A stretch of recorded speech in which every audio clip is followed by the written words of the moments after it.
Sacred Symbols, a PlayStation podcast, is brought to you by, well, you. If you want to learn how to support our show, go to patreon.com/laststandmedia.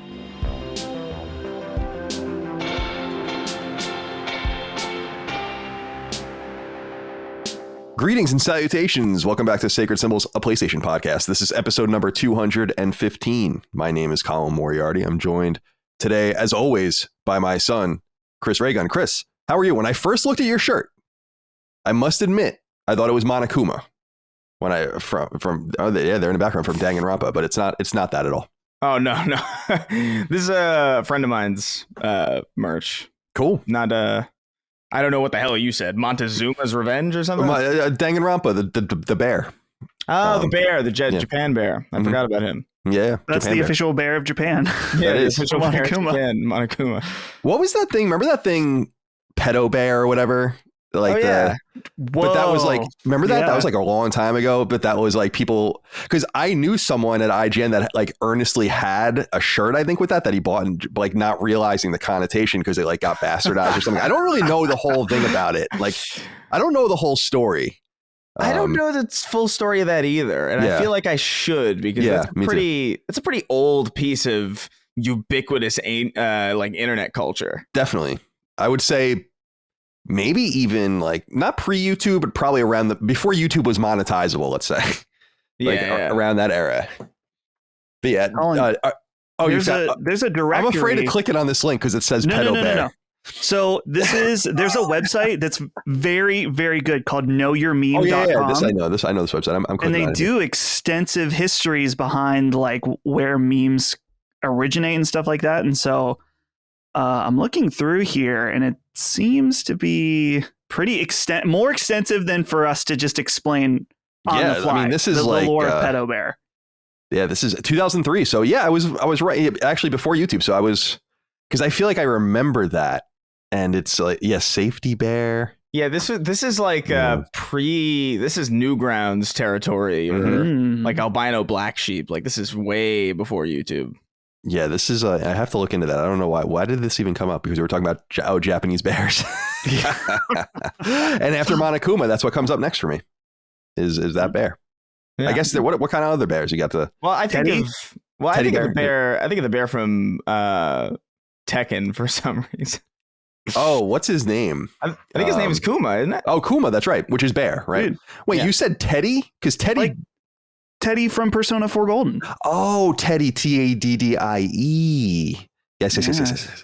I think. Yes. Is he Teddy Persona? We're really angering bear enthusiasts. Yeah, you're right. All the huge audience of bear enthusiasts that watch the show. I know. They're well, it's it's summer. I was gonna say they're hibernating right now, but that's not true. No. Maybe they hibernate during the summer when the bears are out, so that when the bears are sleeping and unaware, they can examine them. That's what bear enthusiasts really do. Well, welcome to Sacred Symbols, a PlayStation pod. Oh wait, no, I'm sorry. Wait. Dustin Furman, executive producer. I'm sorry, I didn't introduce you at all. I'm sorry. I always do that. Okay. To you. Welcome. It's okay. I'm doing all right today. No. So let me wearing tell your you shirt of failures, as I see. My shirt of failures. I had a failure this morning. Yeah. So I tell you guys about how much I hate dealing with cars. My brakes were squealing a week ago, and I have PTSD from a time when I ignored my squealing brakes, and then they started like grinding my rotors, and then you can't go anywhere or do anything, and then you have to spend a bunch of extra money. Took my car to the shop this morning. They take a look, and they're like, your brakes are fine. I'm like, cool. Glad I sat here for the last 45 minutes for you to tell me my brakes were totally fine. Maybe there's a way to check your brakes yourself. I don't know how to do that. I barely know. I'm sure there is, but don't ask me. Don't ask me either. I purposely don't want to know anything about cars. I mean, it has fucked me many times, but I just I hate them. Can I admit something to you right now? Sure. Yeah. I've been falling down this Reddit rabbit hole recently, finding these miscellaneous Reddit subreddits or whatever. And there's one, I can't remember the name of it, but I gotta look because it's on my phone, but it's one for that auto mechanics use. Just rolled into the shop. Yeah, that's exactly the one. Yeah. Yeah. And it's so funny. It's so funny. I don't understand that shit at all, but it's these little subcultures. So yeah, dude, that's my admission for now. But anyway, the brakes are well. The brakes are well. And I don't know. I feel like when I have to talk to a mechanic, I just feel like the biggest moron ever. And then especially in this situation where they're like, nothing's wrong with your car. It's like, cool. I'm just going to go home in shame now, which they didn't charge me anything or anything like that. But I don't know, man. Cars are just, they're mystifying. I hate them. I mean, I don't deal with cars at all. Fuck that. I'm not going to mess with cars. Yeah. Don't have any time for that. Chris, you have a car, right? I do. I don't like having a car. Yeah. Having a car is one of the worst. It's one of the worst things you can really do to yourself, because it's just this thing that depreciates in value incrementally, like really, really fast, and it breaks down. And if you forget to maintain it effectively, you die. Mm-hmm. It's expensive. It's like these mandatory insurance costs. It's a whole bitch to get like a license and registration that needs to be renewed. It does seem like it's a lot. Like it's a lot. It is like I would like for us to exist in a country that had like proper infrastructure for, public transit. So it was so great living in like the city in like Manhattan and even in like even in Burbank to a lesser extent, where things were walkable. Oh yeah, like, Burbank's very walkable. It was it was a lot nicer than being pretty much anywhere where you need a car. But Chris, unfortunately, it's the reality where it's like you just need a car. Yep, a lot of totally. places.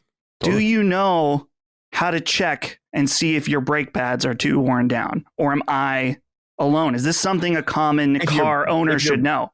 Your brake pads are kind of out of the way. It's not one of those things that you can easily check. I tried looking because I've seen people do it. They're like, oh yeah, your brake. It's certain vehicles. Maybe you can check them, but I was like, I don't know. I have no idea. The car that I have, it's like under a panel that I just don't want to deal with. The second I have to open up, it's like PCs to me, where it's like if I have to open my PC, I'm just gonna get a friend of mine to do it. Oh, like that's the only place I feel comfortable in life. No, I can't do it.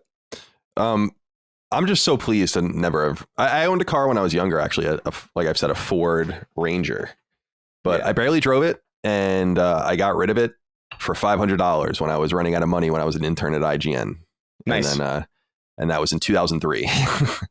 And then I lived in Boston and San Francisco. Santa Monica was very walkable. And then when I moved to like suburban rural Virginia, people were like, you can't live out there without a car. And I'm like, you fucking better watch me. You better watch me live out here without a car. I will say though, I do like driving and blasting music. That is a very nice, and I missed that when I was in LA and I didn't have a car. It was like, oh man, it was nice to just drive, have the AC blasting, and just like blast music out my windows, be really obnoxious. Just like really obnoxious shit that you should not be blasting, like Michelle Branch or something. Michelle Branch, dude. Deep cut there. Yeah. I haven't thought of her in some time. The song Everywhere, right? Yeah. Dude, I love that. That song shows was that the up song on my with the shuffle. piano? No, that's Vanessa Carlton you're thinking of. But similar vein though. Everywhere is a great, unironically a great song. That song's a banger, dude. For sure. Listen to it right now. Everywhere. Oh God. Oh yeah, here. I'm sure you know this from looking at You're Everywhere. Yeah, it's a good song, right? Yeah, okay. Yeah, no, that is a good song. All right. Where are we now? Now I can introduce the show. Sacred Symbols, PlayStation Podcast. Up each and every week. You can get it 3 days early and ad-free over on Patreon, like more than 12,000 of you do. On patreon.com/laststandmedia. We appreciate your love, kindness, and support over there. I don't know. Numbers have been dropping a little bit. Here's an interesting thing. I think people are like, everything's kind of adjusting to a new normal, economic normal, because our numbers are dropping a little bit, but we're actually ranked higher on Patreon than we were last month, which means everyone else is per capita dropping even more. And so remember to go out there and support, if you can, the content creators you like, however you can, with of course, Patreon and supporting their advertisers or whatever. Merch, of course, you can get our merch. laststandmedia.store. Sacred Symbols Plus, by the way, our twice weekly supplement over on Patreon to Sacred Symbols. I just interviewed Melanie Mack. Fairly controversial. I didn't expect that for some reason. Oh, yeah. Especially because we talked mostly about Tomb Raider, but she, the audience, really had a lot to say about this good and bad, but very popular episode. mostly good, I must say. She's very, very much welcome back. I'm trying to get a small roster of people together that we like, that we can start like hitting up to do more spoiler cast and review discussions with other people. So she'll definitely be added to the list. So she was great. I did one about collecting. Dustin did a mailbag. I did a mailbag. We had Gio Corsi on recently, did one on Ashfall, etc. Lots of, let me look at the calendar here, because I kind of just send these to Micah and then she obviously schedules them for us. So let's see what's coming up here on the show. Oh yeah. We have one with education in gaming. So how games are being used, like gamification in education is being used, which I think is awesome. So like, achievement systems and stuff like that. Let's see what else. Oh yes. I have one with about, like I said earlier, video game guides. That's gonna be awesome. I have one with one of the producers from the Modern Atari coming up too, which is gonna be fun because I want to know what the hell they're doing and more. So we're excited about that. Thank you for your support over there. As far as merch is concerned, I thought you would appreciate this. Nicholas Hardacre wrote in and said, "Hey CDC, incredible work on everything being sold on the shop. The quality is top notch and my package arrived 1 week early." Micah is doing a great job getting everything together. Very OCD with it, which I appreciate. Fast forward to last weekend now, I'm heading into the city. For about 12 minutes or so, I had a white car following me, waving their hands and blowing on the horn. I'm figuring they're on some drugs, drunk, or maybe on an acid trip, losing their minds. Get to the first light inside the city where they whip up next to me. I looked over ready to lose my shit, but then the gentleman is laughing and rolls down his window. Before I could even say a word, I got this stand down. We both laughed and went our separate ways. Turns out that the Pope's sacred symbol sticker on my new truck is a huge hit in the Deep South. Have a great weekend, boys. Thank you, Nicholas, for writing a great story. Dustin, you're becoming a cult figure in the culture. How do you feel about that? I don't know. Yeah, and I guess this is how it works, is that the catchphrases are not the ones that you plan. But I also just like this idea of our merchandise, whether it's a shirt or stickers being out there and people finding one another. I know that I think it was a few weeks ago or a month or two ago, Ben was wearing one of our shirts or his hoodie or something, and someone at our local theater was like, "Hey, that's a nice hoodie." And I was like, "Thanks." but like, I don't know whether they knew it was him or if they didn't know because he's not on like sacred symbols, stuff like that. But yeah, it's funny how those interactions work out. It's very cool. Well, go check it out. laststandmedia.store. Free domestic shipping on all stickers if you want to put them all over your car and have weird interactions like Nicholas did in the Deep South. Down there in the Deep South. Sounds really ominous, doesn't it? That's the voice I always try to use. That's my Southern man voice. We got a saying down here. That reminds me of True Detective. That's what the vibe I get. Yeah, exactly. Like I'm like at the revivalist church in the swamp. Right. Looking for the Yellow King. Jesus. That's good stuff, man. That's so good. Season 1 of True Detective. Top 5 best phenomenal shows ever. Season 2 of True Detective, couldn't get past the second episode. All right. Let's get into topics of discussion on that high note. And speaking of high note, I'm feeling pretty good today. Yeah. I got to be honest with you. Everyone's you're glowing. You're radiant. Thank you. That's so kind of you to say that. And I didn't mean it in a kind way. I just okay. Like I'm radiant, like a. No, I just meant it as a general it's a neutral observation, you know. Oh, sure. It's neutral. That's interesting. Okay. Keep that in mind. God forbid you say something nice to Colin. I don't want to be misconstrued as saying something nice when I just meant like it, you know. Yeah, no, I understand. Dangerous. Keep your powder dry. It's kind of how like I never ask anyone for any favors, so that when I ask for a favor, it like really stands out. Yeah. I don't want to get anyone misconstrued. People offer me to do things for me. I'm like, no, I don't want you to do anything for me. Like, no, I don't need you yet. No, one day. Get out of here. James Derrickson wrote in. He has a correction. Actually, it's not a correction. It's clarification. It's what you asked for. Mm-hmm. Chris, he says, "Hey, CDC, I am just writing in to respond to Chris's question last week regarding engineering writing being done in all capital letters. I have been working as a professional electrical engineer for the last 7 years, and almost everything I write is in all capital letters. Capital letters are standard when developing construction documents to convey information to the people who actually perform the building part of the construction process. Capital letters are easier to identify than lowercase and prevent confusion, for example. Think how similar F and T are versus F and T in capitals. So F and T lowercase. True enough. It seems like a waste of time, but it is tremendously helpful. Unfortunately, it also means I type back to chats on my computer with caps lock on, so everyone thinks I'm always yelling at them in Discord. Anyway, I just thought I'd clear that up. Keep up the excellent work, gentlemen." So there you go. You were right. Yeah. I mean, that was your instinct. about the capital. Yeah, but it's weird because I've carried that kind of forward into my normal handwriting when I'm not an engineer. I'm not an engineer at all. I don't construct. I don't convey information to construction workers. I don't do anything, but I capitalize everything that I write, and it's concerning to a lot of people. Can I talk about syntax for a minute in the sense that the exact opposite is what's really bothering me recently? Have you noticed this trend? I actually spouted off on this on Discord. This trend of people just not using capital letters anymore. Oh, but they use like correct punctuation. So like they're writing properly, like the Kentucky type person. Mm-hmm. What do you think of that? That bothers the shit out of me. It's like, what are you doing? What do you think you're doing? I actually noticed this years ago, and I would do test runs where I would think of like a tweet where I was like, oh, that's a good tweet, and then I would write it out the way that I would write it out, and then I would write it with no caps, and the ones with no caps got more engagement for some reason. All like 100% of the time. Mm-hmm. So interesting. I don't know what that is. It conveys a different voice on Twitter, which, Colin, I think that to your argument that sometimes it is overused, I've used it, though, when trying to tell a joke in a specific way on Twitter. I don't know how to explain it, though, but it can send off a different feeling for a tweet. But like I said, if you're like reporting on something, then don't do that. Like, that's obviously ridiculous. Like, there's something like, I think capital letters or proper punctuation and proper capitalization makes things feel more like statements. Like, oh, I'm making a statement on something, as opposed to like if you're on social media and you use just lowercase and maybe you're loose with the punctuation, it comes across as more sarcastic and more jokey. So I typically, like, if I'm saying something and it's not serious on Twitter, I won't end it with like a period. It'll just trail off, or like it won't have capitals in it. That's usually how you can tell. If there's a period and capitals, it's very serious.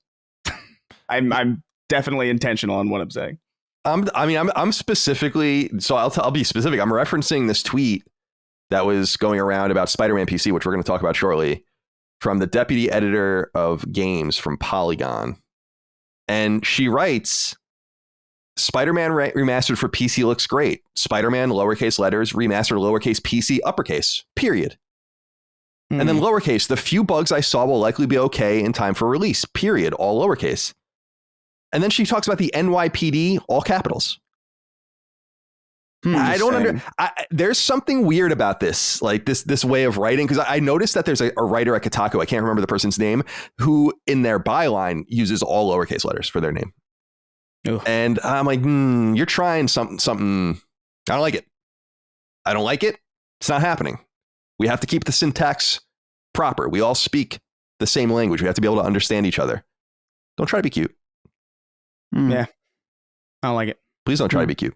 I don't like anything less than people trying to be cute. And you all know exactly what I'm talking about. Okay? I don't want it. Speaking of people being cute, new YouTube rabbit hole. Body cam footage from cops arresting people for DUIs.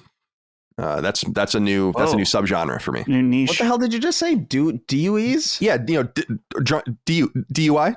Yeah. Oh, DUI. Okay, yeah, okay. I thought you said DUIs. Yeah, DUI. That was a term on Long Island. I don't know if that's a term elsewhere. I've never heard that in my life. Have you? Driving. It's DWI, driving while intoxicated. Oh, do we? Oh. Okay. All right. I forgot about that abbreviation. Yeah. So we called them DUIs where I was from, but a DUI is the more proper nomenclature. But I think YouTube is like, okay, you're watching a lot of the renegade predator hunters. You probably want to watch body cam footage, and they were right. They were absolutely right. So now that's the rabbit hole I'm down now as well. And it's kind of sad because, well, it's not. Is it sad? It's really not sad. I mean, you made a really bad choice. But like watching a person's worst moment. Oh, yeah. Right. It's pretty tough. That's real cringe. I think it is sad. I mean, it is sad, but not like in a I feel bad and I want to forgive you type way. It's like, man, what happened in your life that led to this moment? Like, that's sad and horrifying and anger inducing.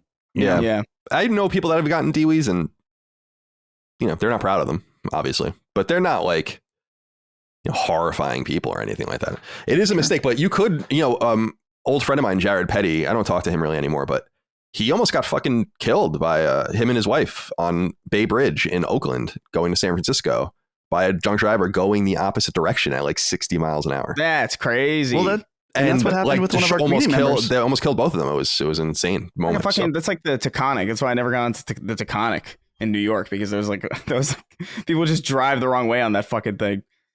It's great. It's just, gotta take your responsibility out there. Don't drink and drive. There's just no excuse. There's never been an excuse, and there is definitely no excuse today with apps and shit. Yeah. Just like figure it out for God's sake. And shout out to Sean, who's dealing with this situation right now. Yes. I had that in my notes. So I wasn't going to get to that. Yeah, but let's do that. Yeah, talk about that, please. Yeah, so some of one of our community members, Sean Mason, who writes in all the time. Some people have complained that his questions get read too often, but they're always really, really good. He recently, and he posted this publicly on the Discord, so I'm not like putting out any info he wouldn't want people to hear, but he was out on a run and got hit by a drunk driver. And so he is fine. Fine as in he's alive, but he had extensive injuries. He's in the hospital. He is going to make a recovery. But did they catch the person? They did. I think he crashed down the road and they got him, to my understanding. Excellent. Sue that guy. Yeah. So Sean, I know you're listening right civil, now. You got it all lined up, man. I mean, yeah, it's horrible. Go on. I'm sorry. Yeah, I know Sean's listening, and everyone in the Discord has been thinking about you. And if you know Sean, he's a great guy. He baked us a bunch of stuff for Sacred 200. He's just he's like one of our, like, in the Discord. He's like the guy that can bring people together. So we love you, Sean. And so if you were complaining about him writing into the show, this is your fault. Yeah, you way to go. You probably willed this into existence. So he's a Mets fan, which is a little suspicious, but I actually should be a Mets fan by birth. It's something I'm often asked about because that really is a Long Island centered team. But no, sorry, I was born a Yankee fan for some reason. It's just a family thing. It's just very unnatural to me. But yeah, we're gonna send him a few things. I know we wrote him a card, and we got a few things lined up for him, because you got to kind of think like, what can you do for someone? What can you really do for them? Yeah, and the answer is like the family, the friends probably get there first. You don't want to overstep your bounds. So you try to do like maybe some cool or different sort of things that they might remember and appreciate. So yeah, be well, Sean. I was going to mention that at the end of the show, but glad you brought that up now. It does make sense since we're talking about the subject. Right. Although I have no idea how we got on that subject, but let's move on. Bobby, he has a correction. He says, "Hey lads, the studio you were thinking of last week that developed parts 3 and 4 of Penny Arcade's Rain-Slick Precipice series is Zeboyd. Just wanted to shout them out because they're a 2-man studio that makes excellent RPGs. Cosmic Star Heroine in particular is an excellent game in the vein of Chrono Trigger, and even made its way to Vita." Yeah, that's exactly the team I was trying to think of. I don't know why I couldn't think of them. I didn't know that they didn't make all of them. But as I recall, maybe I'm crazy, I could have sworn that they started as an XNA studio, and that's how they came up. Because I could have sworn there was a game called, it was like Breath of something 12 or something weird. Like it was Breath of Death, I think it was called. It was supposed to be making fun of role-playing games, I think. All right. And I thought that was them, but I could be wrong. But anyway, that is the studio I was thinking of. I did play Cosmic Star Heroine on PS4 because the Vita version was delayed for so long, and I wasn't really feeling it, but I don't know why. I'm sure if I go back to it, I will like it better, because it is a lot like Chrono Trigger. Thank you, Bobby, for the clarification. CJ wrote in and said, "Colin, if you add a $100 Patreon tier, I will change my pledge, but you have to finish the goddamn shelves behind you. Stop lighting up your junk." I'm not lighting up the junk that matters, unfortunately for you. I'm only half joking. I do appreciate that the pledge is still in the same spot it was 3 months ago. I told you, promises made, promises kept. Right? There it is. In the same exact place. I told you it wouldn't move. And so we have some action going on. I've contracted my nephews. They're going through the G.I. Joes now, separating everything out, trying to figure out what we have. I also bought a few new items because I can't stop buying things that are G.I. Joe related. So there's just more going into the lots now. And we're going to get it all figured out in the coming months. I love so it'll probably look like this for at least a few more months. What did you say? I love that you have this this familial sweatshop going on of your nephews sifting through GI Joes. It's like in Willy Wonka when they're going through the candy bars in the factory. A £5 bonus in your pay bucket. Yeah, good shit. Colin, the best character in the movie. Yeah, once every 3 months, I probably hear you about hiring your nephews to do something. I mean, at one point you were talking about buying a car for your nephew under the contraction. They have to not contract the contractual obligation to like drive you anywhere. Yeah, that wasn't really necessary because I couldn't really figure out a way to make that work because I don't really need to go anywhere. But also, I think my nephew Declan is 16 and he can drive now, so I think he's gonna get a car soon. I don't know, but yeah, that's not happening. No, I'm trying to. I'm a little nepotistic. I'm not gonna lie about that. But also, they love doing this, and I'm paying them, and they're gonna get like extra shit. Like there's so many extras, doubles, triples, and stuff. So they're amped up. They're like, oh my god, they're totally win-win. Yeah, and I think my sister and my brother-in-law are amped. Like they were all about it too because I think they just want them to like go be distracted. Yeah, and this will do the trick. Okay, what else? So yeah, no, that the shelf just look at it and deal with it. It's beautiful woodwork. It's custom. Look at it. It's beautiful. Why you don't need to put anything on it? It's insane. I didn't get this from IKEA. Come on. I got this shelf because the shelf looked nice. I refused it. That's like when people would. It's like when some of my older relatives would get like a couch and then they would cover it in plastic. Right. I was really like, what are you doing? That's too much for me. That's too much for me. Like I cover my outdoor furniture when I'm not using it and stuff, but indoor furniture and when you're using it, it's come on, man. You gotta like I have my Fraser dad chair basically, and that's going to be there forever. And it is what it is. Sacred Symbols is sponsored by Chime, the award-winning banking app and suite of basic banking services. And you can learn more about what they can do for you at chime.com/sacred. So this is a video game podcast, but as most of you fully understand, we're an industry podcast too. That means we talk about economics a lot, money, and it gets complicated. But here's what's not complicated. Every single solitary adult person listening to this simply must have a bank account. It's part of, the adult world. And most folks actually don't need much more than a checking account, a debit card, and maybe a savings account and a credit card too, all of which Chime can help you with.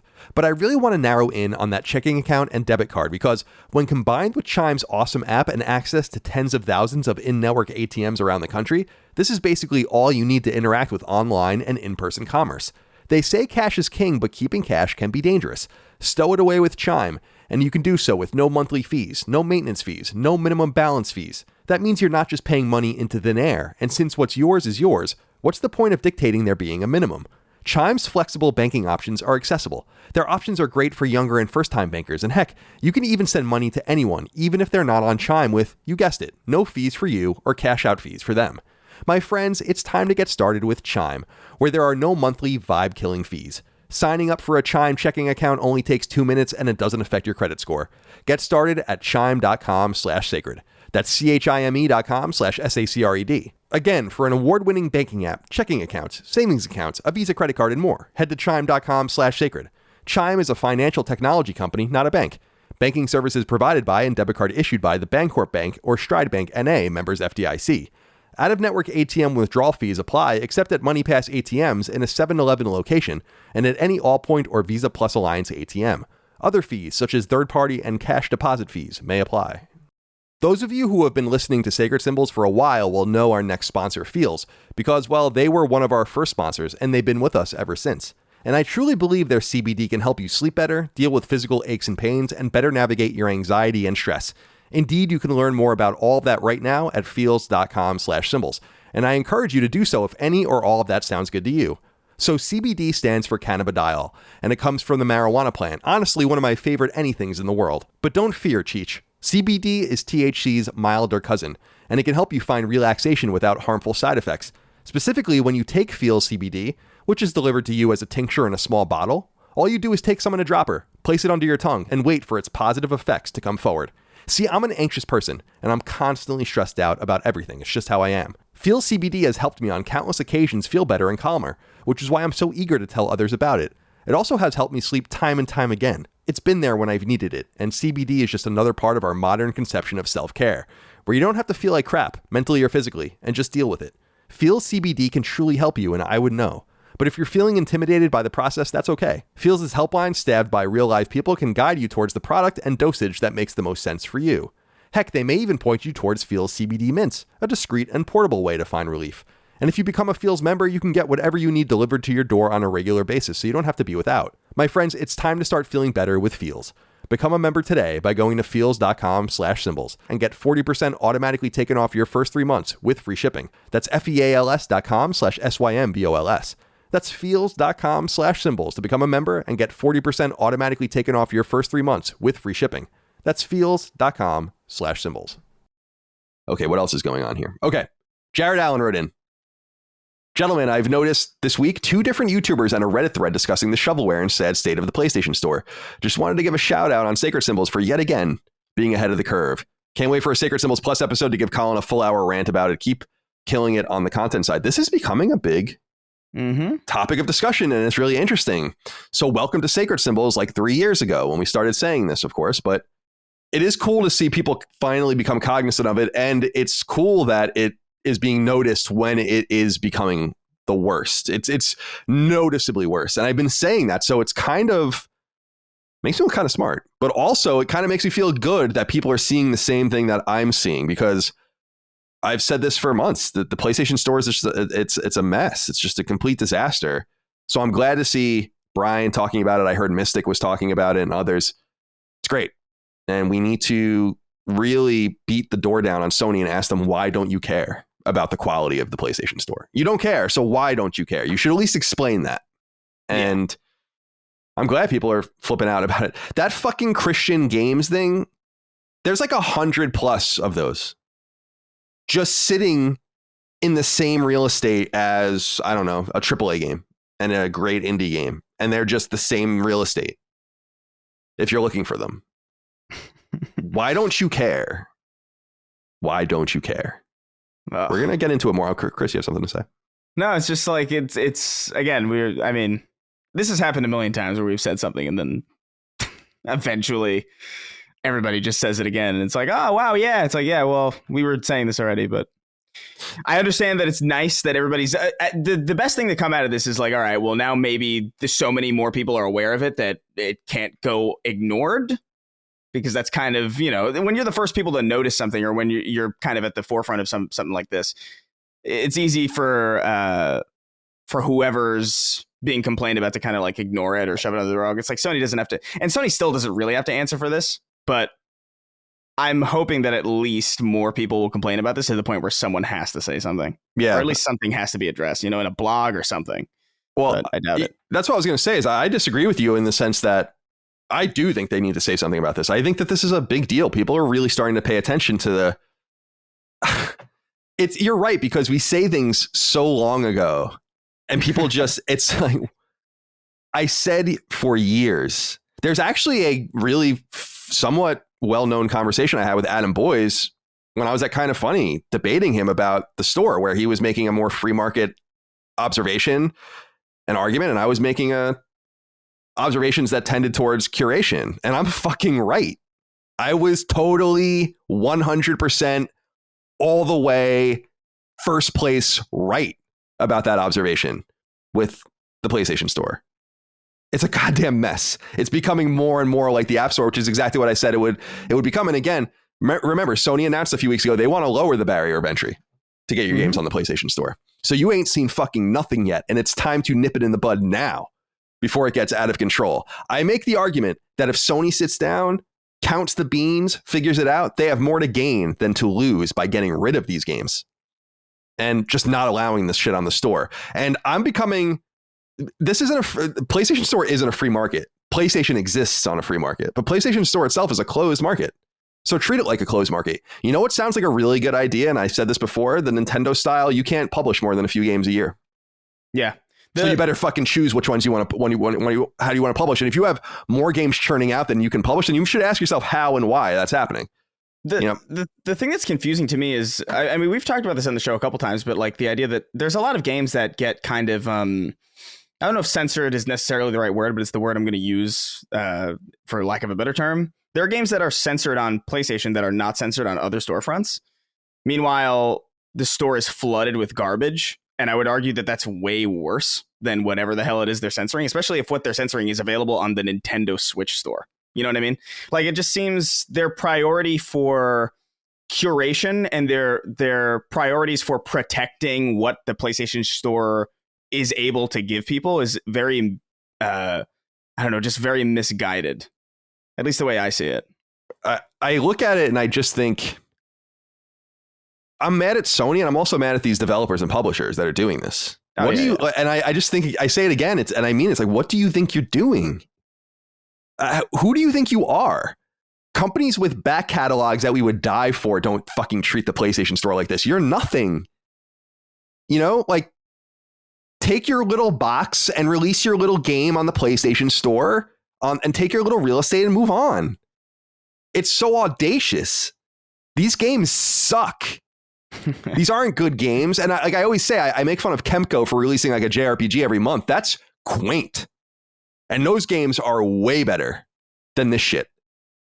Then, you know, their RPG Maker style, whatever games are way higher effort than this shit.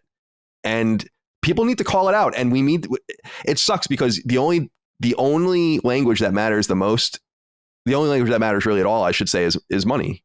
And if there are people that just want easy trophies and want to troll and do all those things that just make it somewhat profitable or somewhat worth your time, then they're going to ignore everything. Like, people need to say, like, we're not buying this. We don't want this. Get this trash out of here. And there is an objective standard. There is an objective standard. And it doesn't have to necessarily be about quality. It could be about quantity and intent. What is your intent when you're releasing these asset flip games? Why are you doing this? Other than the bottom line, no one wants this shit. Mm-hmm. So you're manipulating the PlayStation trophy system. You're putting games up for $1. You're just slipping by. And everyone should be upset about that. Gamers should be upset about that. And every other developer and publisher should be upset about that. Because it is somewhat of a common system. None of us benefit as players or consumers or publishers or developers by this shit being on the store. And it is obnoxious. And so again, I ask, why doesn't Sony care about that? They should care about that. Mm-hmm. And it's just going to get worse and worse and worse. So there's already, I'm looking at the PlayStations already. There's Pickle Run. There's X-Ump Jump, which is like a pig jumping game. There's the Giraffe G. There's Jumping Nuggets Turbo. Just all of this insane shit. Yeah, and then it's like, Cult of the Lamb. Yeah. You know, it's like, oh, very cool. Now, people will say like, well, the Cult of the Lamb's on the masthead. Cult of the Lamb will be in indie hits and all that. But the point is that if you want to just look at what was released, which a lot of people do, good luck. No wonder they stopped doing the drop. Makes a lot of sense. Yeah, now, honestly. Jesus. Yeah, in retrospect, that does make a ton of sense. Imagine having to read these exact games every week. That's what I'm saying. Like, I think they saw this thing. They saw what was coming. They're like, we can't do this anymore. And now it seems, this is why I always know there's an intent behind every move a corporation makes. Yes. Now we have an answer to that. Because they'd have to justify in the PlayStation blog comments what the fuck they're doing. It's crazy. It's just crazy. And we have been talking about this for a long time, but it is getting worse and worse. And I do feel like they can make exceptions. They should make exceptions for publishers that release games that people care about. But for like people that are just, you should have to earn a spot on the PlayStation Store. You should have to earn a spot on the Xbox Store. If you want to have this like laissez-faire market, then go to Steam. That's not what console gaming has ever been. Anyway. I feel like at the very least, I wanted to ask Chris this, doesn't Xbox have like an indie section where it's like the really, really small games that anyone can publish for? That way there's some kind of separation. Am I remembering that correct? Like, I remember Xbox 360. That's what we were saying. Like, right? XNA was that thing. That's what we were talking about with Zeboyd. I don't know if that exists anymore, though. I don't check the store in that way anymore, but I do think... I don't think it's there. Like, it used to be there. It used to be on the 360 marketplace. There used to be a distinct separation between, you know, AAA games and even games like Limbo and Splosion Man and the other stuff that was kind of like XNA or like community built stuff, like weird stuff that, especially there were a lot of games that used the Xbox avatars as oh my God, as I guess avatars in the game. And there were a lot of clones, but I don't know, at least they were fucking games, and at least they were separated. Well, that's what I was going to say, is that maybe, I mean, obviously trophy manipulation is going to be a problem even if you do separate them out like this, but you like, maybe there's a way that they could kind of have their cake and eat it too, where it's like, okay, you can have a lower barrier to entry, but we don't want these $1 games sitting beside everything else in the exact same storefront. But again, this is Sony, who can barely manage their current storefront with everything together, let alone a separate section. Like, I don't really have any confidence they would be able to do that. So maybe it's a moot point. They make plenty of money and profit. It's probably going to start coming down a little bit as the economy worsens. Inflation takes its toll. Consoles are unable to be manufactured and sold, but they make enough money to manage this. And someone should be smart enough there to say, this doesn't pay. It doesn't pay for, like, you have to have, think about the pipeline. You have to have managers, production managers, publishing managers behind the scene dealing with all this shit. And you should basically say, like, you shouldn't be even wasting your time with this. Why are you publishing these games? Why are you interacting with this publisher at all? Work on this shit instead. It's just, I don't know. It's not that mystifying. Others do it. And there's different models for all of this. Like I said, like a laissez-faire, anything goes, like Steam App Store. Like, that's not what we should want on consoles. We should want a differentiated experience there. That's part of the reason why we play there. It's always been that way. It's like the astronaut shooting the other astronaut in the back of the head. Always been. Always has been. All right. Let's see here. Sebastian Heilman wrote in, this is a weird one because I don't know what he expects is going on here. He says, hey, Sacred Crew, I have a question aimed at Colin. You noted that Micah's parents were visiting. What was your sleeping attire? Did you go for the classic Winnie the Pooh to show that you are the man of the house? Did you wear boxers with a shirt? Did you go inverse and wear just pants and shorts and no shirt? Are you under the assumption that they were sleeping in the same room as us? I don't understand. Nothing changed. Yeah. They were here and I wore my normal attire. I'm not just flopping my dick around all day. Just when I go to bed. They're unaware of the sleeping situation. I promise you. So don't worry about that. That's a weird question. Yeah. I guess you could argue that maybe in a case of like, if your house caught on fire and you need to run out, then they're going to see you all Winnie the Pooh'd up. There's more dire situations. That's like, there are more important things to worry about in that moment. Yeah. Yeah. Then like, oh my God, look at that man's dong. They'll be impressed by it. Wow. That's embarrassing. That he's out naked while his entire life that is burning in a conflagration behind him. Listen, if my house was burning down, I'd rather just have to deal with that than also everybody seeing my penis. Yeah. Just saying. I understand both. Maybe I grab something on the way out. I don't know. Hopefully that doesn't happen. I don't want to test that hypothesis. These priorities are wild. I would much rather just be naked in like on the street than have my house burned down. Dustin has some deep-seated issues, I guess. I'm just saying, if it was going to happen, I'd rather not be naked. Sebastian Heilman, his name, it sounds very European, and I know some weird shit's going on over there. So this could be a more European question. Maybe. You know, what do you, your fiance's parents came over? Did your dick hang out? It's like, yeah, of course you would ask that. Thank you for writing in, Sebastian. HSOJ, I don't know how to say that because none of those letters belong together. Says, Colin, you are at least 37. I am 27. What changes in your 30s? What scares you about your 40s? I hope to ask you a similar question in 10 years. Stay well, keep slitting. You know what I've become more cognizant of in my 30s? Just time itself. It is passing. I'm getting old. People say that. You know what really annoys me? Micah always says, like, laments her age. She's in her late 20s. You can't say this to her. She's probably hearing me right now, but sometimes you want to be like, you got to shut the fuck up. Right? Like, ew. I'm 10 years older than you. How do you think I feel? And I'm a man, so I'm not going to live as long anyway. I feel like I'm getting a little closer. I'm not quite there yet, but I'm like halfway probably. It's a little scary when you put it that way. Mm-hmm. And so what do you learn? get a little bit of wisdom. I care about way less. Almost everything that bothered me or I cared about when I was in my teens and 20s doesn't bother me or I care about it all anymore. And you learn to let almost everything go. At least I have. But yeah, I kind of live a pretty blessed life in the sense that, I'm able to do this for a living. We make a good living. I don't have to like go. That's why I always try to say, like, our shows are first and foremost for the people out there working, because I am blessed that I don't have to go out there and do that. I know what it's like. It sucks. And so I try to keep that in mind too, but I'm getting old. No doubt about it. I've been doing this for a long time. It's sad. All right. Less sad. Spider-Man is coming to PC. Peter Long.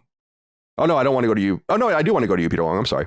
Peter Long wrote in and said, hey, CDC, looks like Spider-Man is about to be a massive hit on Steam. The success of PlayStation on PC is undeniable. My question is, what do you think will be the first PlayStation first-party game to go day and date? Take care, guys, and keep moving that shit with your mind. We'll get to that. Don't you worry about that, Peter. Thank you for writing. And so by the time this show publishes on Patreon, Spider-Man will be on Steam.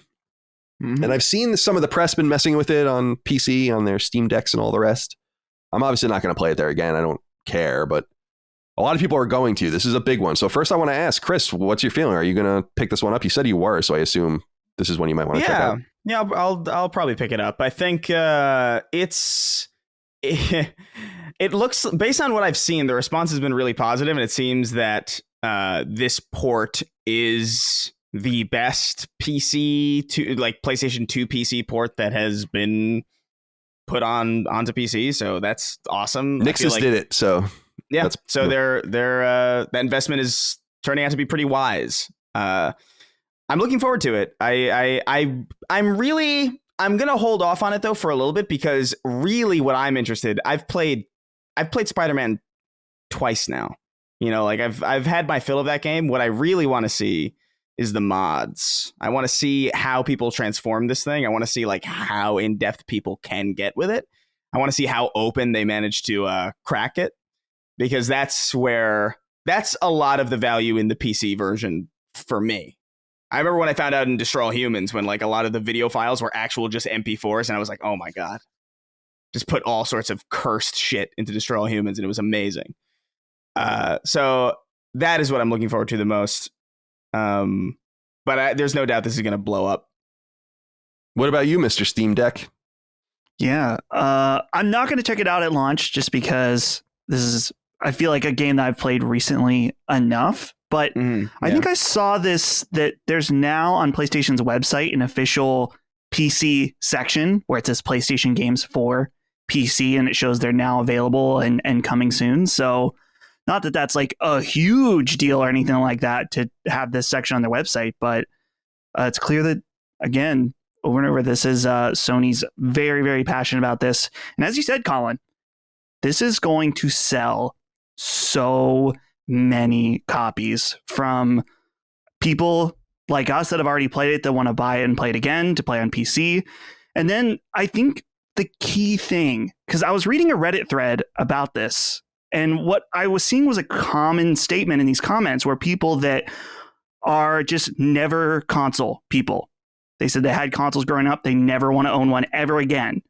And it seems like there's quite a few of those people out there that are just exclusively PC gamers. And I get it. Like, I understand the appeal of that platform. Obviously, I'm into that platform very much.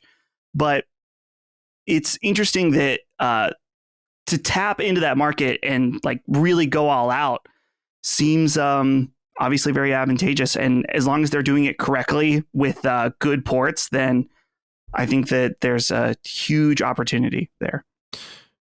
With Spider-Man coming to PC and more games incoming, we know, again, day and date games are going to be coming with the games as a service. You can bet on that. Steel yourselves if you're going to cry, being the PlayStation meme, crying meme man, Wojak, one of my favorite memes. I love him.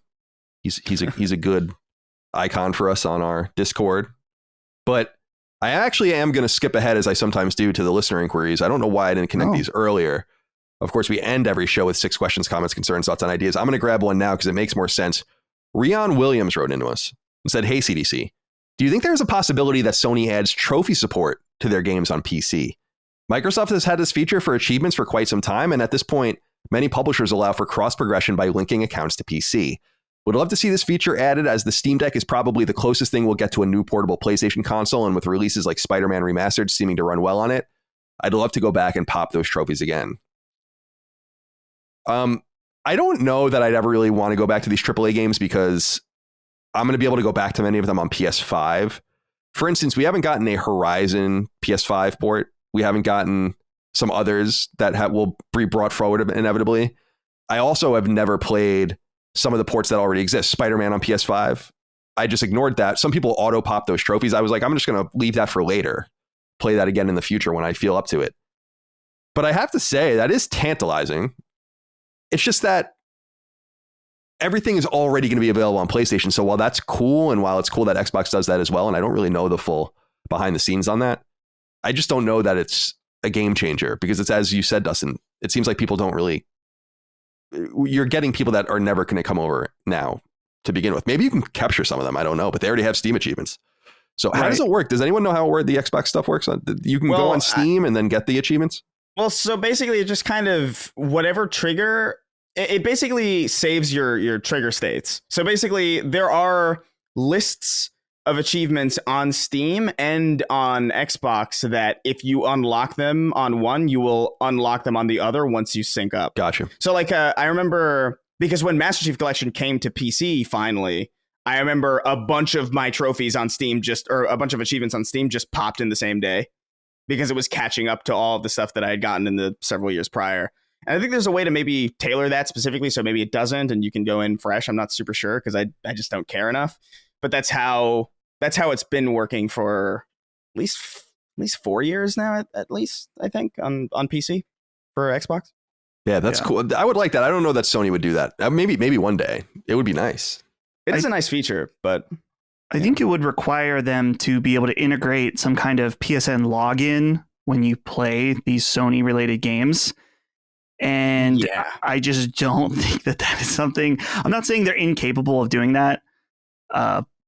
But at the same time, I just feel like that is something on a technical level that they wouldn't be able to easily do. And I don't know if they would see the value in it to be able to do that, especially because they're so hypersensitive about making sure the network never gets hacked again or anything like that. They're probably just like, you know what? Yeah. We don't need to tie our PC games to our PlayStation network. We're probably just better off not doing that.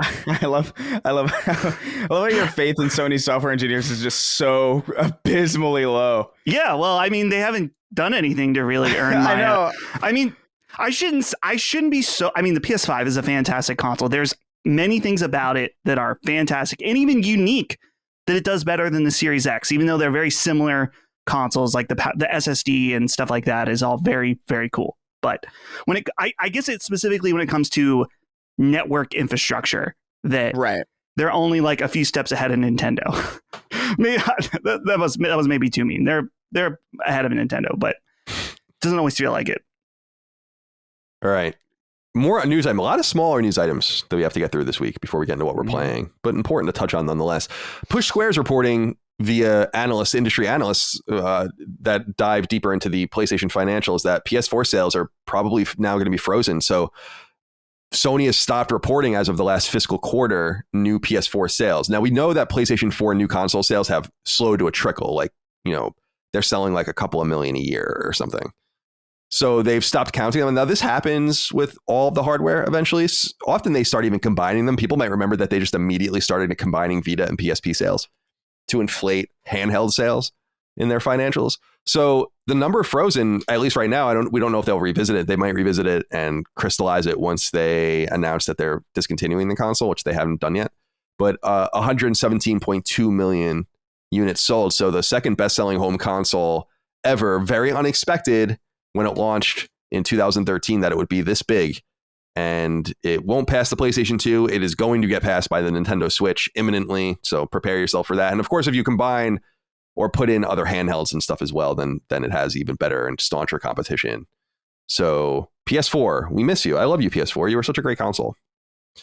Sacred Symbols is brought to you by Upside. From feeling the pain at the pump along with maybe getting a extra high check at your favorite restaurant, inflation is really starting to hit us all where it hurts. And trust me, it really hurts. So that's why I started to use Upside. Upside is an incredible app for anyone who buys gas, groceries, or dines out. So pretty much everyone, right? With every purchase, I'm earning cash back thanks to Upside.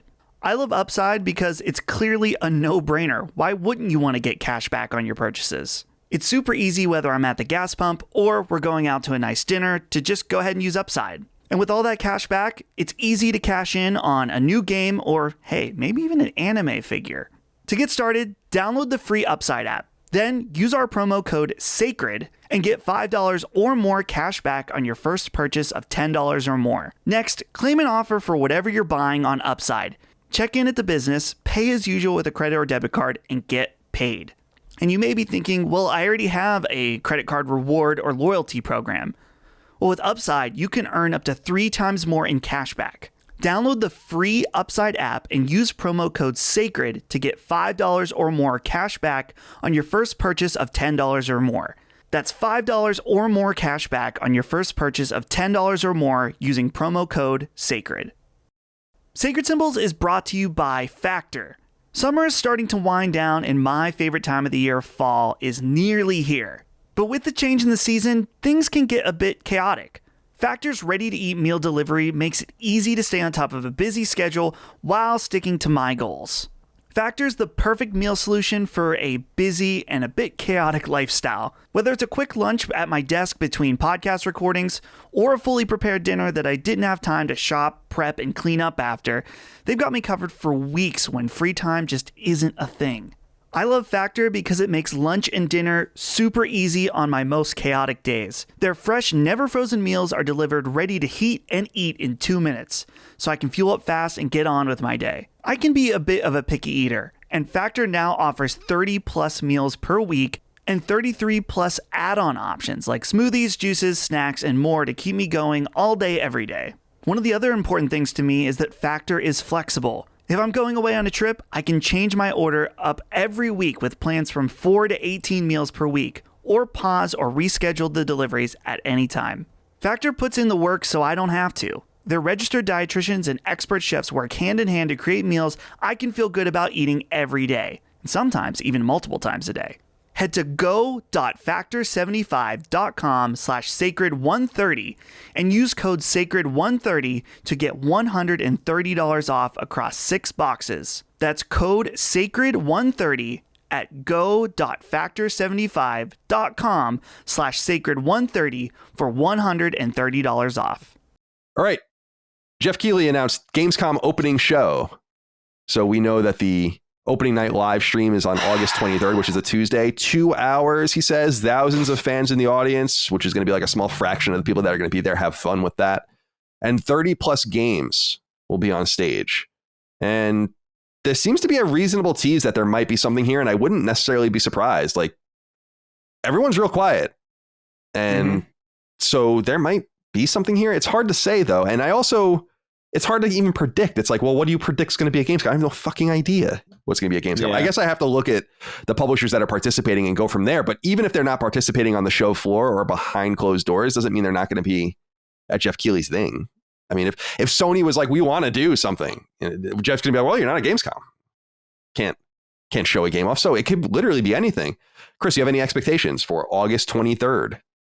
I don't know, man. It's like you said, it's very difficult to predict these types of things. I think we're just in a weird spot. I think because of all these COVID delays and all of these, all of these unprecedented kind of disruptive historical events where it's like, I feel like there's a lot of stuff that we heard about years ago that still hasn't surfaced, or there's stuff that we expected to be out by now that has been delayed. So like, I feel like there's so much that could be there, but so much of it is stuff that like we're already kind of aware of anyway. So for me, I'm more curious about what is here that we might not have heard of. What is like a world premiere type meme thing that's going to be there that like we haven't actually heard anything about or had leaked. I mean, obviously the NVIDIA leak also was like a huge kind of thing where it's like now, like for the next 7 years, it feels like we'll just, oh yeah, Okay. So they finally talked about that one. Yeah, we're just checking boxes over there at this point, waiting for things to come out. I'm sure a few of those games won't come out, but everything is obviously real at the time of the leak, everything, which is cool. Yeah. But yeah, I don't know. I'm the thing about, and Dustin, I'll throw it over to you, is that in my time in games media, my many years in games media, we always used to do predictions, and they're fun. We do predictions episodes sometimes on this very show, but it's become harder to do that in this environment because everyone's kind of acting out of pocket. Everyone's way quieter than usual. Games are way more expensive, so I think people are less flippant to show them off in dangerous ways. And when I think back at those shows, we would actually get a lot of things right because you could almost kind of predict the rhythm. And now it's totally unpredictable. I have no idea. Like, who thought, and this is what I'm afraid of, is remember when they did the VGAs in December, what was all over that show? Level Infinite. Who do I think is going to maybe come back into the fold with Jeff Keighley is Level Infinite, which is Tencent's, whitewashing of their name. So what do you think? Do you have any predictions for Gamescom? Any desires? Maybe a focus on European studios could be expected, but I don't know. It's hard to say these days.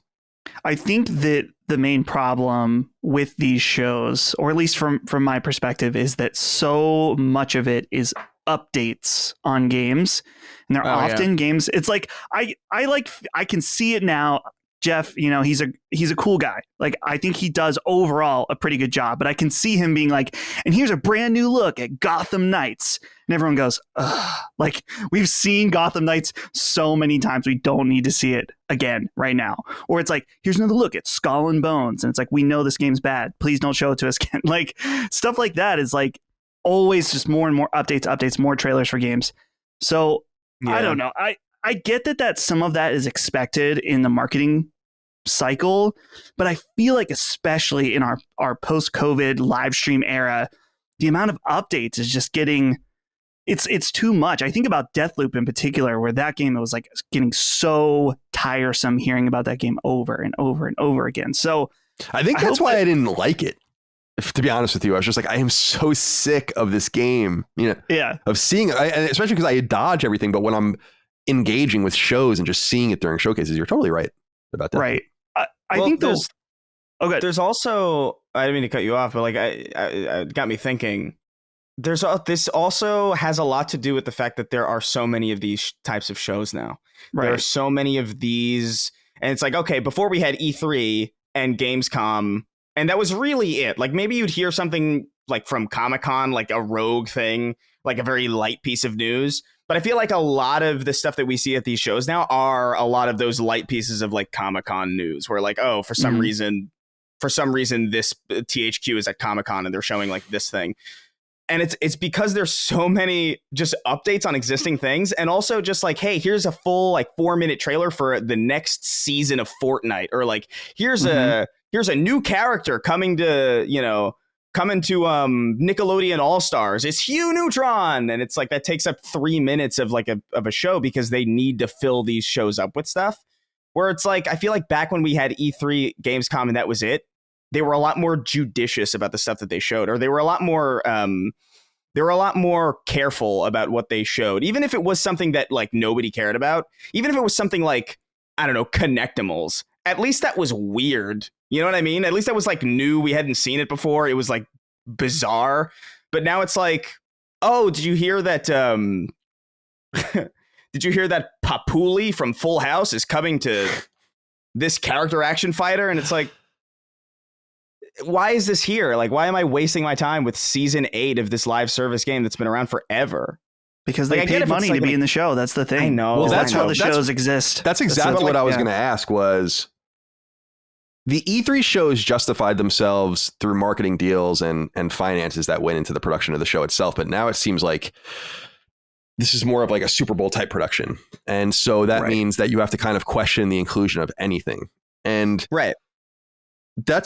there was more of it. So I agree with you that there was more of a strategy back then, and it does suck now. And I agree, a lot of it is just useless. And I would like to know and have more clarity from Jeff about who's paying for what. I'm not asking him to talk about money, but specifically, but it would be interesting for him to say, well, advertisers like this are really paying for the show, but we get this or we don't get this from game developers and publishers, because it's, he is the man of the people, and I get all that, and I like Jeff, but sure, the shows aren't very strong, and so I do want to know more about that. Like, he's not dumb. He does play games. He does understand them. Yeah. So right. I do feel like we're maybe like a year, or we're maybe like 3 years away from seeing Jumping Nuggets Turbo. At one of the, you know what I mean? Totally. Like it feels that way, and it didn't used to feel that way when we had fewer of these showcases and fewer people aiming and really, really trying to fill out space. Right. I mean, I know live service games like need updates and stuff, but like, I mean, or I know there's new stuff coming all the time, but like, does it really need to take up a show that I could play the game that you're showing me right now on my phone, dude? So here's one update that we do need from a game. And so basically what I was thinking is that if Hogwarts Legacy is not at this show, it will be delayed. What do you think of that hot take? It's about time. They are dead silent. This is the last chance to show the release date of this game. Colin, you had heard that it was going to be delayed. Yeah, someone that was reliable told me that they had expected earlier in the year. We reported this, that they had expected that the game will not come out this year. And I feel like that's kind of proving out. Even if it comes out this year, it's clear that they are not confident in getting the release date out. You would definitely have wanted to have dated this already. So I feel pretty good about that prediction, even if it doesn't come true, because it clearly has played itself out. And I always keep track of that with the different people that tell me these things, so I know to trust them or not in the future. It's clear that they're uncertain. I think that they really want to get it out this year because there is a wide open window. And if they hold this game, they are entering into just a complete disaster beginning actually in December. And if I were them, I'd want to get this game out in October. And or maybe first week of November. You want to predate your Black Friday shopping. You want to make sure kids can get this on their Christmas lists. You want to make sure it's got plenty of time to be advertised on Disney and all of the different places that maybe not on. Well, actually, they'll buy advertising anywhere. So I'm sure Disney will take their money, even though they're competitors with WB and all the rest. So you want to make sure that this game is getting its due. And I wonder what will come of it. I'm really excited about it. I think it looks fucking dope. I really do. It makes me, like I've said many times, want to get into Harry Potter. I think that's going to be my way in. I'm not going to get any of the references. I'll get them in hindsight, I guess. But I think it looks fucking awesome. And of course, we had Troy Levitt from Avalanche Software on to talk about the game, I don't know, last year. And he had nothing but great things to say about it. But I don't know. I think you're right, though, Dustin. Your timing is right. When else are they going to say? If the game comes out in October or November, can you say that in September? I guess. Sony held their cards close to their chest with like the Last of Us remake, but it's a different, I have a question about this game that I can't remember exactly. I think I know the answer, but just to clarify, this game is coming to previous gen, right? Yes, I think it is. I'll look for sure. Well, that sounds like it probably won't. Yeah, it sounds to me like Switch actually. Yeah, and it's coming to Switch. Stinky Switch. Unreal Engine. Hogwarts Legacy. Yeah, so it's probably Unreal 4.x, and I get the sense that that's probably not helping. I would imagine that having to put things out on the X. You imagine putting a game, dude. It's 2022. Imagine releasing a game for the Xbox One and base PS4. Like fuck. Well, it's so fun. It's funny you say that because I'm just going to skip ahead a little bit here on our list, but we also know that Midnight Suns is delayed. That did have a release date this fall, and it won't be coming out until early next year. And it's actually coming to PS5 first, and then PS4 later. And Badly Brave wrote in about this and said, hey, little slitters, does the indefinite delay of Marvel's Midnight Sun last-gen versions indicate that they're holding back the game from being released on current consoles? Or is it just a push to get something out before the fiscal year ends and worry about the previous gen after? Perhaps I'm reading into it too much, but I can't help but feel like there has to be a link here. Thanks for the content and enjoy your weekend. Yeah, I think they're going to see. I think that we're going to see more of this now. It sucks that Sony didn't realize this with God of War Ragnarok. Which was really should have been a next gen only game. And I think if they realized when it was coming out that, it was never intended to come out now, it was always intended earlier than this, then I think they would have just said, we're not doing the PS4 version. Because the PS4 version, we know if a lot of these games are not selling very well, where we can kind of pull out information, places like the UK, Japan, etc. We see that a lot of this stuff doesn't necessarily sell. So yeah, Midnight Sun delayed out makes Hogwarts Legacy's window even better. Not that those games would necessarily compete with each other, but outside of Call of Duty and a couple of other things, there's really nothing going on. and in the third party especially. So yeah, there is that. Midnight Sun's delayed. Anyway, what are we doing? We have anything to say about either of these?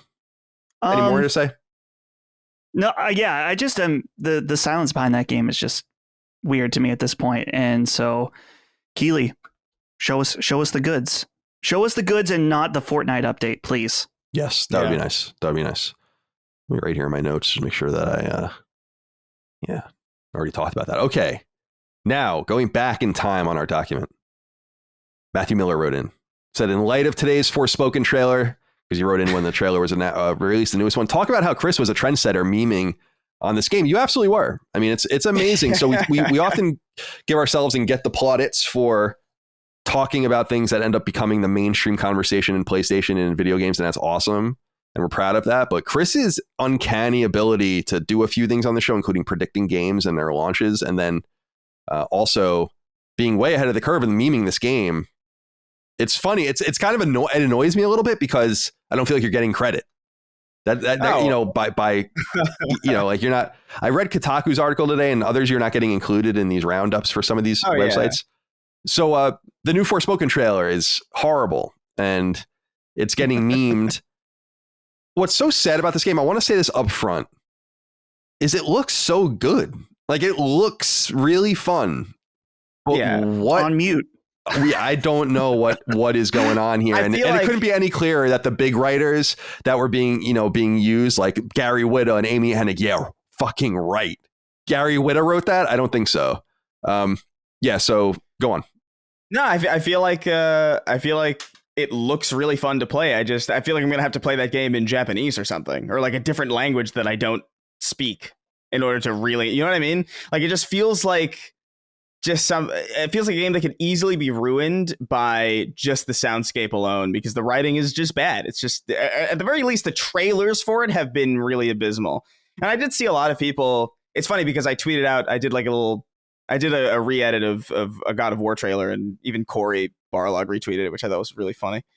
But I didn't see that. That's awesome. I ratioed the Forspoken thing, but it wasn't like, oh, this game sucks or whatever. It's just like, this is a bad trailer. This is bad.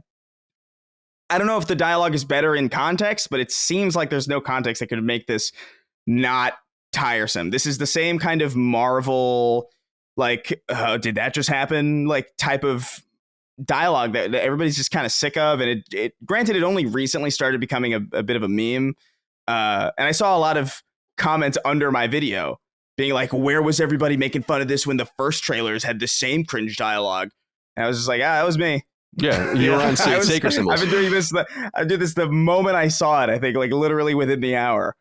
But I don't care about the credit thing, because I think the one that I posted is literally the biggest one still that I've seen anyway. So whatever. I'm just glad people are having a good time with it. And I honestly, I bet the Forspoken people are kind of happy about it too. I bet the writers aren't happy, but like, it's a lot of attention. Like, you have to just kind of accept the fact that, like, oh man, this is the attention that we're getting. And maybe that's not a bad thing. You know, maybe there's a way to twist that to your benefit, or the fact that people are aware of your game in the first place that's not easy to do now when there's so much competition. So I feel like they should be grateful for the fact that there's an amusing element to this game that otherwise wouldn't have been there. Like, if this game was if they played this game completely straight and it had probably good dialogue, it probably wouldn't have stuck out as much. Yeah, you know what I mean? I hear you, especially because I'm a little skeptical of the game, just because, even though I think it looks really fun, because Luminous, I didn't like Final Fantasy 15. Like, I tried, I really did. I don't get it. I don't understand it. Maybe I'll get it one day. That happens. But Dustin, you have anything to add? Yeah, I think that there was a really interesting conversation in our Discord going on about, like, well, a lot of games have bad dialogue. What makes this game any different? And the point that I made, that I've been thinking about it since I said it, and I feel like it is true, is that, sure, a lot of games do have what we would consider bad dialogue, but there is a fine line between something that is campy and something that is cringe. And this is something that is not walking that line at all. It is firmly in the cringe category. In fact, the biggest analog to this, or what it reminds me of, is the famous line from Rise of Skywalker where they're like, "They fly now," that joke. Yeah. It's probably written by the same people. I was like, that line, that moment, that movie is going to be with me for the rest of my life. I will never be able to forget that moment. And probably a few times a year, I'm going to think about it and deeply sigh within me like, how could they do that to my boy Poe? It's so bad. But anyway, so this is just like, it feels like that, like amped up any line, like maybe not every line, but most of the lines of dialogue we've heard from this game are just that. Did you see that because of this trailer, Joss Whedon was trending on Twitter? Yeah. Even though he has nothing to do with the game. Like people were just like comparing. It's like this, like, it's weird because I don't know, like let's say like 2008, 2009 in the early Marvel era, this type of writing is what people kind of were gravitating towards, is this like snarky, like making a joke about like a grounded joke about the situation you're in being fantastical. That's the joke. But right. At this point, I don't know if it's just because Marvel has moved on and become so fantastical that it's like, that's no longer funny or an interesting way to write characters at all anymore. Well, it's just it's overdone. It's the same thing with it. It reminds me of when in the late 2000s, when there were so many games that were just colorless and gray because they were trying to really showcase how realistic things could look, and it's just like, this is kind of bland. This is like really it's just gray, like Gears of War, even Grand Theft Auto 4, for as much as I like that game, it's like a very gray game. And it was all over the place. And then you started getting splashes of color in like the early 2010s with like Sunset Overdrive and things like that. And it's like, finally we're getting color. And now Fortnite and like all of these other like multiverses, it's just color to the point where I go back and I play a game like Gears of War 2 or Grand Theft Auto 4, and it's refreshing now. And it's all about the context of like where you're experiencing something and what surrounds it. That's like, it's not that this writing is inherently bad. It's that it's a flavor of formulaic that we're all just really tired of. It's this like, it's the superhero getting knocked down and he goes like, that could have gone better.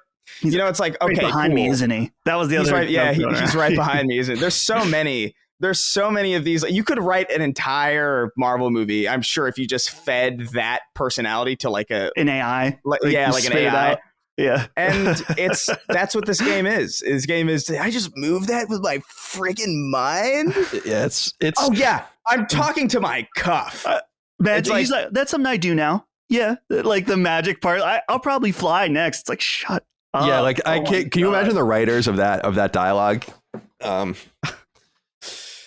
I think we know. and the thing, and you know what's really fascinating? What's really fascinating about this is because it's like, it misses the point of why this dialogue works for certain people. Like, I think this dialogue or dialogue like it works a lot for characters like Spider-Man, who are supposed to be snarky, but part of Spider-Man's charm with the fact that he's always cracking jokes is the fact that he is annoying. Like, he's not like in universe, he's not funny. No one's laughing at anything Spider-Man says or does. He's a nuisance, and he's like overconfident, and he's like being snarky just because he has the power to bully all these other supervillains, but it's not funny. He's not a comedian. But then you have like this random character in this fantasy game like doing the same thing, and it's like, it doesn't work because you think you're cool. You know what I mean? It's like the opposite. It's very confusing. I don't know why they thought that was going to be a good trailer, though. I think that they're committed. They have to be committed to this now. I mean, they're in. Well, it is what it is. This God of War video I made has 200,000 views. I did not. That's awesome. Good for you. It's so stupid. My only theory was, I think Nintendo does this. They do things that I'm positive they know are memeable, right? But I was thinking, I was like, even though like this feels like they're just pitching a low ball right to anybody just to like crack that right into like any kind of like hilarious meme. Like, it just feels perfect for that. But at the same time, I'm like, you wouldn't necessarily want to do that with something that makes you look so stupid. You know what I mean? Like, well, I think it's different divisions. I would bet the creative team feels really shitty about this. Sure. You know what I mean? Like, I bet the people who are in charge of like narrative and character and story and writing, I bet they feel really fucking embarrassed about this thing. But I bet the marketing department is like, dude, we've got a meme about our game now. Dude, that's awesome. priceless. And that's priceless. Yeah. I'm going to remember that line, like that did I just move that with my freaking mind? I'm going to remember that for probably the rest of my life. I'm probably going to be senile at the ripe old age of 48 and just like sitting in my hospital room, decrepit, and I'm just going to be saying that over and over again, and my kids are going to be like, what the fuck is he? What is he saying? What is this nonsense? Well, I'm looking forward to playing it because I want to see. Me too. I want to see what it's all about. It comes out January 24th on PlayStation 5, and it's not a great time because Dead Space comes out around then, and Resident Evil 4 comes out a little after that, and we're getting right into the meat of things starting to actually launch that I care about anyway. But I'd like to think that I will give it a try. We'll see. I mean, we'll see what happens when the time comes, but I want to keep an open mind about it. Yeah, I feel like it'll come off pretty cartoonish, but it could be fun to play, and that's totally fine. I don't know. I just don't know enough about what to expect from this game, but I am a little skeptical of Luminous for sure. Gameplay is king in my opinion. I think it looks fun. I'm looking forward to playing. Well, I definitely think that. That's why they probably like, oh man, like if only we could do this again. Like at some point you have to commit, and it's not just the VO and the writing, and you have to commit to the animation and everything, the modeling and everything. It's over. You can't just go back and it's not like old games. Like I could imagine with Fallout 3, it keeps coming up for some reason. I love that game, but I imagine you could rewrite that game up to the last few months if you wanted to, because everyone's just like, the camera zooms in all awkwardly and you could just do whatever you want. Yeah, we need someone to get into the VO booth and we need to change this line or whatever. It's different now. Yeah, it's different. Cut to the Luminous writer's room, and they're looking at Twitter this morning, and some guy's like, well, that happened. Listen, a lot of pink hair in that room, and we all know it. All right. Maybe. We all know it. All right, let's see. What else here? Oh, IGN has an exclusive I want to talk about. So yeah, that's Nextlander. That's how you do it when there's a source for a story. IGN's exclusive is HBO's The Last of Us casts Henry and Sam, but there are some major differences. So just want to point out, I don't presume to know these actors, and I don't want to talk too much about who they even are in the game, because I do want to be cognizant that some people for some reason have not played The Last of Us from 2013. But Sam and Henry are pretty important characters in the journey, and now they're cast by these two guys. So it's Lamar Johnson as Henry and Kayvon Woodard as Sam. And the more interesting thing to me actually here is that actor and actress Graham Greene and Elaine Miles will star as Marlon and Florence, two new characters being added to the series for the first time. Interesting. I don't know how I feel about that. People had pointed out to me that Ashley and Troy are playing new characters as well, which I didn't know. I knew they were playing someone, but I didn't know that they were going to play new characters. So that's interesting. I don't know how I necessarily feel about that, because you're thinking maybe 10-hour HBO series, I would assume. The game is longer than that, but it actually isn't when you think about it, because you need to just kind of time everything, and there's a lot of gameplay and a lot of wasted time exploration that you need to. So I understand their need to fill in with some other characters, but it makes it, I'm disappointed in this. I don't know if you guys have anything to add, but as a Last of Us fan, it makes it sound a little less haunting when you're talking about all the new characters you're adding, because part of the game is its road-like feel. It's Cormac McCarthy-like. We don't see very many people. It really is fucked out here. Yeah. It's 20 years after everything fell apart. So you meet too many people and you lose that vibe. They got to change the show name to the Many of Us. The Many of Us, instead of The Last, if you had too many characters. That's good. So that's good.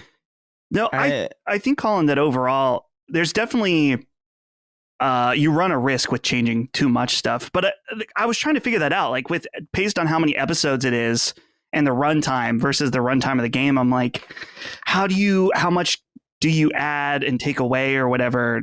Because you almost could just do a straight retelling of the game exactly with that runtime. But I don't know. I think the fact that Neil is so involved, it makes me feel less worried about that. I agree. Like, I agree. It wouldn't, if there are new characters, that they would only add to the vision and not corrupt it. But who knows? I mean, this is a totally different thing for The Last of Us, so it could be horrible. Guys, my body is ready for September 2nd. I got to just be honest with you. It is ready. You know, I'm spread eagle waiting for this game right now to enter me.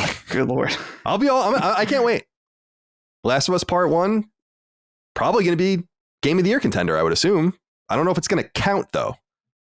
Mm-hmm. And I think that it runs the risk of actually meeting what some people's poor expectations are.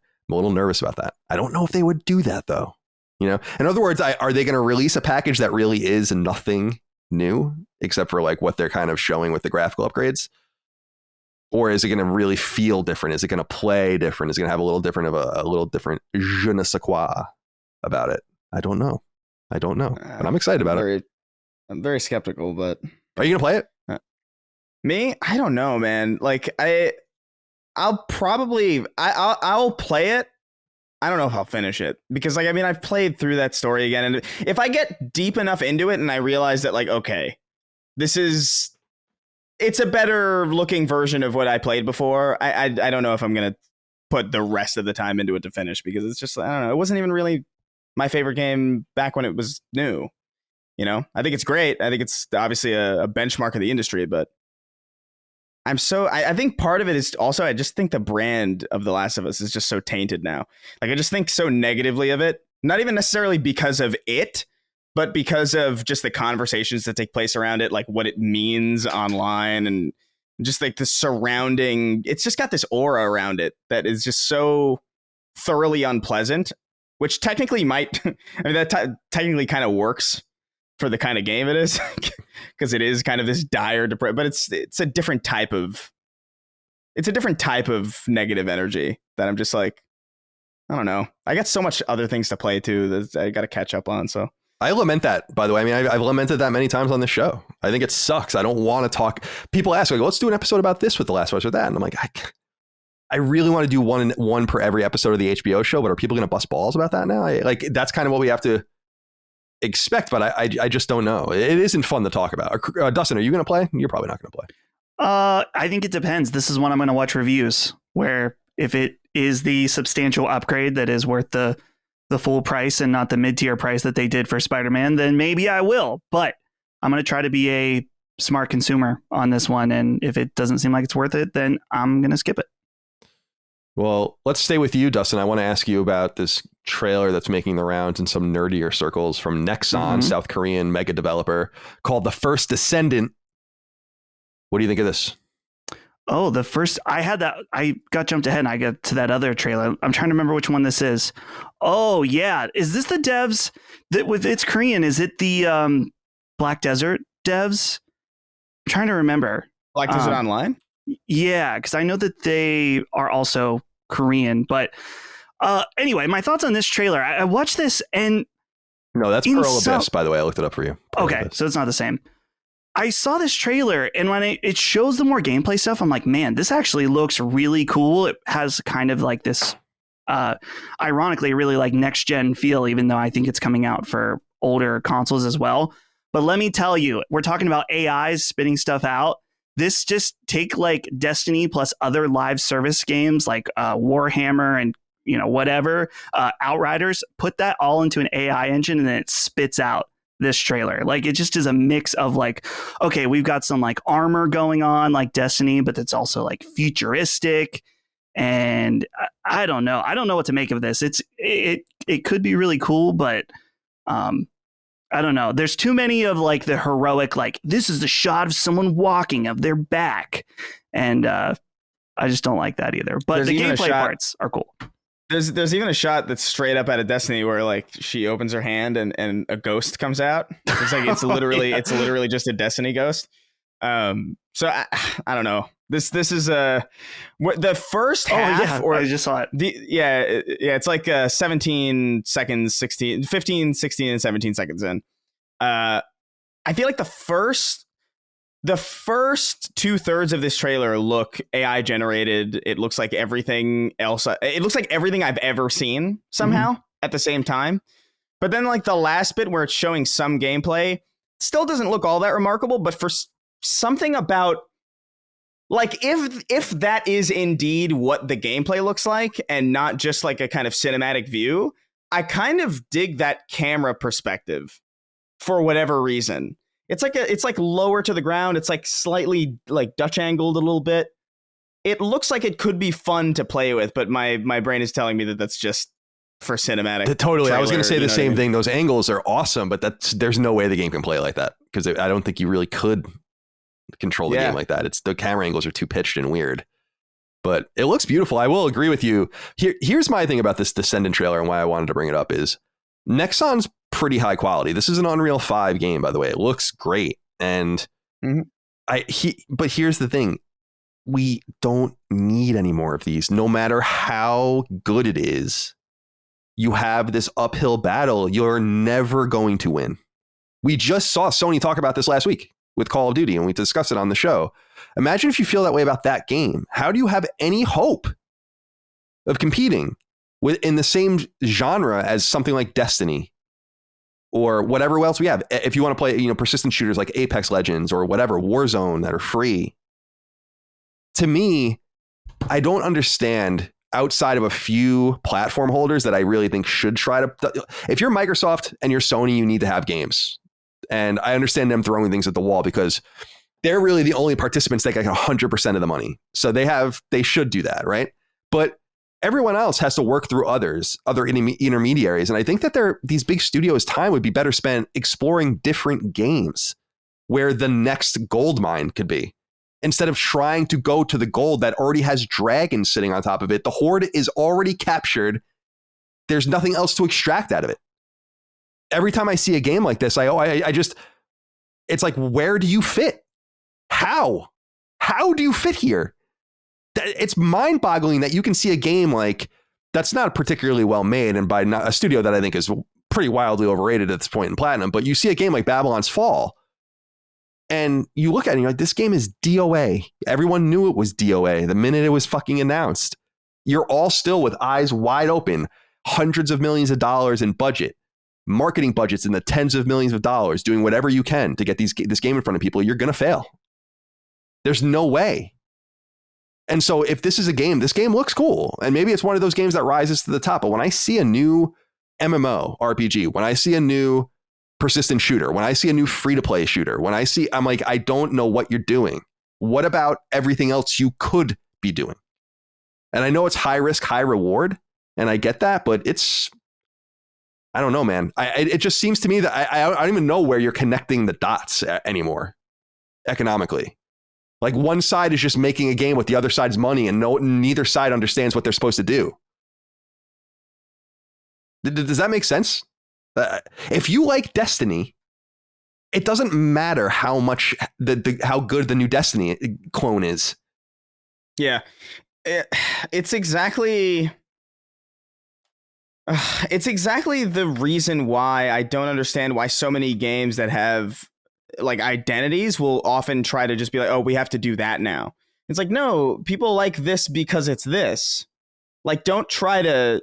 Like, so many shooters became Call of Duty in the early 2010s. Like, so many. Like, some of the biggest ones, like, just like ripped it off.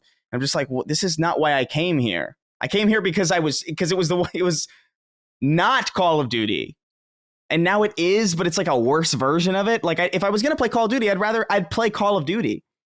Like, you're not going to convince anybody that you're doing it better than the other people. Destiny does Destiny better than you will. Sorry, just how it works. I agree. And you know what I also think of, Chris, is just all of the Dark Souls clones that have come out over the years. Some really good ones. People like them. But you know what the world stopped in its tracks for? Elden Ring. It didn't stop in its tracks for any of the other dozens of games that came from other studios that tried to do what Dark Souls did. Right? It just didn't.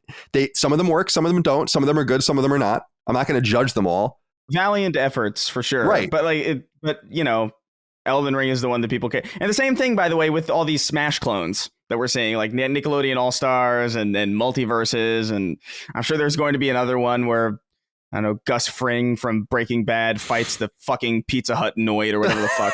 And I'm just like whatever. Well, this is just something that we're going to deal with. But none of these, I don't know if there's ever going to be another Smash Brothers, but you can bet when that happens, that's the thing that people are going to be paying attention to. that is when people are going to shut up and pay attention. It's just, I could be totally wrong. I don't know. I think people understand what I'm saying. I don't think you're wrong. We already have, it's like what we always say, we already have a George. We already have a George. That's the whole, that should be like the economic model. You know how sometimes like laws of economics get weird names and there should be an economic law that says we already have a George. The law of we already have a George. Yeah. And the law should be like, you don't replicate items that are already market dominant, right? Unless you feel like you have a new way in. And the more, the fucked up thing is that the more entrenched these games become, the less likely it is anyone will be able to break their hold. And for sure. So if you become a Destiny fan, I know you know people like this probably. They play Destiny, they play Call of Duty, they play Madden, they play FIFA. It's what Jaffe had been recently talking about, and I think we discussed on this show about, there may be only being 250 million actual gamers, like we identify them in existence outside of all of the noise. And you're going after them. You're not going after us.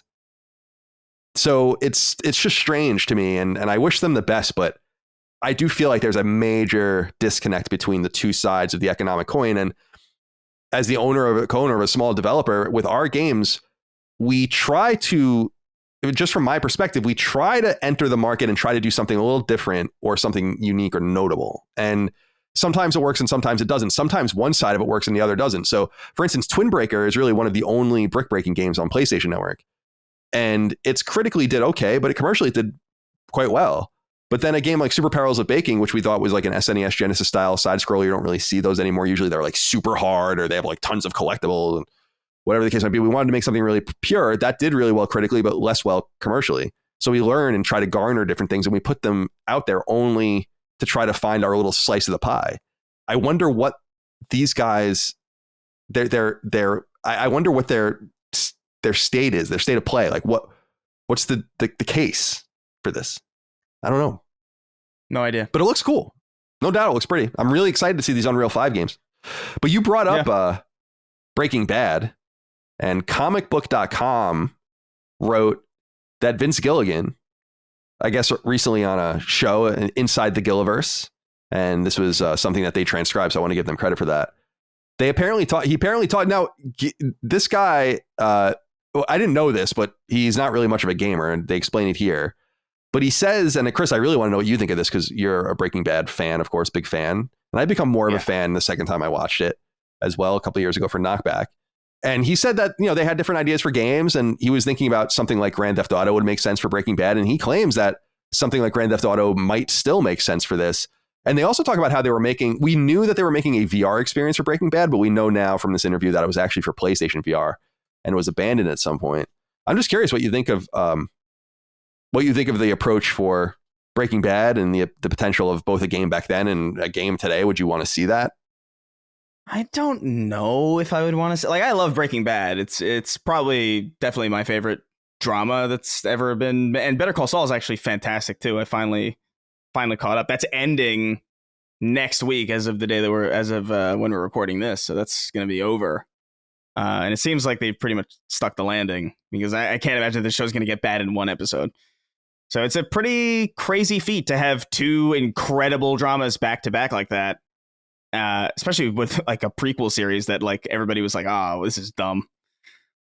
As far as like video games go, though, I don't know if those strengths would translate well, because like I think what makes Breaking Bad special is the voice of Vince Gilligan and his team and those writers and the way that they're able to frame and the way that they're able to frame drama and the way that they're able to kind of time things in the natural. It's linear media is what I'm trying to say, I guess. And I don't know if Breaking Bad would have the same punch if it was in a non-linear kind of make your own pacing setup. Like I feel like so much of it is orchestrated and intentionally presented to the audience in a very specific way. And I feel like any game to come out of it would either be too linear to be interesting or so open that it fails to be what's special about Breaking Bad in the first place. I don't know. I wouldn't necessarily be head over heels for this idea, but also in general, I would just rather not have licensed based stuff. if we can avoid it, you know? Like if we're going to have like an open world crime game, I'd rather it just be something completely unique and independent and on its own, as opposed to being like randomly tied to this IP that everybody loves and everybody. It's like that Slippin' Jimmy cartoon. Have you seen that? No. Oh God. They made this like horrific. It has nothing to do with Vince Gilligan, by the way, but it's like the studio that owns that IP or whatever. They did this cartoon, like this Adult Swim style animated prequel cartoon for Better Call Saul, and it's Saul Goodman as a kid, and it's fucking terrible. Oh, it is like you see it and it looks like a parody. It looks like it looks like people making fun of how corporations like milk really good media and just turn it into animated sitcoms for no fucking good reason. It looks like that, and I remember seeing an image of it on Twitter and being like, "Oh, that's a really funny image. It's a good meme." And then I realized it was real. It was like an AMC Plus cartoon that's very real. And it just reminds me of that, where it's like Breaking Bad is good as a live action drama. It doesn't need to be a fucking. It doesn't need to be a cartoon or a video game. Though I would say it would be awesome to see Vince Gilligan write a video game, just not Breaking Bad. Yeah, there's a Sopranos PS2 game that's supposed to be awful, and that's what this reminded me of. This news story. I was thinking about that. I've almost bought that game before. It's still like $15-$20, which I'm interested in enough that I kind of want to check it out. But yeah, these things I think are better. Remember the Lost? That Lost had a game too.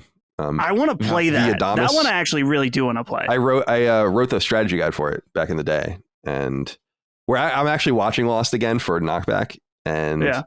I haven't seen it in years, and it's so funny, and I'll save it for that show, but it's so funny watching something that I think is really good still. The first two seasons of Lost are really good, but that TV is so good now that it almost feels paltry by comparison. It's like the writing's kind of stiff and weird, and the pacing's a little strange, and it comes from ABC, which is not known. Like, it's weird seeing that ABC splash screen. I'm like, ABC is fuck, like, how did this happen? And JJ Abrams, of course, coming from, this is auspicious beginnings in some way, and it's fun watching it from that perspective, but it's awesome how good it's become now that I look back at a show like Lost, which I think is a banger, those first two seasons, and just being like, this is, it's not pedestrian. Lost is good all the way through. Just saying. You think so? Yeah, I actually never saw the last season. Really? Yeah. Okay. I read about it, but I never saw it. I'm looking forward to listening to that Knockback very much. Yeah, we'll get there. Very curious. We're on season by season, so we'll get there. All right. Well, we don't need a Breaking Bad game, says Chris, but we do need this new game from Indie Creates. I wanted to just point this one out. This is very much a Colin game, but Grim Guardians Demon Purge stars two demon hunting sisters, each with unique abilities. Play it by yourself or in two-player co-op, coming to PlayStation consoles. And Indie Creates, of course, is the Japanese studio responsible for Mega Man 9, Mega Man 10, the Bloodstained games, a lot of really good, true shit to the 2D era. And this game looks dope. Can't wait to play it. Looks really cool. I don't know if you guys have anything to say about it. I won't force you to talk about Indie Creates, but the gameplay it looks like Castlevania with kind of like a crazier Castlevania with guns and everything. I mean, this is my shit, dude. This is my shit. But what makes it special, by the way, is that Indie Creates doesn't make a game like this all the time. So when they come out once every couple of years, snatch that bitch up. I'm sorry, Dustin, go ahead. I think the really unique thing about this trailer is the co-op mode, which it shows that you can play two characters by yourself if you want. But I think the co-op is probably the most intriguing aspect of it to me, that I think one character uses a gun and the other character uses a sword. So you have like range, like close range and then more far away. Like, that seems really cool.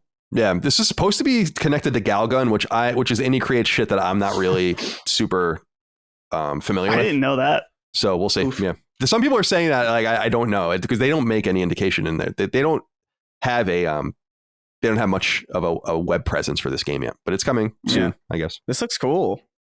Yeah, I'm excited about it. So go check it out if you guys are interested in Indie Creates. Grim Guardians is the game. Demon Purge. Dustin, one for you, my friend. I saw this and immediately thought about you. Reported by Video Games Chronicle. Everybody's Golf Studio, Clap Hands, trademarks potential new golf game. So they trademarked an English game name as well as a Japanese game name that translates to the same term. Easy come, easy golf. Translates to anytime golf. What do you think? I know you've been kind of feeling this stuff at least recently.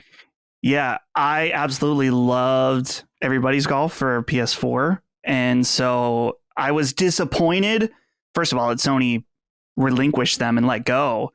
But the Clap Hands Golf, the Apple Arcade game, was cute and interesting, but not what I'm looking for at all when it comes to, like, when I play a golf game on my phone, I'm thinking of Desert Golf. If you ever heard of that game, which is the most basic, like, one screen at a time golf game. It's really cool. But to see them potentially enter back in, I guess I was looking at this article. It doesn't really indicate where this could come out, which the worst case scenario, this is another mobile game, which would be devastating. But if this is a spiritual successor to Everybody's Golf, that would be a dream come true. I would assume that that's where they want to be, is console. Sure. Yeah. That's where their heritage is. Sony did let go of a lot of things incubated by Japan Studio. I would say that was one of, if not the biggest persistent product that came out of Japan Studio's kind of X-Dev initiative there. And at some point they decided to go their separate ways. And that happened with a lot of different Japan Studio incubated talent at the same time. So there must have been more to that than meets the eye. But yeah, I'll be interested to see if they come back. I think there is a little bit of a gap for a more cartoonish golf game. Golf is huge. And we already know that there's going to be new PGA games and all the rest. So we'll keep an eye on that. I thought this was interesting out of Evo. Evo happened recently. Actually, yeah, I don't know if I guess we'll talk about Evo later. But Arc System Works studio we talk about a lot on the show. Japanese fighting game studio. Guilty Gear, Blaze Blue, all that kind of stuff. Dragon Ball FighterZ, I think, is one of their most recent games. But the Guilty Gear Strive actually just sold 1 million copies. I just read that yesterday. But IGN spoke with Arc System Works lead, and they basically said that in so many words, and I'll read the quote in a moment, but in so many words, that they want to gain licenses. They want to make fighting games for other people. And this is really exciting. He says to IGN, quote, "We need to expand fighting game communities through IP in the future. If we have such an opportunity, we are actively pushing to collaborate with new IP owners," end quote. And it says Arc System Works has collaborated with a number of different IP owners in the past. So we talked about Dragon Ball already, but Persona, of course, they did the Persona fighting game. They're doing Grand Blue, or that's already out, the Grand Blue fighting game, I think, and then One Piece. So they've done other things in the past, but this is exciting because while we're talking about kind of the vacancy of the crossover fighter, this is the style of crossover fighter that would be interesting because it's more like Marvel versus Capcom, more of a real fighting game. And that's what Arc Systems Works would make. And imagine the style of those beautiful hand-drawn style graphics. It would just be awesome. So I got really excited thinking about it. Chris, what do you think about Arc System Works? What would you like to see them touch? What comes to mind? Well, I just think this is kind of awesome and interesting because it's usually the opposite. You know what I mean? Like usually a company I know we've talked about Platinum in the past about how they're like desperate to work on their own stuff because they've been working on so many other different IPs that don't. It's interesting to see a company be like, we actually want to work on stuff that doesn't belong to us. Like that's like just fascinating to me as a premise. But I don't know. I feel like the possibilities for this are kind of endless. I feel like you can make a fighting game kind of out of anything if you really even if something is absurd, it just becomes funny, Like I will continue to say Seinfeld character action fighter because I think that's hilarious, especially by Arc System Works. That'd be so that would be that's a religious day the moment that happens. But I don't know. I feel like I just feel like this is a very smart way to expand the interest in fighting games. I think the way they talk about it is really kind of ingenious. The idea that, because fighting games are very competitive. They're very, I don't want to say insular necessarily, but they're difficult. They're harder to break into than I feel like a lot of other things are. Just by the nature of how limited player pools can be at any given time. You're not really, outside of Smash Brothers, you don't really have all that many social fighters. And I guess the Smash Brothers clones also kind of account for that as well. But I don't know what I would like to see from them. I just think this strategy is really smart and it's a really cool way of thinking that I haven't seen or at least read about. Well, it's interesting just from the sense that, as they say, they're doing it from more of a genre-wide thing. In other words, they have the most to benefit from as the most respected, I would say, fighting studio to grow the genre benefits them. What came to mind for me immediately, Dustin, is Marvel. And I know that this is usually where Capcom would be, but I have two ideas. And again, some people write in not really understanding that. I'm talking sometimes about strategy and other times I'm talking about taste. I think Marvel is really played out. If I was at Disney, I would be like, we should make Marvel video games. So it's two totally different things. I mean, so talking from a Marvel perspective, I look at it and I think, well, there's a potential there for a serious, beautiful fighting game that would unify all of the different products that you have into a cogent language, which is what Arc System Works is able to do. But also, I've discussed on previous episodes this idea I have that I don't think is insurmountable of a Marvel versus DC game, and to get everyone to buy in. And I remember discussing it and saying that it would be so hard to market it because the people would be crazy. Like, we can't have Batman punching Spider-Man in the ad, and what is this? If you have Superman doing this, then we have to have, Dr. Doom doing this and all this. I can imagine it'd be fucking absurd, totally stupid. But I love that idea. I wish that corporations could realize the potential. See, that's something new. And I don't know. So that's where my mind went, where the superheroes that would benefit most. Of course, I think they're talking about Japanese stuff. So first and foremost. And I think that's what most people want them to work on, but it is exciting to think about what they could do in the West.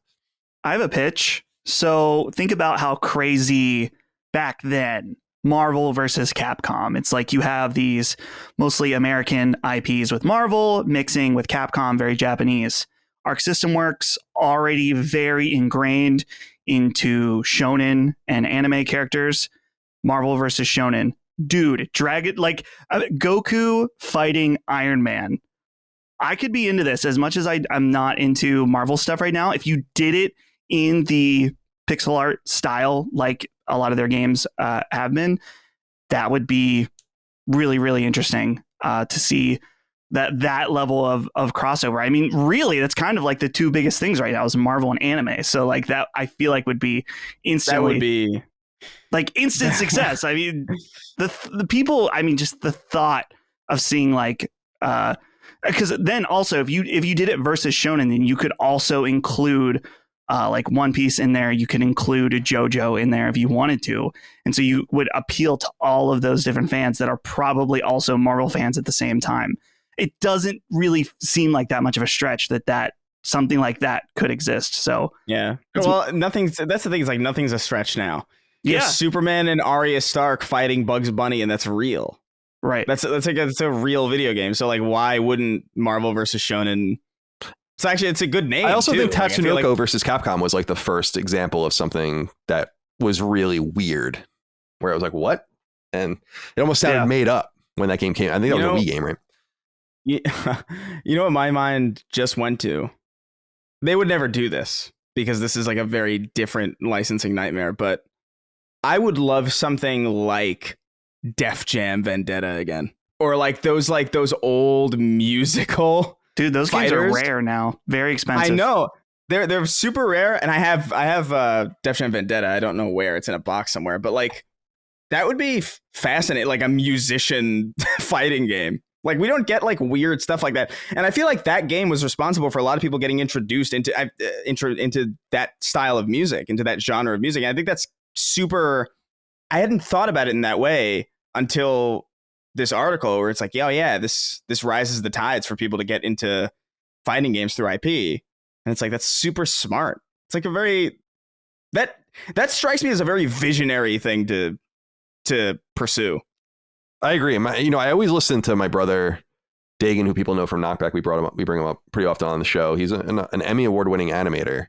And while I love listening to him talk about all sorts of different things, when he talks about animation and art, I perk up and really listen carefully because he knows what he's talking about. And he marvels, pardon the pun, at Marvel versus Capcom to this day. It's like one of his favorite things. He can't believe how the language of the game makes it all make sense. And that's a really difficult thing to do. Not only within the universes, like just making Capcom make sense and making Marvel make sense are two different things. And then putting them together is insane. And that's why I always thought that Tatsunoko, that was so weird to put in all that effort. Did either of you play that? No, but I know that's the Wii one you said, right? Right. Yeah. I think that's also a rare game now. Like kind of expensive. Yeah, I have that actually. And because that was just one of those weird, couldn't even believe that was ported, or I'm sorry, translated, localized. Yeah. But I think the potential is really there. And yes, I think there's three different ways you can make a fighting game. You can make the crossover fighter, for better or for worse. You can make your own fighting games within these different genres. We're going to talk about one in a little while during the news segment. And then you can make something kind of different and new. I don't know. I don't presume to know enough about the fighting game community to know what they even want. But I don't think anyone knew they wanted Marvel versus Capcom. Oh yeah. I mean, I guess Street Fighter versus X-Men was first, but no one knew that they wanted that shit until you got it. And so we did. And those were good days, man. Marvel vs. Capcom 2 was awesome. I love that game. I'm horrible at it. They're doing a arcade 1-up cabinet of it. They just announced. Oh, Dagan would probably love that. All right, what else do we have here? Oh, I just wanted to point out. So over on the Games Leaks Reddit, people pointed out that Shuhei Yoshida randomly retweeted, and I thought this was pretty compelling, which is why I'm bringing it here. He randomly retweeted a 2019 tweet from Dennis Martin, who is a composer in the games industry. And Dennis Martin on December 3rd, 2019 was talking about how 20 years ago I scored the music to Legend of Dragoon for PlayStation, and he just showed some of the music and a folder of all the music that he was doing or whatever. And it's just this random tweet, and Shuhei Yoshida retweets it. And it's 2022. It's 3+ years later. Some people are wondering if this means that the very late PS1 JRPG, internally developed JRPG that Shuhei Yoshida produced, Legend of Dragoon, is coming to PS1. And I just wanted to put that out there. You know, it's a PS1 classic to PS4 and PS5, I should say. So a possibility. Also, Shuhei Yoshida recently did a really interesting interview that's making the round, so people should look out for that as well. He talks a lot about Japan Studio in there, apparently, but I haven't listened to it yet, so I don't want to speak on it too authoritatively. What I do want to speak on, however, guys, is that Hollywood Reporter reports that a live-action Pac-Man movie is in the works from Wayfair and Bandai Namco. And they say a live-action film is in development based on the classic arcade character with an endless appetite, Pac-Man. The project hails from Bandai Namco and Wayfair Studios, the production company founded by Justin Baldoni and Steve Sarowitz. And they talk about, you know, there's really nothing else to say. I guess this is just going to be a thing that happens. I don't know. Now, this isn't the first time that a Pac-Man movie has been rumored and even announced, I think. And as we've discussed on the show in the past, the movie industry is just kind of like this, where they just announce things and they're like, this is happening, then things don't happen and things fall through and they move on. What the fuck is this? Chris, you have any idea? I have no earthly clue what the hell this could possibly be, but I also wouldn't know what the Marvel movie would be, and or not the Marvel movie, the Mario movie would be, and that's real. So why not? Honestly, why not just have an hour and 30 minutes of just a yellow sphere just eating dots with probably some Marvel dialogue thrown in there. It's unimaginable what it could even be. I can't even think about it. I can't even conceptualize it. I'll say when they gave Pac-Man a face, I'm talking about like a real face, like the way he appears in Smash Brothers, you know, like that version of Pac-Man with like the blue eyes and the nose. When that happened, I checked out. I was like, this is disgusting on like a way that is on a level that's very primal to me. Dude, he's had a face since the PlayStation 1 with Pac-Man World. I know, but Pac-Man as an inception is not, like, I never thought of him as like a man. I don't know why. Look at Pac-Man's actual design, his anatomy, as of late, and it's just really off-putting. There's something just fucked about it. Like, I don't like it. I know he's had that design for a very, very long time, but Pac-Man is a circle with a piece missing. That's it.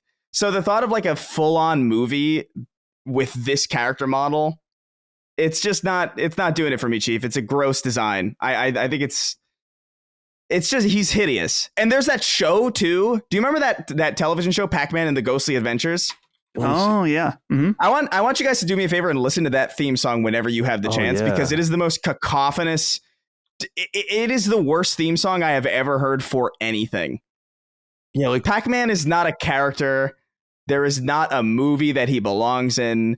There is not, actually his best movie role was in that Adam Pixels. Right. When he came down from the sky and started eating. That was a little cameo. I agree with you that it's one of the examples where the game is the icon, not the character. The game itself is the icon. Yeah. There's a Wii U game, Pac-Man and the Ghostly Adventures. Says here. Oh God. Pac-Man is definitely on a face way longer than the PS1 now I think about it.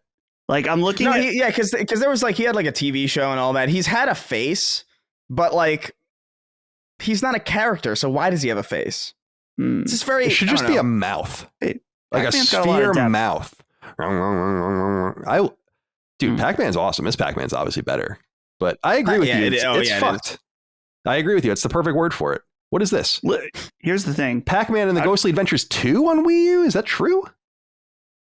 Jesus Christ. Pac-Man Party on the Wii. I don't remember this. Dude, they're re-releasing Pac-Man World pretty soon. Pac-Man World Repack. It's coming out. I think that's coming to PS4 also. I want to see list of Pac-Man games. Pac-Man is such a weird character because I as far as characters that I think Miss Pac-Man is probably like one of my favorite like video games. Bar none, because the way it just feels to, especially on an arcade cabinet where you're like really like shifting your weight on the stick. It's just like it's a really good feeling game to play. But as a character, I think I loathe Pac-Man. I think I hate him as a man. Oh man, I feel the opposite. I like how weird he is. It's just like I love that. Like, what is he? Yeah, I don't know who he is. I can't judge him. Like, if you were to cut him, would there be like flesh inside? Is it just like yellow bubble gum? But that's what I don't like. That's what I don't like. I like when I look at a person, I like knowing that they have a skeleton. Does he have blood? Does Pac-Man bleed?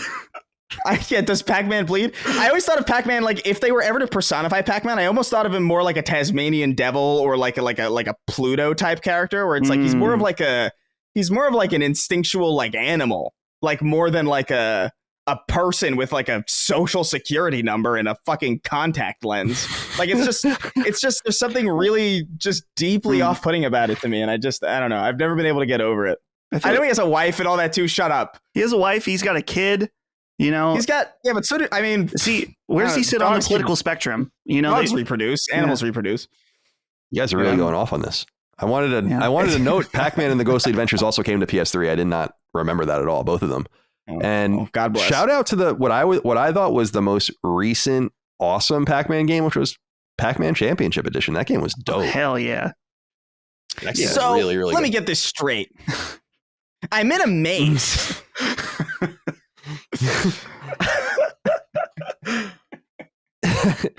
Ghosts are chasing me. Oh God! I really want to see what the film will be. Right? Yeah. I don't know. Did we talk about Diablo 4's leaks last week? I don't remember if we did or not. I don't know. So I just thought this was funny. So Diablo 4 is leaking, and because it's in a closed beta. But what I find funny about these videos is that they're fucking totally labeled. Though they're labeled more with tell signs of who the person is than any build I've ever seen in my life. Because a lot of builds, when you get them early, have some sort of imprint on them so that you can trace back if anyone leaks videos or screenshots of it. But it's so funny, like it's just so obvious who these people are based on these URLs that are like splashed across it. But I'm curious if you have anything to say about this. That to me, I don't give a shit about Diablo 4 personally, but that to me was funny. There was one guy that was doing it and literally saying, I don't think I'm supposed to be doing this. Is he streaming the game with like the water stamps all over, the watermarks all over the video? Does this look interesting to you guys? I didn't. So I've kind of avoided seeing any leaks or anything like that, but it is always shocking to me that, I mean, you know that Blizzard knew if they're doing this level of closed beta where they are inviting people outside of the industry space to check this out, that it would leak, like, obviously. But at the same time, it's like, come on, guys, you see the watermarks? Like, you're your Blizzard account, which who knows like how much stuff you could have on there, like a World of Warcraft account or a Call of Duty account, like totally at risk completely. But I don't know, some people don't seem to read the agreement to these types of things. I love the idea of somebody being like, I don't think I'm supposed to be doing this. Yeah, dude, that video is so funny. That's classic shit. It was so good. And just a couple more things. Sonic 3, the Sonic the Hedgehog movie, the third one, December 20th, 2024. That's been dated, if anyone cares. And finally, sad news for me, WayForward announced that River City Girls 2, which I'm really, really looking forward to, will come out later this year. It was supposed to come out by the end of this summer. River City Girls was one of my favorite games of 2019. I thought that game was fucking awesome. Cannot wait. Love the role reversal and the gender reversal about how they're saving their boyfriends, like their defenseless boyfriends. It was so cute and so fun. So definitely check that out when the time comes. We'll have more to say about that, but I wanted to note all of that as well. All right, let's get into what we're playing. And Dustin, we'll start with you. Ryan Harvey wrote in. Said, hey, CDC, are any of you guys interested in the Diofield Chronicles demo that just went up? I don't know that it's as exciting as Tactics Ogre to any of you, but I really enjoyed the demo going in, not expecting much. Square has been quite good about providing demos. I see here that you've played it, Dustin. What did you think of it? I have not finished the demo because it's surprisingly very long. I read online it's up to 4 hours, 3 to 4 hours, depending on how long you play. And then your progress can carry over to the main game. I think I'm done at about an hour and a half in, and it's not because this game is bad. Actually, when I was playing the actual combat parts of the game, I think that the combat is very solid.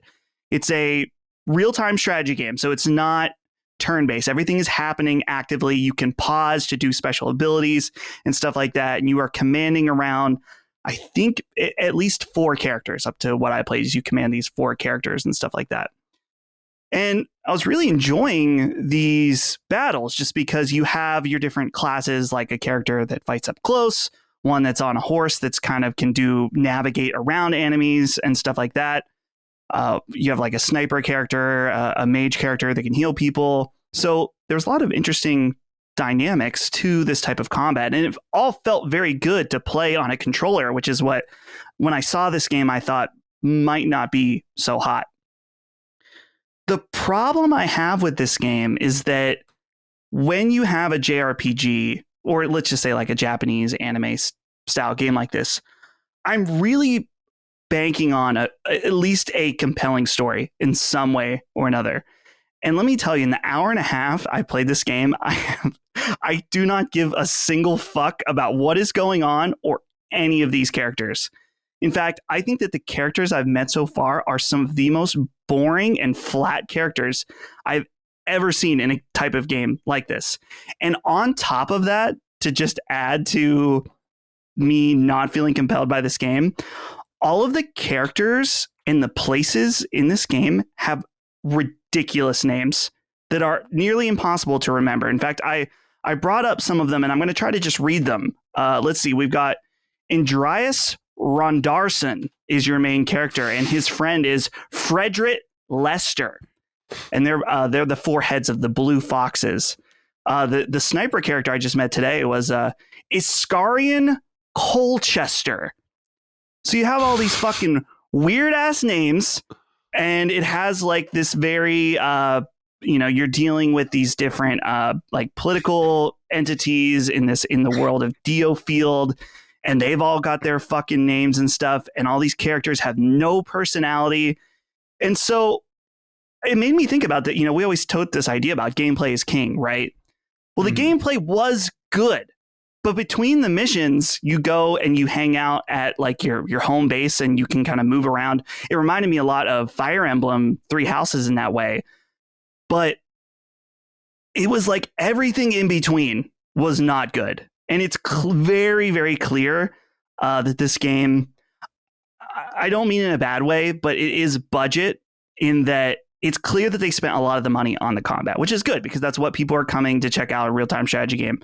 But like the character models and the cutscenes, it's all just feels very budget. And so I didn't want to cast like too much judgment on this game because I did only play an hour and a half, but it very much put me in the camp that I'm good to wait or not play at all if if the reviews come out and they are like, man, this game, it's got a slow start, but it really turns around, I may be interested in checking it out. Probably not at full price, but either way, I think it's cool overall that Square Enix is doing some of these smaller games like this and the new Valkyrie game, Valkyrie Elysium.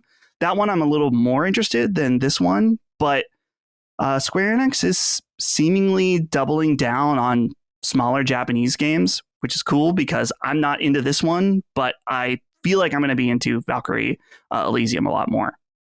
Well, it's worth noting that Push Square agreed with you. I saw that they called it dull when they wrote it up. So we'll see. I didn't realize that it was really a lot of it was real time as opposed to turn based. Yeah. And that's a turnoff to me. I'm not going to play it.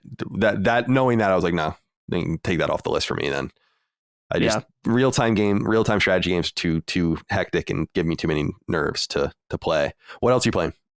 The two other ones are I finished up the original Tomba, had a fun time with that.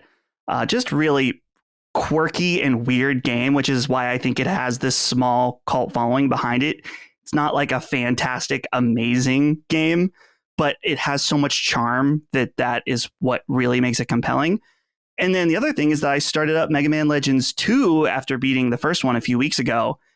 And the main takeaway that I have just from playing the first hour or two is that I remember playing this game growing up, and it just reminds me of a time when sequels were often like leaps and bounds better, like instantly noticeable. And I'm not saying those don't exist now, but I don't know if it's just because I'm playing these pretty close together, not necessarily back to back, but very close, that it's like, man, they really honed in, and it's still dated in some ways, but it just made me think about like how progress in games feels like it's slowing down in a lot of ways, which is okay, because I feel like the industry has kind of maximized like, okay, what works and what doesn't work. But it's always fun to go back and see like those like major jumps, even within the same generation. So Mega Man Legends 2, one of my favorites. I found when I booted it up, I realized my original save was on it.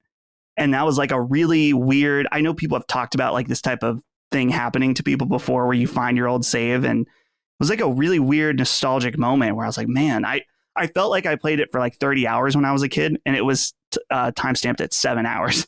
So but yeah, it's been cool going back and checking out these old games.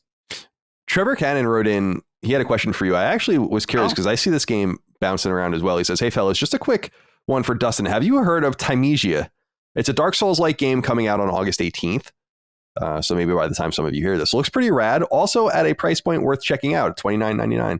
Anyway, I just randomly saw it on my Twitter timeline and thought I'd share. I think this game was supposed to be out already. I think it was actually delayed a little bit, but it does look like your kind of game. Are you interested in this? Yeah, I am mildly intrigued by it, but as I've said before, I just don't get into Souls-like games. In fact, I often find that I don't really like them. Mortal Shell was one that I know a lot of people really liked that I just found was too slow and heavy. This one I'm a little more intrigued by because it seems to be very, very fast-paced and much more Bloodborne inspired. So this is one that I'm definitely curious about. It seems like it's coming out August 18th, so that's next week. Not too long to wait to find out. But yeah, this one's definitely a lot more intriguing than the other ones. So I like the main character has like the witch doctor mask, which is always like a really cool image. All right, Chris, what have you been playing? I see something very special here on your list. A couple of special games, but one especially very special. Yeah, so I've been a madman lately. I've been playing a lot of even just some stuff that's not on this list. I've been playing Grand Theft Auto 4 again, as I've mentioned before. It's like still very wonderful.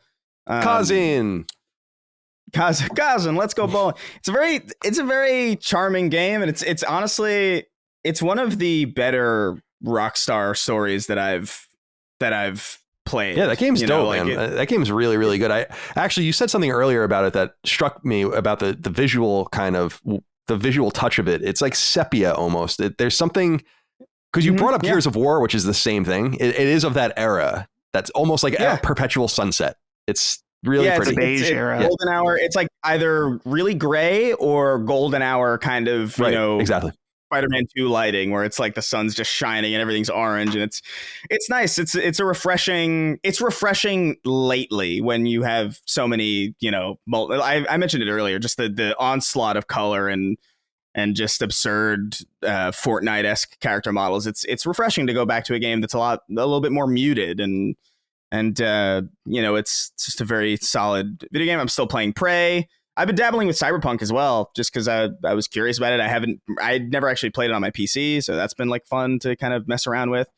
I played Red Dead Redemption 2 in front of my dad strategically, and this was a plan you had for a while. I've been mentioning this for a while, and I strategically I set up I have a Series S just as like a backup for when I travel and stuff. It's like I put that in the living room, and there was just kind of a lull, and like they weren't watching anything. They were just sort of reading. And I was like, all right. I put it on, I booted it up. And the second that music kicks in, I noticed my dad's like, just like, oh, what's this? And immediately, like I got through the first night and a little bit of the next day. It was late at night, so we were headed to bed anyway, but he was just glued to the screen, and he was like, that was like a movie. That was crazy. And I was like, yeah, video games are kind of like this now. It's like, yeah, I'll look into that because that looks cool. So got him. That's kind of awesome. Got him. Rockstar. I tweeted about it, and I tweeted about it, and Rockstar. Rockstar's account liked it and everything. It's just a very cool moment to have that, because I've never had that with my dad before. Really, like, because most of the games that I play are granted very nauseating to watch. Like I'm playing like FPSs, and I would imagine it'd be very if you're not controlling it, that's jarring as fuck. Yeah, it's not something that's fun to watch, but I thought like, oh man, Red Dead Redemption 2 is just so cinematic, and the characters are so good, and the performances are so good, and it looks so gorgeous, and it's slow enough that I feel like it wouldn't be distracting, and it totally worked. He's into it. I don't know if he'll play it because, again, it's a pretty complicated game, especially for your first game. Definitely. But I encouraged him to at the very least like find like the story on YouTube, because I do feel like there's just so many good stories that people aren't experiencing, even if that barrier of play is a problem. So that's kind of an awesome thing that happened over the last couple days. But I booted up, and the last thing that I'm playing, among many others, is Far Cry 6, because I remembered, oh wait, I have this Epic account. Right. You son of a bitch. And so I was like checking through the Epic store of all the stuff that was in the library that I just haven't been paying attention to. And Far Cry 6 was there. And I was like, I'm kind of in the mood for like a first person open world kind of fuck about type of game, that's not. And I'm curious about how this game is. And I don't know. I've heard mixed things about it for a long time. It's also been a long time since I've properly played a Far Cry. I like dabbled a little bit in 5 before I was like, I'm not feeling this biome, this area. I'm just not really feeling it. But I think I will say I'm not super far in. I'm like maybe like 3-4 hours in. I like the way it plays. It runs really smooth. I like the characters. It was actually nice kind of recognizing a lot of like the subtle language hints, because they speak Caribbean Spanish, which is distinctly different from Mexican or Spaniard Spanish. It's a very distinct. So I was hearing things that characters would say, and I'd be like, oh, I know that. Like my family says this all the fucking time. It's just a very different type of Spanish than you're used to seeing in video games, and even in most movies, to be honest. Like the Mexican Spanish in like Breaking Bad and Better Call Saul is like completely alien to me. So that was cool. It kind of got me like into the world a little bit. It's not necessary. It's not like the most amazing thing, but I'm having a good time with it. I think Far Cry does work best though in a tropical setting. There's something about the tropics and like the blue water and like the specific trees and the foliage and the types of animals that I think really, and like the white sand, I feel like that works exceptionally well for what Far Cry is. And I don't know what that is exactly. Maybe it could be biased from Far Cry 3 being my previous favorite and having such a good time with that. But I actually think it's something deeper. I really do think that there's something about this gameplay system, this narrative structure, and this set dressing that works really well. as this kind of special sauce that wasn't working for me in the Pacific Northwest in Far Cry 5 and wasn't working for me in the Himalayas in Far Cry 4. There's something really nice about that warm weather feel. It almost feels like a vacation, you know? And I'm not so deep into it yet that I could speak to really anything narrative wise. I think the story is fine so far. I do know I do know the shortcomings. I know that the main villain doesn't have as personal a relationship with the main character, so I kind of know that going in. But I'm having a decent time with it. It's fun. Yeah, I loved Far Cry 6. I thought that game was great. Oh, I just loved it. The UI is really good too, by the way. Well, not really good, but it's better than what it was. I remember Far Cry 5 being like really overwhelming and feeling like there was like a ton of shit on the map, like a ton of shit on my HUD at once. And this feels a lot more stripped down. There's even like a toggle on the D-pad so you can like kind of like get some of the objectives off your screen. And that's been really nice. But yeah, I like it. I'm probably going to play more of it after this. Well, since you brought that up, I'm going to do it. I don't think we've ever done this. I'm going to go back to the 6 questions, comments, concerns, thoughts, and ideas again. Pull out a second question, which will leave us with 4 later on. But it just makes more sense now since you brought it up. Ghost Raid wrote in and said, "How's it going, Slick Boys? I've had a lot of questions mulling over in my head, but after watching the Skull and Bones gameplay, I have to ask, what on earth has happened to game UI? It feels like we were in a golden age just a decade ago with simple yet stylish UI, and now it's as if everyone responsible has left. It's gotten to the point where I've noticed it sometimes takes noticeably longer to load the interface than it takes to load the actual game. It blows my mind whenever I try to play Halo Infinite and I can't even get through the main menu without having to wait 30 seconds to load the matchmaking screen. Or when I go to play a single player title and immediately have to enter the settings to disable a bunch of useless HUD elements. Whatever happened to the simpler times? When did humanity go wrong? Thank you, and remember to give the chicken a cigarette when you're through with it. We will. Thank you, Ghost Raid, for writing in." So yeah, to your point, Chris, I mean, what has gone wrong here with UI? I have a theory on this, which is part of it's probably focus testing. And then part of it, I think, is probably UI designers justifying themselves, because when you make the perfect UI, which I think would exist, you don't have much more to do. Probably you've figured this really important thing out. It's kind of like we talk about control. Not the game, although the game's awesome, but controlling a game where certain games feel right. And so you replicate that feel over and over again until a game just feels like a game. When you play Far Cry, it kind of feels like a bunch of other shooters. And so we know how to play it and we understand that. So theoretically, the gameplay designers have more, or, you know, as far as mechanics is concerned, have less to worry about. And so I think there's something to that too, where you're just kind of getting too cute. Again, as I said earlier, I don't like when people get too cute. And so you add too many things. And I've noticed this a lot in Cyberpunk, where there's just too many things on the screen. Even it's not that there's the things that are communicating to you are bad. It's not to say I don't want to have some sort of reticle. I want to have some sort of radar and all that, or GPS. That's totally fine. But like little icons and things they put on the screen that identify and all that, I'm like, this is just wasted space. I don't need this. Just move things closer to the corner. What do you think about why UI has gotten so out of control? It's and of course, I think God of War is one of the most egregious examples of that, sadly, in the AAA space. Well, yeah, I don't know, man. Like, I do feel like we had a pretty good thing going in the 360 PS3 generation, where I feel like UI was as good as it needed to be, and it wasn't trying to get too cute with itself.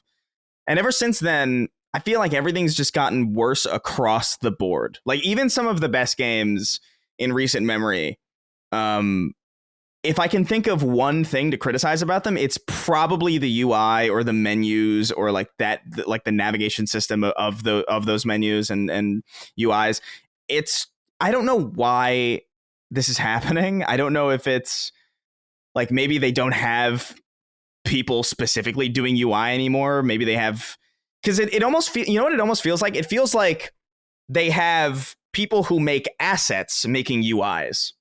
Is almost what it feels like. It's like, all right, you do this. You know how to make 3D stuff. Just do 2D stuff for the HUD or whatever. And it's like, yeah, okay. But they're not really thinking about it in a UI way. They're thinking about it in an asset way, where it's like, oh, we need a really nice asset, or we need like a really flashy animation for this thing, so it's beautiful and it's pretty. But it's like, no, it just needs to function, and it needs to actually get out of the player's way as often as possible. And I don't know if that was like a blessing in disguise of the original like PS3 and Xbox 360 that there was so much limited capabilities of those machines that they just had to focus on the game instead of flashy UI elements to kind of take you to and from it. But I vastly preferred that to whatever the fuck is going on right now, because he's totally right. Like, Halo isn't the only game to do this. There's plenty of games where the map loads, or the pause menu loads, or when I'm going in to change my gear out, it loads. Whereas, like, I remember even in PS1 when you could change gear and shit, like, there was no loading. Like, I didn't have to wait for like a buffer screen for my sword to show up on my fucking character selection screen. Like, that never happened. What's going on? We have so much more power in these machines now, but the simplest part of video games have gotten sluggish and slow and cumbersome and just cacophonous and visually just garish. I don't know what's going on, but like, people need to really chill with UI. I think especially with sophisticated games graphically, that simple UI works the best because it allows a contrast to be drawn between the beauty of the world and the simplicity of the game mechanic or the game system that you're trying to explore by going into a menu or an upgrade menu or whatever. So if you picture a game running in Unreal 5, wouldn't it be very pleasing to just have a menu pop up and it's just really like stark white text over black, you know? And it's like, yeah, it's a game. It doesn't have to all be beautiful. It doesn't have to. I'm suffering, and I'll talk a little bit about Cyberpunk in a minute, but that's really the worst part of the game, I think, is the UI. It just sucks. And I deal with it, and you get used to it, but you work around it. And these are the little things that I think matter a great deal. Do you have anything to add on this conversation, Dustin? Yeah, I feel like in some ways I would expect UIs to get more complex as games become more complex in some ways. Like, I'm thinking, like, is this a similar conversation that people had that was like, why do we have so many buttons now? Why do we need this many buttons on a controller? We used to be fine with 2. But at the same time, there is something to be said when it's like, we're like that Skull and Bones image that we made fun of, that it's like, okay, sure, there's going to be more UI elements, but we don't need to see everything at once. And I wonder if part of that shift that Chris was talking about was maybe through the MMOs becoming more popular, it created something in development where people are like, well, people are okay with you. There are millions of players that play these types of games and the UI is all over the place. So maybe it's not as big of a deal in order to have more UI elements. But I think that UI is also very dependent on the system that you're playing it on. Like, there to have a ton of UI on a console game where people, the overall player experience is going to be people sitting on a couch, so you're like further away from the screen. That's like not acceptable. But when you're playing on a PC, like an MMO, then that level of information, I don't know, the way you ingest it feels different. But I don't know. There's also something to be said too about like the idea of, before, when we were dealing with lower resolution screens, you could only put so much UI in order to have it readable at the same time. And now that we have these super high resolution 4K screens, you can put more stuff on the screen in smaller text that is arguably readable. But that would be fine if it wasn't so slow.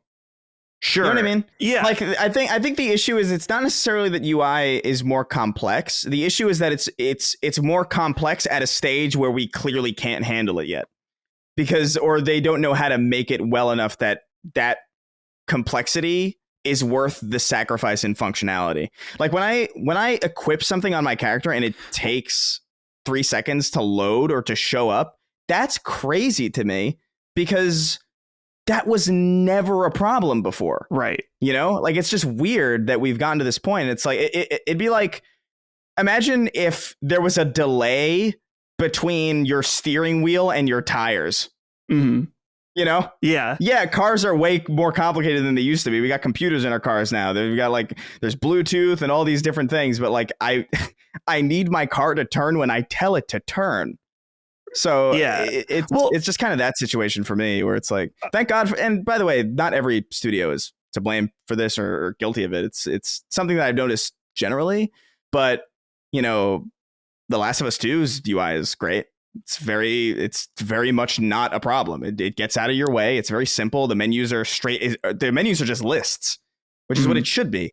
So not everybody tries to get too cute with it, but like, I don't know. I think that there's also, I think our conversation is getting a little muddied, and correct me if I'm wrong here, but I think that there's a clear distinction that could be made between UI, so user interface, and UX, user experience. And when we're talking about like the input delay of the loading of menus and stuff like that, that's more of a UX problem than a UI. They're very closely tied, but a game can have horrible UI, but it's still snappy, or the opposite way around. Right. You're right. It's a UX experience. It's a UX problem with the UI. Right. Yeah. But I don't know. I just think people need to remember that the UI is meant for one reason only, to communicate. That's it. So however you can best communicate might not be the most visually and artistically pleasing. It doesn't mean you have to put like totally flat, unshadowed HUDs over a game like Elden Ring and make it look like shit. You can put your little accoutrements around it and make it make sense. But I find a lot of games getting gratuitous with it, and I am pleased that it seems like games are becoming more modular as well. Same thing with the UI and maps. I actually think the Cyberpunk map, and I guess I'll talk about what I'm playing now, but the Cyberpunk map is really cool in the sense that you can scroll very quickly through a bunch of different custom versions of it, including a custom version that you can make yourself in terms of what it shows you and what it doesn't show you, and then it saves it and keeps it there as one of the maps. I love it. Little things like that. Yeah. It stands in stark contrast to the generally poor PC-centric UI of Cyberpunk, but I do dig that. But I'm about 50 hours into Cyberpunk. I'm getting into paralysis mode now because I can beat the game. I've been at the point of no return for like 20 hours, or maybe even more than that, but around 20 hours. And now I'm just going around doing all the side quests, but I'm running into the same issue I did with Witcher 3 that stopped me from beating it, which is just there's just too much. And people on Discord were like, Colin, just put it aside and just beat the game. And I'm like, that's not happening. That's just not. It can't. And the answer is no. I have to do it this way or not at all. So I'm trying every day to just do a few of these because there's so many of them and they're fun, but it does I have my whole setup now. Like I'm quite lethal in the game. I use quick hacking and I get in and I breach protocol these people, make them really weak, and then they just start quick hacking them from afar and destroying them. I mean, it's not, but you have to do it 186 times or something to these different crimes around the city. It's just, I think that's literally the number. It's insanity. Plus all of the different side quests and collectibles but I'm going to do it because I think the game is really good. I know that I'm quote unquote ruining it for myself, but I want to see all of the things that the game has. It's just, it feels incomplete if you play a game like this and just follow the golden path. It's not the way I play games. It's just not how I do it. But have you done any of the rogue AI car quest? Yeah, for Delamain. No. Yeah, I did all of those. It was super awesome. Yeah. I love those. Those quests are so fun to me. Just the idea of that being a problem is really the way they tie side quests into the setting is really cool. I agree. Totally. Yeah, that was one of the first arcs I actually went through in the game. I was really attracted to that quickly, so I kept doing it as long as I was a good enough level to do it. And I liked how one of the cars in the game, it's not really, it is a spoiler, but it's not really important. There's just a side quest arc in the game where there's a service, like an armored car service called Delamain. And it's driverless cars, but the cars have gone rogue. And so you have to go and kind of collect them for the central AI. And each of them has a different personality. And I like that one of them is GLaDOS, which is cool. And that was a cool, that was a really cool moment to find without. I'm glad I played that moment before I saw it. Sorry, I might have spoiled it for you guys, but it's 2.5 years old. It's not that crazy. It's not that it wouldn't have ruined it or anything. No. It's just like a really cool thing that's in the game. I actually didn't even make the connection because I was kind of spaced out until Mike was like, oh, that's GLaDOS. And I was like, oh, yeah, you're right. I guess it sounds just like female, but it totally is that what they were doing. Yeah. But so I'm playing that. And actually, Sir Deathspank wrote in and said, greetings, sacred boys. What are the chances we could get a Cyberpunk spoiler cast with Colin, Chris, and Maddie being fans? It would be cool to hear you have an in-depth conversation. Thanks and have a great day. I'm down for that. Depending on what other people want to do. I'd like to do a show about it, even if I just did it by myself, if no one else was down, just maybe taking some inquiries from the audience and talking it through. Because it is old, but it is a game worth talking about. I'm really enjoying it. I don't know when I'm going to be done with it. My dad's actually coming this weekend, so I'm going to be pretty busy this weekend. So who the hell knows? And I'm also playing Final Fantasy X on Vita, but I don't have anything to really say about it right now. I'm not anywhere near where I've as far into the game as I've been in the past. So I'm just kind of playing it in bed as I can. So that's everything that we're playing right now. And it's time to get into the news. There's a big piece of news this week. Take a little while to read, but got to set everything up and it'll give us a lot to talk about. So I'll get right into it. Number one, on last week's episode, we discussed an interesting document from Sony written in Brazil for that country's economic regulatory body. To catch people up, in Brazil, as well as in other countries, companies are often solicited and sometimes even required to submit answers to regulatory bodies on situations that affect the greater market. In this case, the question was Microsoft's pending purchase of Activision Blizzard, and along with virtually every other games publisher, Sony answered Brazil's Council for Economic Defense's inquiry, though it did so a little differently. It openly complained, noting issues of competitive and financial fairness, disruption to the broader market, and more. Well, Microsoft has responded, according to website Video Games Chronicle, and they open up a broader salvo about Sony's own plans. Microsoft's response to the Brazilian regulatory body, as relayed by VGC, which translated the 27-page document from its native Portuguese, reads as follows in part, quote, "Only one third party, Sony, presented materially different opinions than the applicants and the other third parties consulted. Sony is isolated in this understanding and, curiously, even contradicts itself in its response letter, ellipsis." I'm going to say ellipsis a lot here because I'm splitting a lot of these fragments up because it is a 27-page document. So ellipsis means that it's not a literal quote, but a fragment. So going on, Sony's public statements on subscription games are clear. Sony does not want attractive subscription services to threaten its dominance in the digital distribution market for console games. In other words, Sony rails against the introduction of new monetization models capable of challenging its business model, end quote. As previously confirmed, Call of Duty will stay on PlayStation platforms permanently, beyond Activision's current marketing deal with Sony. As said by me repeatedly on this very podcast, Microsoft cannot silo away the likes of Call of Duty, Diablo, Overwatch, and more, and they won't. Quote, "Regardless of how unsurprising Sony's criticism of content exclusivity is, given that PlayStation's entire strategy has been centered on exclusivity over the years, the reality is that the strategy of retaining Activision Blizzard's games by not distributing them in rival console shops would simply not be profitable for Microsoft.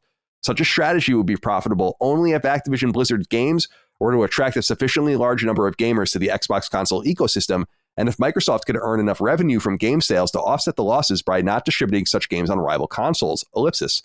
Such costs mean that Microsoft would not be able to offset the losses by earning higher revenues in the Xbox ecosystem as a result of implementing exclusivity.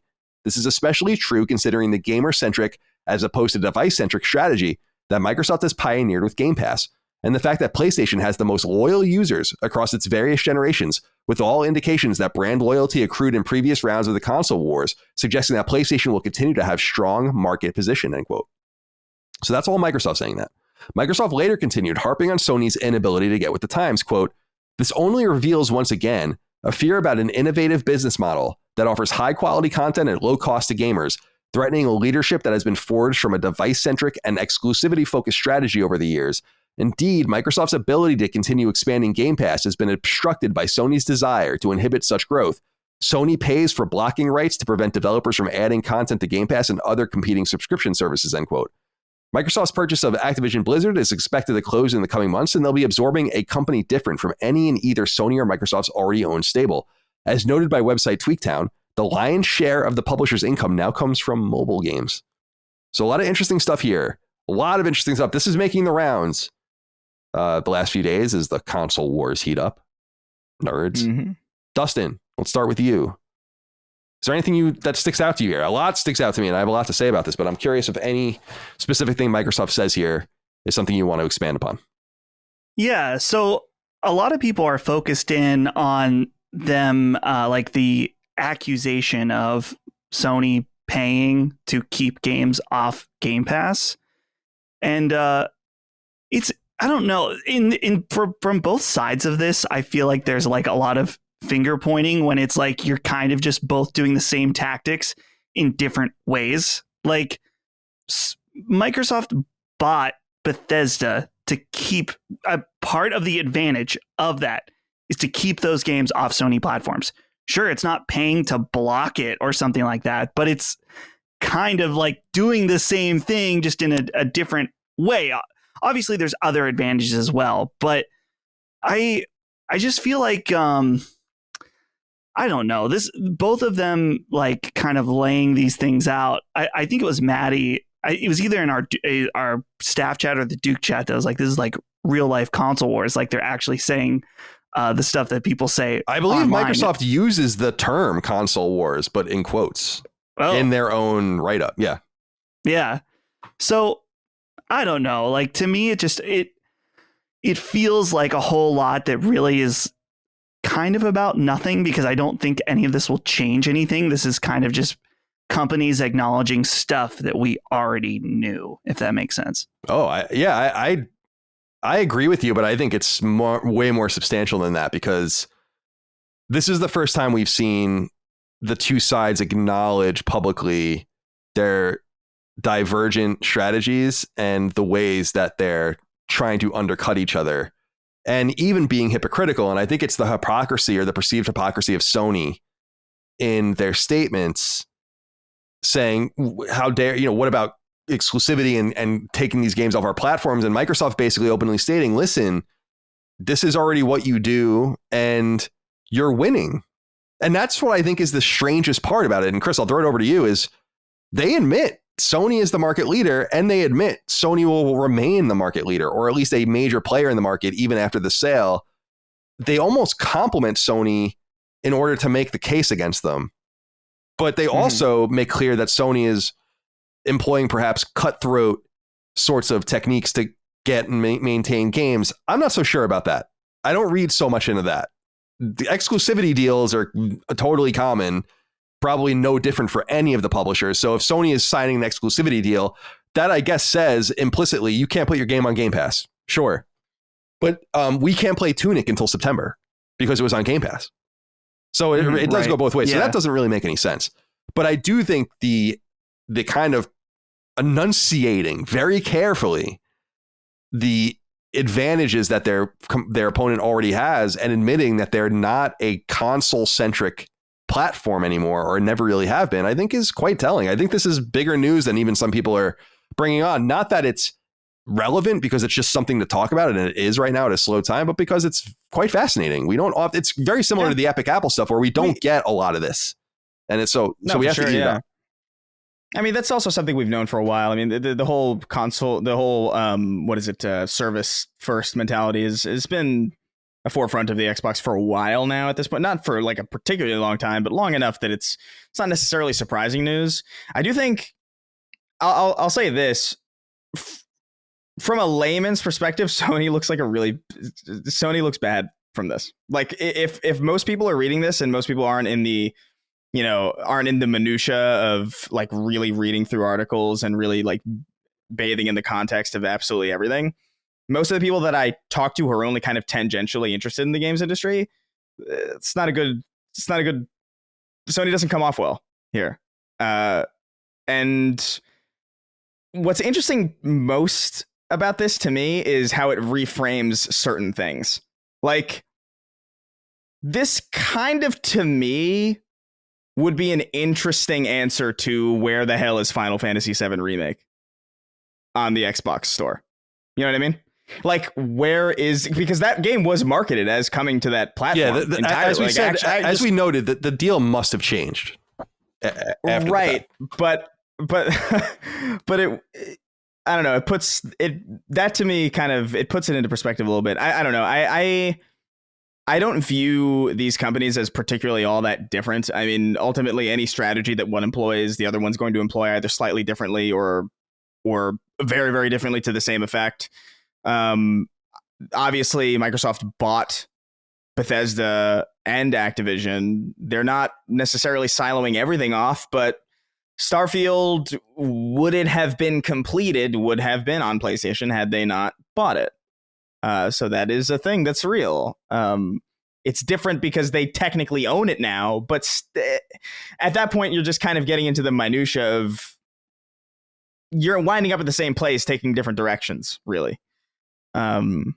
So I don't know what really to say about it other than it's interesting to see them kind of acknowledge that there's fierce competition, or it's interesting to see Microsoft specifically speak in such a way that is strategically complementary. You know, like they're very smart over there. The way they say things is very intelligent, because they were like, oh, hey, listen, you guys are the best. You guys are the market leaders. You guys have all these advantages. And it comes across as like, oh, look at how humble.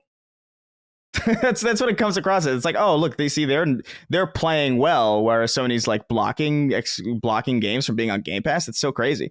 I'm not saying this is what I think, by the way. I'm saying this is how it comes off. And as we've experienced time and time again, presentation is kind of everything. If Microsoft had bought Activision and Activision wasn't experiencing some crazy bad PR, would have gone entirely differently. I think the public reaction to that. Potentially so. In reading the statement again, I think that we learn a few conclusive things from the way that they look at each other, at least the way Microsoft looks at Sony in this case. Quote, Sony's public statements on subscription games are clear.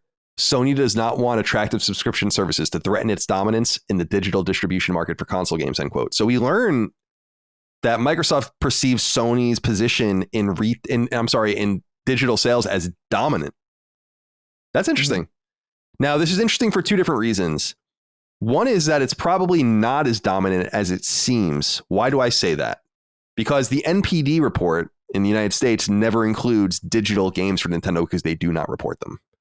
So the only way you get full cumulative Nintendo sales is when they themselves report them, which they always do. But the NPD does not reflect that. And so the market dominance of Nintendo is unknown because they're not selling all those games on Switch physically. I'll guarantee you that. And I'm sure they're selling more per capita physically than the other consoles, but I bet you it's not very much. We know that those numbers are falling, and we know that it's 4 out of 5 games now on PlayStation that's sold digitally. So we learned from that quote that Sony, of course, is anti-subscription, Game Pass subscription, but we should note that Microsoft looks at their position as dominant. And while they note the various contradictions as well, and they say that it's unsurprising, Sony's criticism of content exclusivity, quote, given that PlayStation's entire strategy has been centered on exclusivity over the years. They do confirm what I was, and I said this in Discord, what I was often made fun of for saying, called a fanboy, which is that there's no way that Microsoft is taking those games away from PlayStation. No way. And what did people say? There's no way Microsoft pays all that money for Activision and puts the games on PlayStation. I'm like, oh, yes, there is. I mean, and that does seem to be the case, that it's much broader than Microsoft even let on, that these games aren't going anywhere. And I think we know that about Call of Duty, but I think we can assume, and we know that about Diablo and Overwatch and some others, but I think we can assume that most of this shit is going to come to PlayStation because they make it very clear that they can't afford it. They say explicitly what I was saying the entire time, that there's no profit to be found there. And I was right.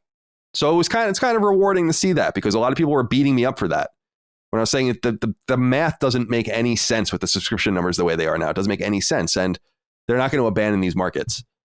Well, we've also talked about this before, too, like even like years ago when we were talking about hypothetical business models where it's like, why wouldn't you just, if you were Microsoft, why wouldn't you put your games on Game Pass on your platform and then sell them on the other platform? You make a boatload of money on your competitor's platform and you attract people to your platform because they can play it for free. It's a winning model for them. I totally agree. Any way you slice it. I totally agree. And that's why I was authentically surprised that Starfield wasn't going to come to PlayStation, because it's exactly what you said. I'm like, what better Game Pass ad is there than this? Yeah.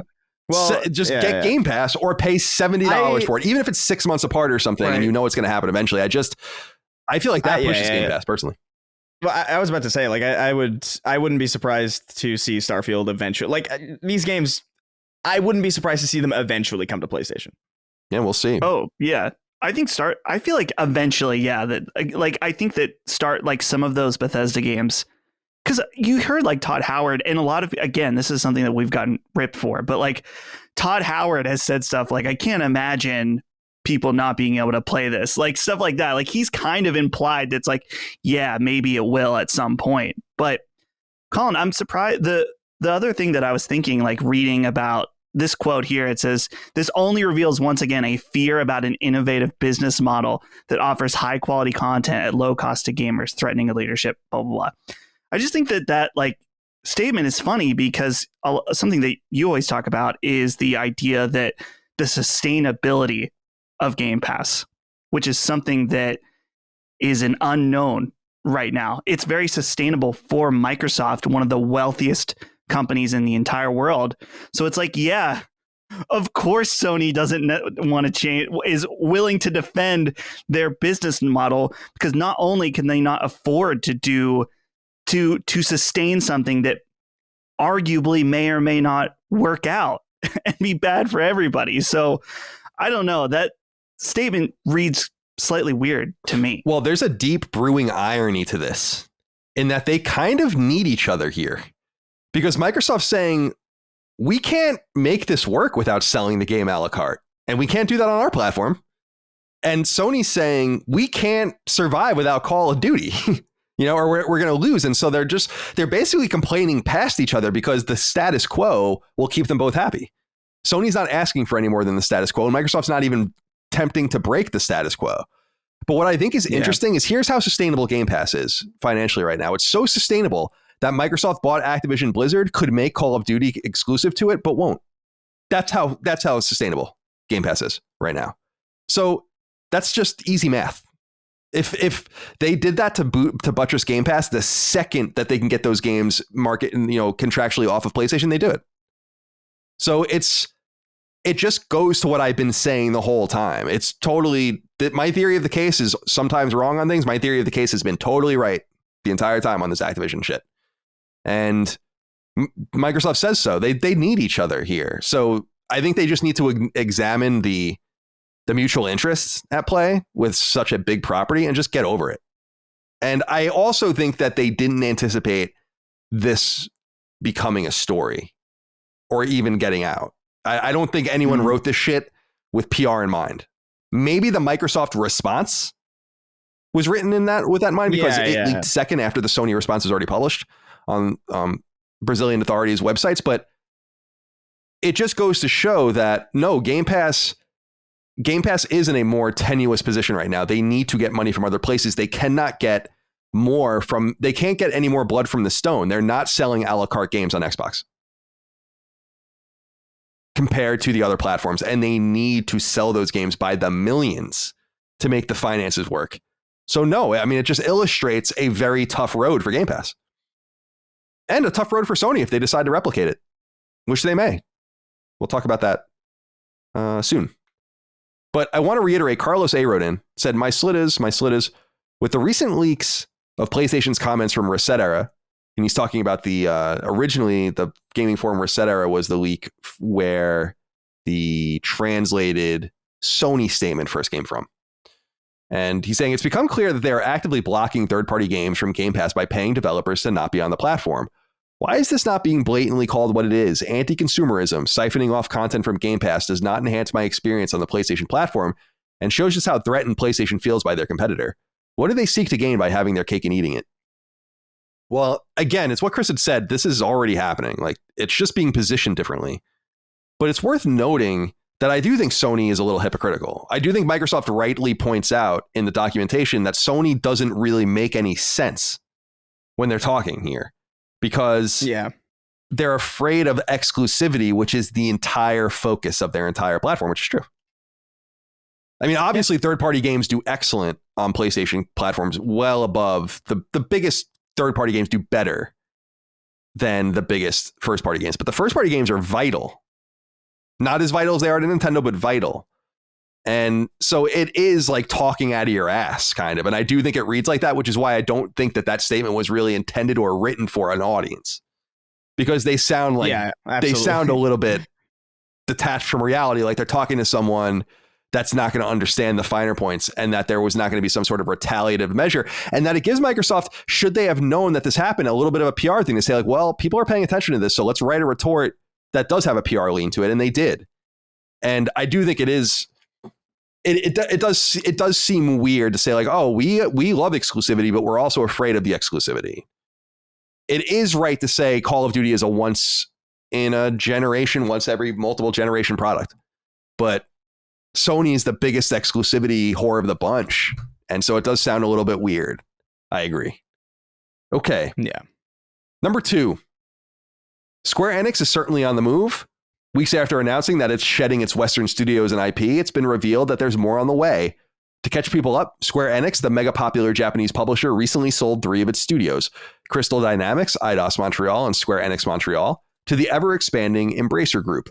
The $300 million deal, modest considering like transactions in the industry, comes along with those studios' stable of IP, including Tomb Raider, Deus Ex, Legacy of Kain, and more.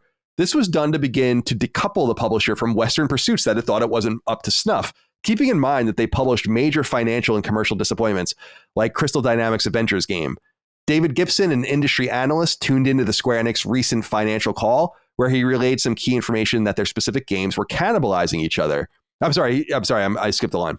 Where he relayed some key information via social media. At the top, he notes that the sale of these studios resulted from Square Enix's feelings that their specific games were cannibalizing each other, something we've talked about on the show. For instance, Square Enix published 2 Marvel games near each other, 2 service games near each other, and so on. But they aren't done contracting or expanding. It's unclear which. Gibson notes that Square Enix is entering a period of studio review, where they will consider their assets and that AAA development's out-of-control costs are limiting their ability to buy more teams or get more games off the ground. As such, they will apparently begin considering bringing in equity partners to own some studios, co-publish some games, and more. This will spread risk and allow them to get back on track. As is obvious, Gibson expects Sony to be active here, as they have a long-time relationship with Square Enix. The publisher moves into the next fiscal quarter with no debt, more than $1 billion on hand, and $840 million in current development costs. Square Enix, founded in 2003 as the combination of one-time rival companies Squaresoft and Enix, owns extremely popular and important Japanese franchises, including Final Fantasy, Dragon Quest, and Kingdom Hearts. Its internal teams are typically mysteriously named and work nebulously, though they do own a few teams such as Luminous Productions, which made Final Fantasy 15 and is making Forspoken, arcade subsidiary Taito, old school team Tokyo RPG Factory, and others. Interesting information here afoot. I don't know what's going on over there. They're scared. I don't know exactly of what. I wish I understood a little bit more because they seem to be doing great, but they are acting very defensively. Dustin, let's go to you first. What do you think of the idea of Sony maybe getting involved with Square as an equity partner? This would put them in an interesting position, not unlike that they would be in right now with Epic, where they would own a piece of the company, but it wouldn't really change the dynamics of the exclusivity, give them a little working capital. They make a little money on the top from every sale, et cetera, and so on. But this does seem to open up the possibility that Square Enix is just going to get gobbled up. Like, they're acting like a company that is for sale, and they're shedding dead weight. They're in review. They're shutting things down. People have said over and over again, it's unclear why they let go of those studios and that IP for such a little amount of money. $300 million is an enormous amount of money, of course, but that's really not a lot of money for Tomb Raider and like 3 working AAA studios that make pretty good games. A bunch of IP, I think like 50 IP is actually included in it. It's just like a lot of them are irrelevant. What's going on here?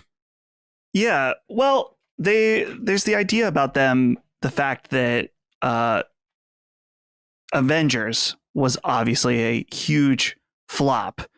But clearly, you mentioned at the end of the write-up here about them not being in any debt, which is a good thing. So why are they acting this way? You have to imagine that a few years ago, before Avengers, that part of their timeline involved profits from that game and the other games, the service games that didn't work out.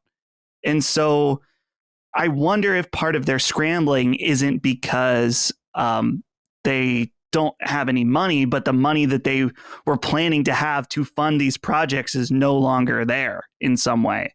So seeing them kind of, I think them shedding the American or, the non-Japanese studios, you see them more and more, even this year, doubling down on their Japanese output. And it's really interesting to see kind of this flip-flop in Japanese studios over the past decade, where we saw in the PS3 generations where the push was for these Japanese teams to make American style games.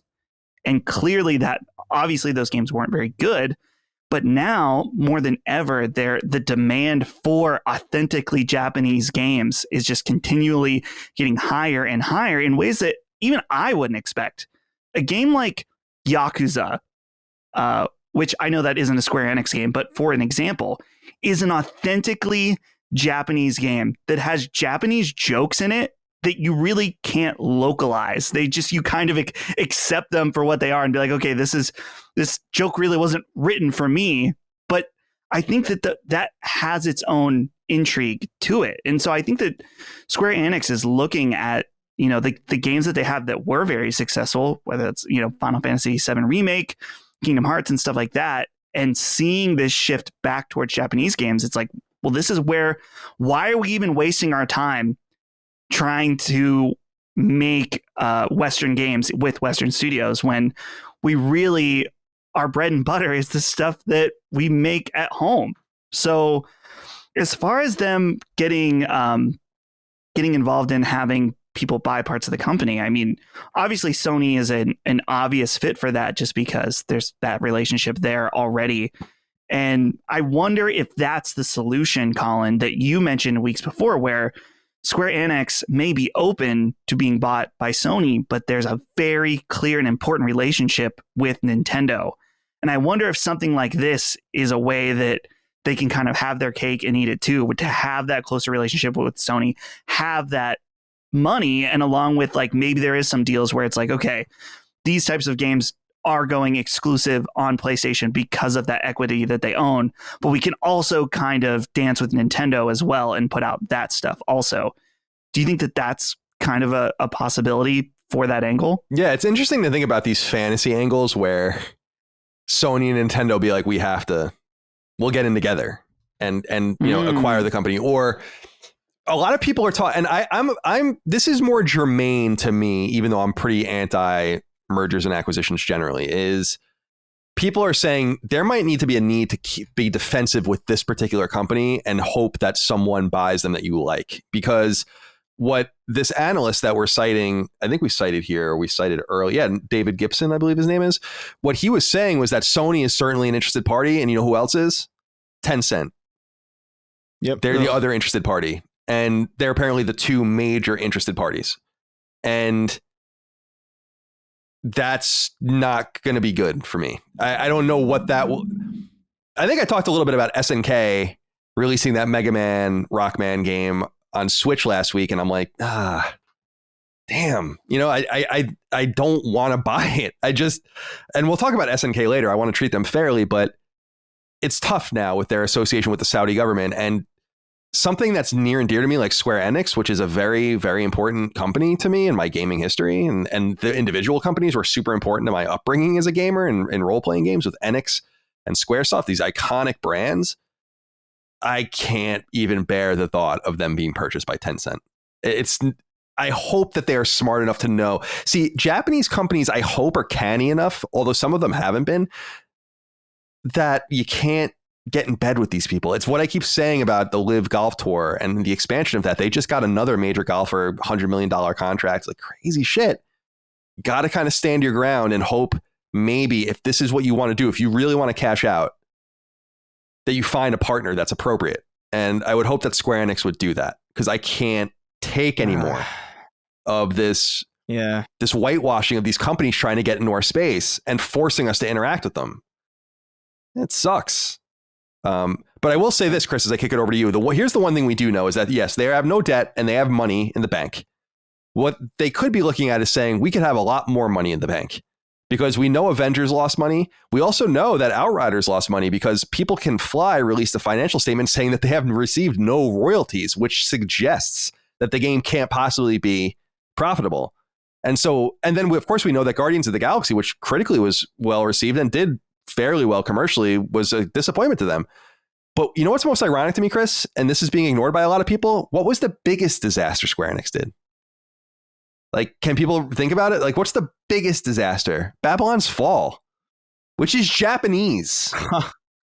So I think they also have to, like, that studio, that game is basically destroyed Platinum. They're on the ropes. And that game is way worse than the other games, and sold worse and is doing worse than the other games. So it is ironic that they're kind of blaming Western teams when they also have a lot of problems with some of their Japanese output too. But there's no doubt Dustin is right that they should focus on what makes them special. And they've realized over the generations that replicating what's done in the West is not necessary. So what do you think about what's going on with them? Oh man, I feel like you guys have covered so much of it, but I do feel like as far as interested parties go, or just these fantasy kind of deals that could happen, we have to brace for a very possible reality where just the money that Tencent offers is just too insane. You know, like they have so much control over that, and Sony might be able to offer them a lot, but I mean, I don't know how you compete with that, really. Like, genuinely, I feel like the people at Square Enix just genuinely have to know what the better moral decision is, because I could see a reality where like Sony buys Square Enix and this is not 2010 Sony, you know, like they bought Bungie and Bungie's remained multi-platform. I could see a reality where a lot of these Square Enix games end up on Switch anyway, even after they're purchased by Sony. Just being aware that Nintendo is a huge part of their business model, and also just the PR behind exclusivity now is just not the same as it was. Like, people used to be, I mean, even back then when there was like negative press for these things, and like there was like a really more fervor, there's more fervor in the console war space. It's a different world now where there's crossplay that's kind of expected, and you know, companies buy other companies and still put things out on other platforms. We saw that with Minecraft specifically, and even Minecraft Dungeons, which was not a pre-existing game, but a new game based on something that was somewhere else and continued in that space just because of that brand recognition. And I feel like that is the reality that we're accustomed to. So even if Sony wanted to like buy Square Enix and keep those keep those exclusive to their platform, I don't think they reasonably could without sacrificing a big PR hit. So I don't know. It's an interesting place to be, but hopefully, I just hope that Sony's lawyers and I guess their spokespeople are really, really good, because they're going to be competing pretty hard if Tencent is eyeing Square Enix. Yeah, we'll see. I don't know.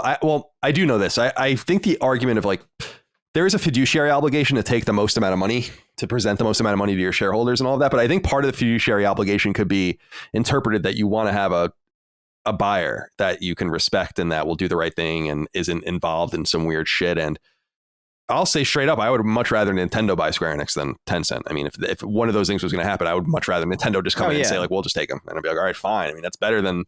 Honestly, anybody. To be completely square, like, honestly, like what Billy Mays' estate could buy Square Enix, and I'd be like, yes. It'll be interesting to see what happens here. My hope and my prayer is that they just remain independent, that they come through this review stronger and want to remain out there and working for everyone and figuring out what they can do. But if someone has to buy them, then, you know, I guess it would have to be someone like Sony. But if they really want money, they should just find venture capital, and it's smartest to spread the field as much as you can anyway. So I don't know. Why don't we just chip in for it? Why don't we, the three of us, just go buy? That'd be awesome. I would love to own Square Enix. That would be sick. I would do so much with Square Enix. It would be so fun. They would hate me in Japan, probably. Mostly because I can't speak Japanese, so I can't communicate with them. All right, number 3. Sony and Microsoft may be fighting over the future of Call of Duty, but in the meantime, we could talk about what's immediately in front of us, and that's the upcoming Call of Duty game's open beta. As we know, the next Call of Duty game is Modern Warfare 2, not to be confused with the identically named PlayStation 3 game Modern Warfare 2. And as always, an open beta is incoming. The beta will run from September 16th through September 26th. Then from the 16th through the 20th, the open beta will be locked to PlayStation players only. If you pre-order the game on PS4 or PS5, you can play from September 16th through September 17th. Then everyone else on PlayStation can join until the 20th, at which point the beta continues on PlayStation while opening across platforms until the 26th. You'll need to have a PlayStation Plus account to participate, which isn't a huge surprise considering this is an online game. And if you care, the beta will be preceded the week before by an event called Next that will apparently outline more about this game as well as the future of the free-to-play Call of Duty game Warzone. Call of Duty, the most popular video game franchise in history, began on PC in 2003. The first mainline game to come to PlayStation, PS2's and PS3's Call of Duty 3, launched in 2006. 3 studios are primarily known for Call of Duty: Infinity Ward, Treyarch, and Sledgehammer. This is Infinity Ward's game, assisted by support team Raven, and is their first since 2019's Modern Warfare. Again, not to be confused with the original Modern Warfare. Call of Duty Modern Warfare 2 launches on PlayStation 4 and PlayStation 5 on October 28th. Chris, I saw you laughing there. Sony's locking down exclusivity. Yeah, it's funny in the context of what we were talking about earlier, but yeah, I don't know. This is it's another Call of Duty. Yeah, I'm cautiously optimistic about this one, but I feel like I always am. And then I just kind of I played Vanguard and I couldn't even express how disappointing that was as an experience. I know it's not the same exact developer, but this is I don't know if I'm feeling this one as much as I thought I would be.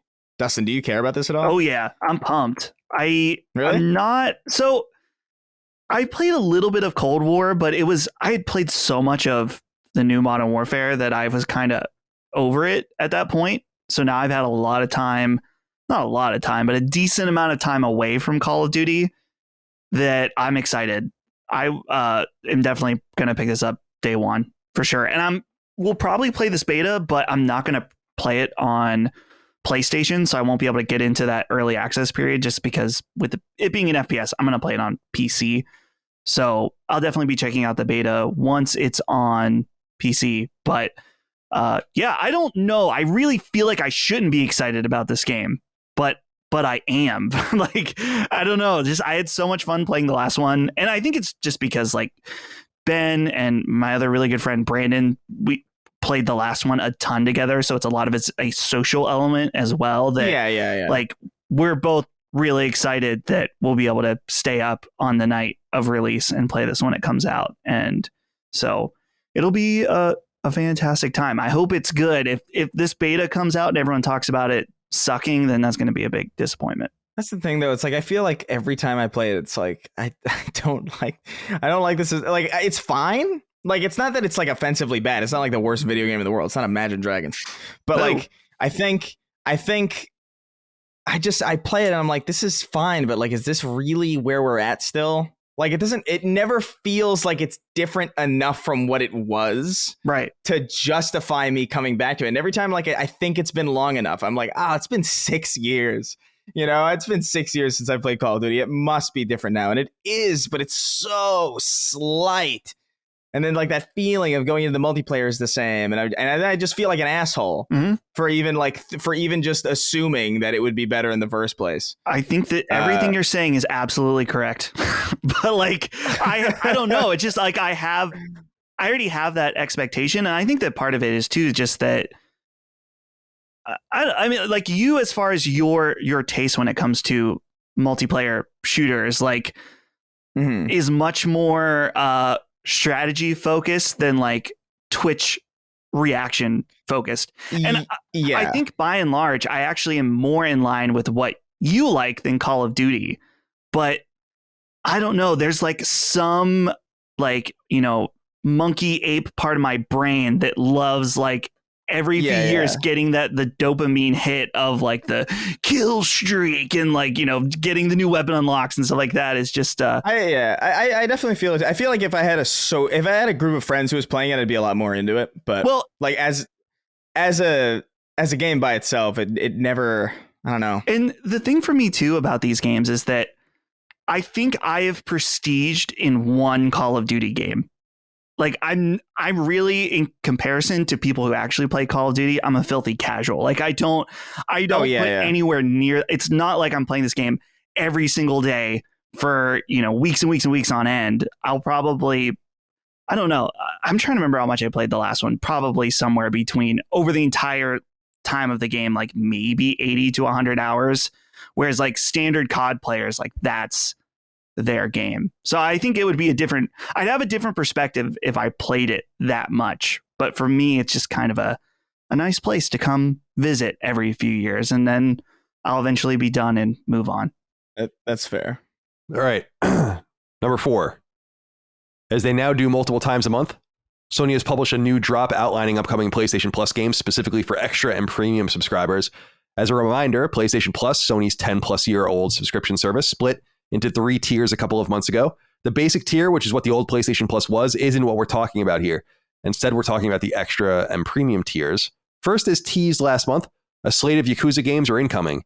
Yakuza 0 is first up, the 2017 Western PS4 release that was actually first released on PS3 in Japan only in 2015. Yakuza Kiwami 1 and 2, released on Western PS4s in 2017 and 2018 respectively, are also coming to the service, remakes of the first 2 Yakuza games on PlayStation 2. All 3 games, of course, are published by Sega and developed by their internal team Ryuga Gotoku.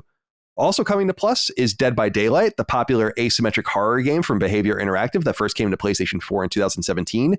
Ubisoft's 2017 open-world third-person tactical shooter Ghost Recon Wildlands is also coming to Premium and Extra, as is the 2020 PS5 launch game Bugsnax. I put Bugsnag there, which was already free on PlayStation Plus when it came out. 4A Games' beloved 2019 FPS Metro Exodus is also coming to Plus, as is the 2020 PS4 remake of the 1995 Super Famicom game Trials of Mana, and a trio of party games, not first party, but just party games, including Monopoly and Uno. These games will join the service as of August 16th. Chris, not so bad this month. No, some pretty good stuff. Metro Exodus is great. So if you can play Metro Exodus through this thing, absolutely play it. I think it's a pretty solid lineup. I will say I'm a little disinterested just because most of these I already have owned or played, and the Yakuza stuff we learned about before. I think last week we talked about it. I'm really more curious about like my interest is honestly solely in the classic library because I'm just so into it. I'm just like wondering like when are we going to get the next, when's the next classic that's going to be coming, and what's it going to be, or how many of them will there be? And that's the stuff that I'm keeping my eye on. That's what Phil Walker wrote in about. He said, gentlemen, Sony is charging for a premium tier subscription, but not adding any classic games to it. What the fuck? This is not a good look. Just 2 months out, it's like there is a shortage of content. It's not like, there is a shortage of content to pick from here. And thank you, Phil, for writing in. A lot of people wrote in about this, so I saw all of your messages. I just thought we would get to Phil's here because it's short and sweet.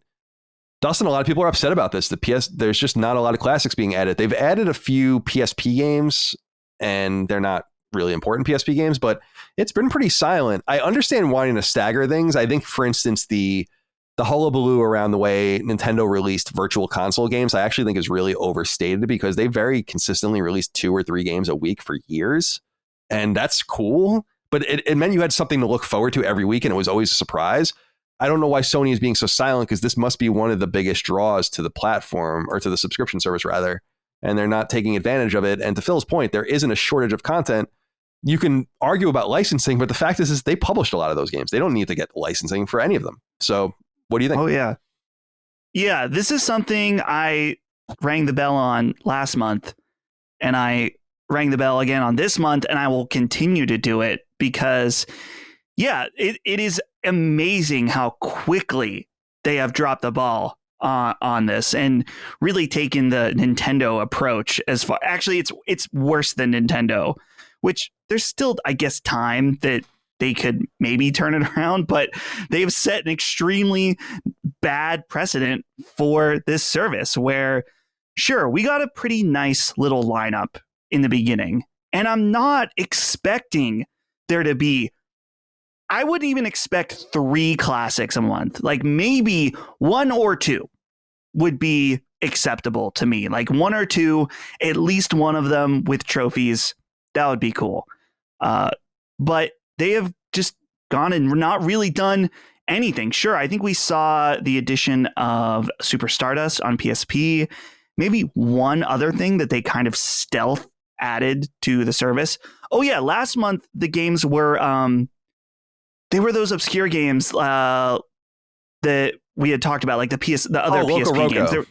Right, Loco Roco, but no PS1 games, which is, I think, what people are really interested in for this service. And so, I don't know, it just shows to me that this service is coming in hot, like super hot. They were like they got this initial lineup to entice everybody. It's like, hey, upgrade your plan for the rest of the year.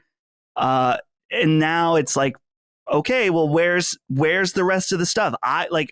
It's one of those things where it's not like you're getting no value from having the premium or whatever service, but a lot of people signed up for this for the promise of these classic games. And now we're on month 2 and there's no new PS1 games still. None. No, and no indication of any more in the future. And I'm sure that we will get some trickled out. And no PS2 games have been since the service has come out. Like those PS2 games were all available already. So, and the PS2 games that are on there don't even work on PS5. Right. They say it, I think, right? When you start What do you mean? Wait, they don't work? Ape Escape 2 on PS5? Yeah, they're fucked up on PS5. I think it's totally fucked up, dude. Oh, wow. It is unacceptable. Yeah, it's like frame rate issues or something, right? Or something crazy. like that. Yeah. Even with the absence of, even if they did want to do PS1 and PS2 for a while, there's still a lot of good PSP games that they're just kind of ignoring, that they have the full on rights to. That it's like, whereas you could do Ghosts of Sparta and Chains of Olympus and, you know, Daxter and a lot of those games are already running on console anyway. Like those PSP God of War games came to PS3, so they can get those even if they're just they're just streaming. It's like a better. Those Ready at Dawn games are available, so you're right. Like they're and that's why I wanted to bring up earlier. I should have maybe brought this up at the same time, but the Legend of Dragoon tweets, I think, are a hint that game Sony published will come. I think people have wanted that game forever. It's a no-brainer, slam dunk release, you know, and an exploration of perhaps they should explore a sequel. You know, a sequel was going to happen on PS2, but it never did. However, I wanted to acknowledge, my friends, that there is another side to the argument. We often get a lot of negative feedback about this, but Jason Bola wrote into us, and here's what he has to say. He says, "Hello, boys. I just wanted to chime in regarding the Plus offerings as the new extra premium editions have been announced. As a father and sole provider for my family, my time to play games is a small fraction of when I was single or even just married. The amount of money I spend on games is minuscule compared to the past. There are some games I will buy day one, like Final Fantasy VII Remake, but I think the last thing I actually bought was Hades last year. Plus has been providing a huge selection of stuff I've waited on: Lost Legacy, Returnal, Death Stranding, Miles Morales. Hell, I even got what I wanted out of Hot Wheels Trial, the Hot Wheels Trials game. In addition to giving access to big games and indies, I don't feel the regret of deleting a game. I played an hour of No Straight Roads and decided I could be playing something better. If I bought it, I'd feel obligated to spend more time with it. I'm really enjoying the new Plus service. Having new things available every couple of weeks between Essential and Extra Premium is awesome, especially when it comes to getting my daughter into the hobby. As mentioned by you guys, it's probably less for the hardcore fans, for now at least. I think the trials will be the main draw of Premium once games finally release, and more of us that don't have the time and money to drop on everything like we used to in previous generations. So, someone very satisfied, very happy. Sure. And, this is exciting, guys. I just got an email that my Castlevania special collections from Limited Run have arrived. Maybe I'll open them on the show. That'll be fun. Oh. But yeah, this is... I know we get a lot of negative feedback about this and where are the games and this isn't good enough, but there are people out there that are liking it and enjoying it. It's important to acknowledge that. Here's the thing though, Jason, and this is why I think it's cool, but why I'm kind of happy being outside of it. And to Dustin's point, like when people were buying immediately and I told you guys like, wait, you might regret it. And I was, at least for some of you, right about that. It's just like, you should have just waited and seen what you were really going to get. But I don't still like being shoved into these things. It's like, now I got to play Yakuza, or this is what's available to me. And so instead of playing what I want, I'm playing what is available to me. And some of what avails to me might be what I wanted to play, but I bet you a lot of it is not your most wanted game, or often it's not your most wanted game. I never have that opportunity because we buy so many games day one and play them early. But I want to say that remove that $15 or $20, whatever it costs a month to have these things, these subscription services, take that money back and ask yourself if you would have bought just 1 or 2 games in the last 3 months and it would have been the same price and you would have gotten exactly what you wanted. So I'm not disputing the value of it at all. I just think there's more than one way to skin a cat, as it were. Right.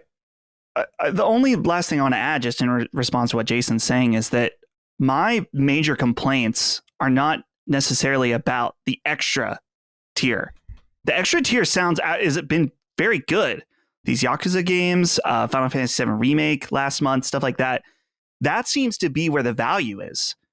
Premium, which the 2 main draws are the classic library, in addition to the trials, has simply not met up to expectations in both of those areas. In fact, Jaffe, that's one of the things he pointed out in one of my tweets, is that these trials, which there was that leak a few months ago about trials being essential on games going forward that were up to a certain price point, that hasn't really materialized yet. So I think that Roller Drome game is getting a trial pretty soon. But that's the main issue, is the premium service, not the extra.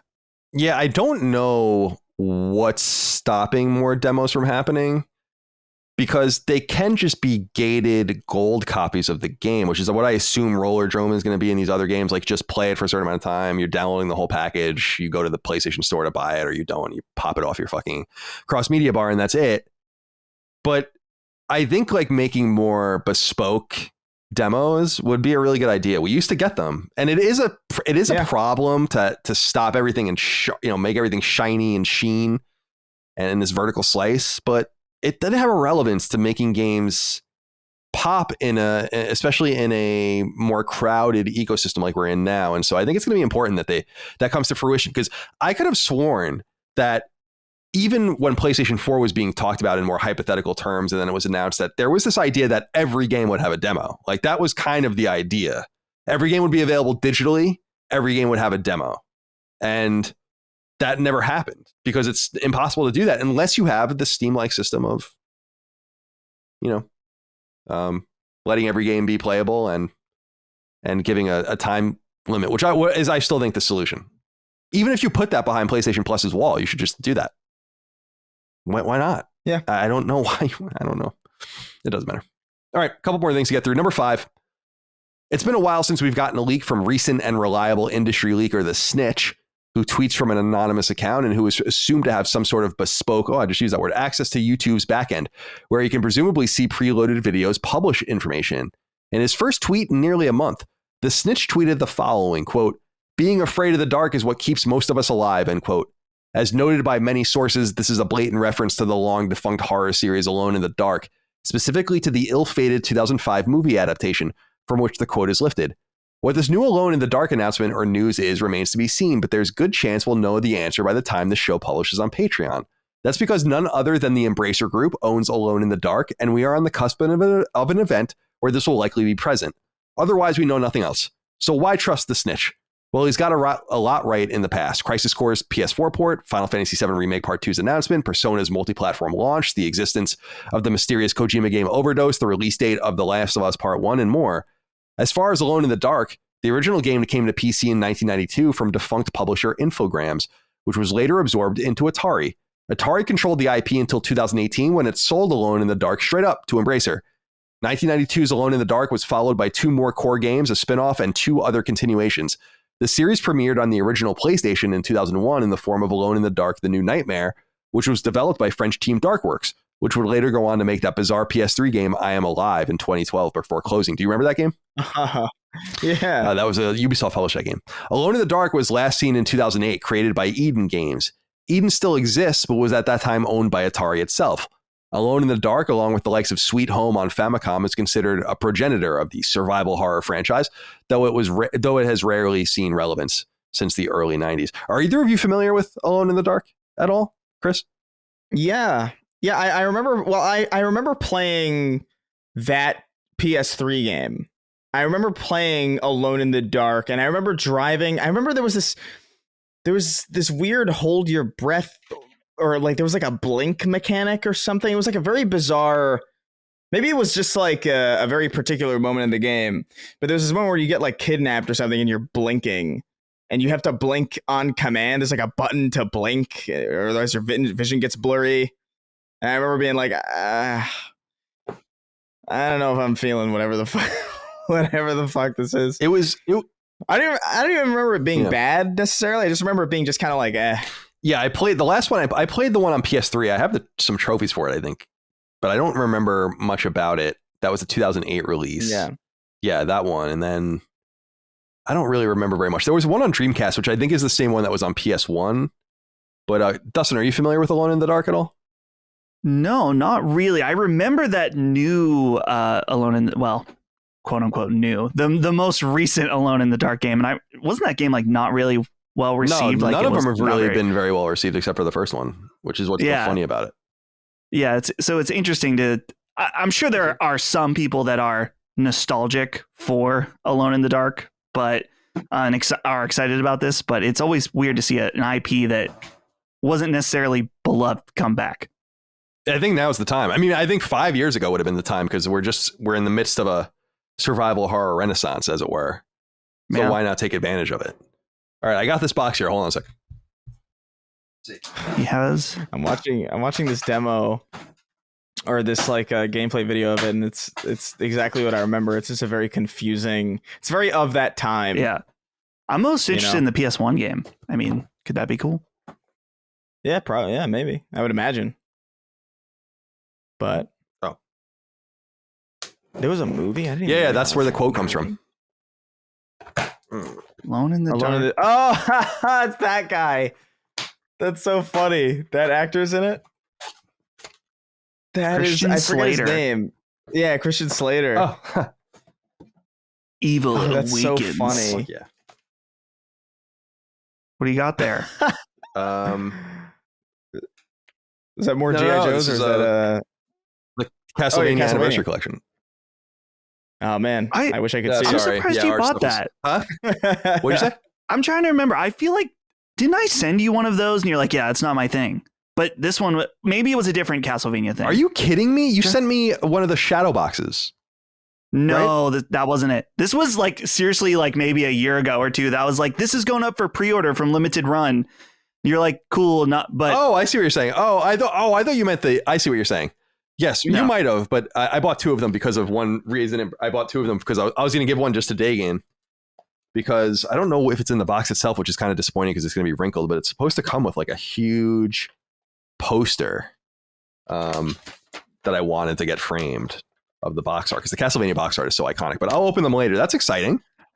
I've been thinking about that recently because I'm like, didn't I order that like so long ago? And it turns out I did. I did it a long time ago. So I have one unopened. I guess I don't know what I'm going to do with it. I'll just throw it in the closet. Yeah. Okay. All right. What else is there to talk about here? Oh, number 6. Final inquiry here, or final topic. The EVO 2022 fighting tournament was recently held. Perhaps more relevant to this show than usual, considering PlayStation now owns it. However, there were some interesting announcements at the show, paramount amongst them the reveal of a new Fatal Fury game. Somewhat of a surprise, considering the fighting franchise has been dormant for more than 20 years. Indeed, if you don't know Fatal Fury, you likely weren't around during the Neo Geo era. In 1991, the game came into arcades and entered the seminal and expensive home console, and was followed by a sequel in 1992, more games throughout the 90s, and was last seen in 1999 when the Neo Geo fighting game Garou Mark of the Wolves launched. Many of these games actually came to PlayStation 2 and later to PSN, but when it comes to SNK fighters, Fatal Fury is several rows away from the likes of Samurai Showdown, The King of Fighters, and even Art of Fighting. However, there may be controversy around this game. SNK is, after all, now a fully owned subsidiary of the Saudi government. Publisher Bandai Namco, having an awesome fiscal year on the back of its mega hit Elden Ring, also revealed a new game, Tekken 8. Of course, information is also scarce there, and it's likely we'll have several years away from, we're several years away from seeing both of these games. All right, so just wanted to throw that out there, more for Dagan than anything else. Fatal Fury, pretty cool. Haven't seen that in a while. I love the old SNK fighters. It's too bad that we have to deal with the new SNK now. So I think it's going to limit some people's excitement, but it's still there. And Justin Bryant wrote in and said, hey, CDC, I was watching EVO like I do every year, but something was off this year. The Sony product placement was horrible. Advertisements for in-zone PlayStation and Sony Pictures films were too much and started to become distracting. I understand that Sony is allowed to do do that as they own EVO, but it disappoints me that EVO is becoming even more corporate when the lifeblood of the FGC is in the grassroots scene. Thank you for the content, and I hope everyone has a nice rest of the week. Did either of you tune in to EVO this year? I didn't this year. Nah. This is the first year in a while I in some time that I hadn't tried to catch it, because usually I'm pretty enthralled by it, even though I don't understand the games to that level. It's fun to watch people play them at that level, and I like fighting games, so they're interesting. But I didn't watch it this year, so I would have liked to see that. But yeah, expect it. I mean, that's what InZone is. It's going to be this cross fusion product. That's what you guys have been telling me. So expect to see this everywhere. It's supposed to be pretty good stuff, by the way. People are talking it up a little bit, so who knows? All right, guys, it's time to get to 6 questions, comments, concerns, thoughts, and ideas from the audience. Of course, these are submitted on Patreon at patreon.com/laststandmedia, where you can get early ad-free access to the show. Submit your questions, comments, concerns, thoughts, and ideas. Sacred Symbols Plus is there, and so much more. We already read 2 of them throughout the show, so we have 4 left. We'll start with Brent Lindquist. It says, hey, fellas, I finally got my hands on PlayStation 5, and I love the damn thing. Colin, you've always discouraged us from ever selling our hardware, and I'm curious, does this extend to consoles like the PS4, GameCube, and Xbox One, which have successors that are, with rare exception, fully backwards compatible? As always, thanks for the show. Dustin, I kind of wanted to throw this one to you before I answered, because you're in the collecting space now. What do you think about selling your hardware? My thing has always been, don't sell your hardware, because it's the biggest biggest barrier between you playing anything that you want to play. Like, a lot of these games are rare and expensive, no doubt, but you need to have the hardware first and foremost before you even consider anything else. So you might as well just keep the hardware, even if you're going to get rid of the software. And I have all of my hardware, even though I've not gotten rid of, or even though I've basically given my software to my brother. So what do you make of this? Do you think now that we have backwards compatible consoles, it's kind of safe to get rid of some of the older stuff? This is a tough one because a lot of things have changed where, so for example, like if you look at PlayStation, playing games on different systems that might be backwards compatible may have its pros and cons. For example, if you want to get into the real nerdy stuff with me, you can do analog output on a PS3. So you could run it into a CRT if you wanted to play PS1 games. Maybe you have an old TV, but it cannot do true 240p output. And so a PlayStation 1 and a PlayStation 2 have an advantage in that way uniquely.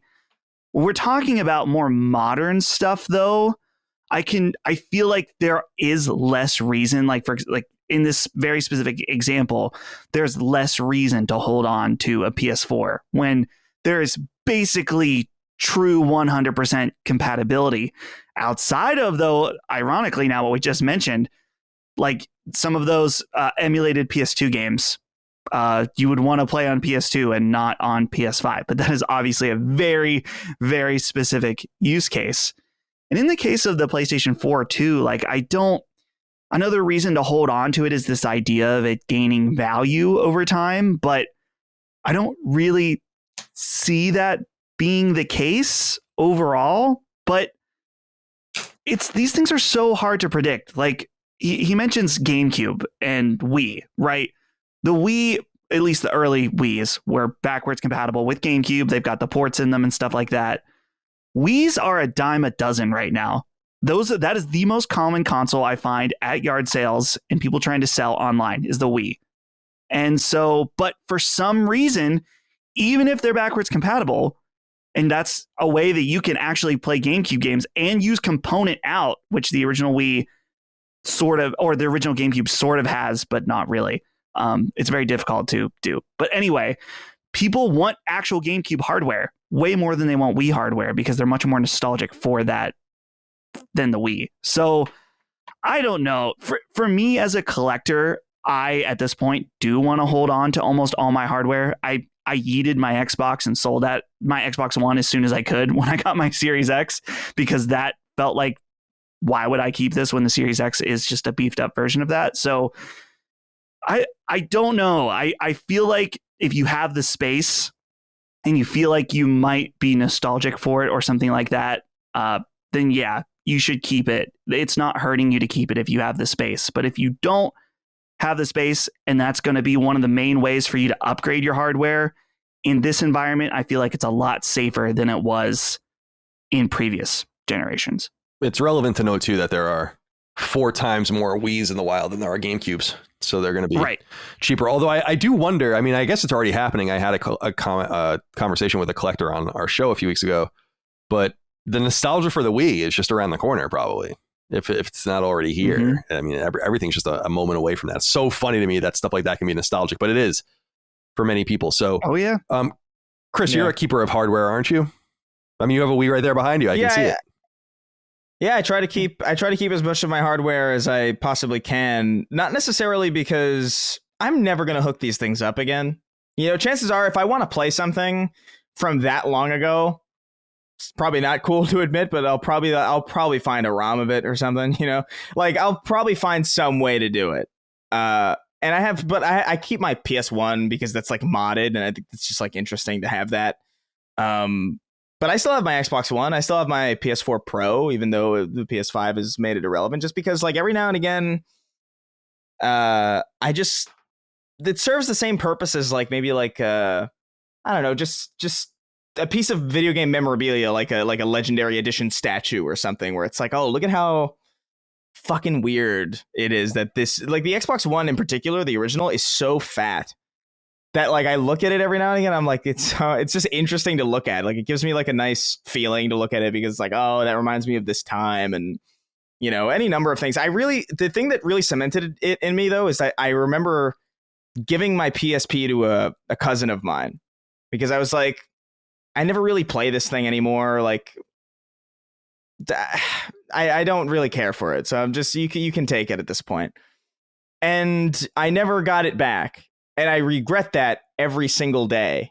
Not because I necessarily want to play the PSP, but because there's something about the PSP's form factor specifically that I really wish I could go back and just pick one up again. Because there's such a feeling there with old controllers, and there's just something about it that just the software and, you know, just, you playing an original Xbox game is nostalgic, but playing an original Xbox game with the Duke or with the original S controller on the original hardware, just holding it and just being thrown back into that headspace is just, there's value in that for me personally. I'm a very nostalgic person. I have a very good relationship with the past. I really enjoy going back and remembering things and experiencing things again. And even if it's not software, even if it's just picking up an old PS1 controller and just feeling how flimsy or not flimsy they were.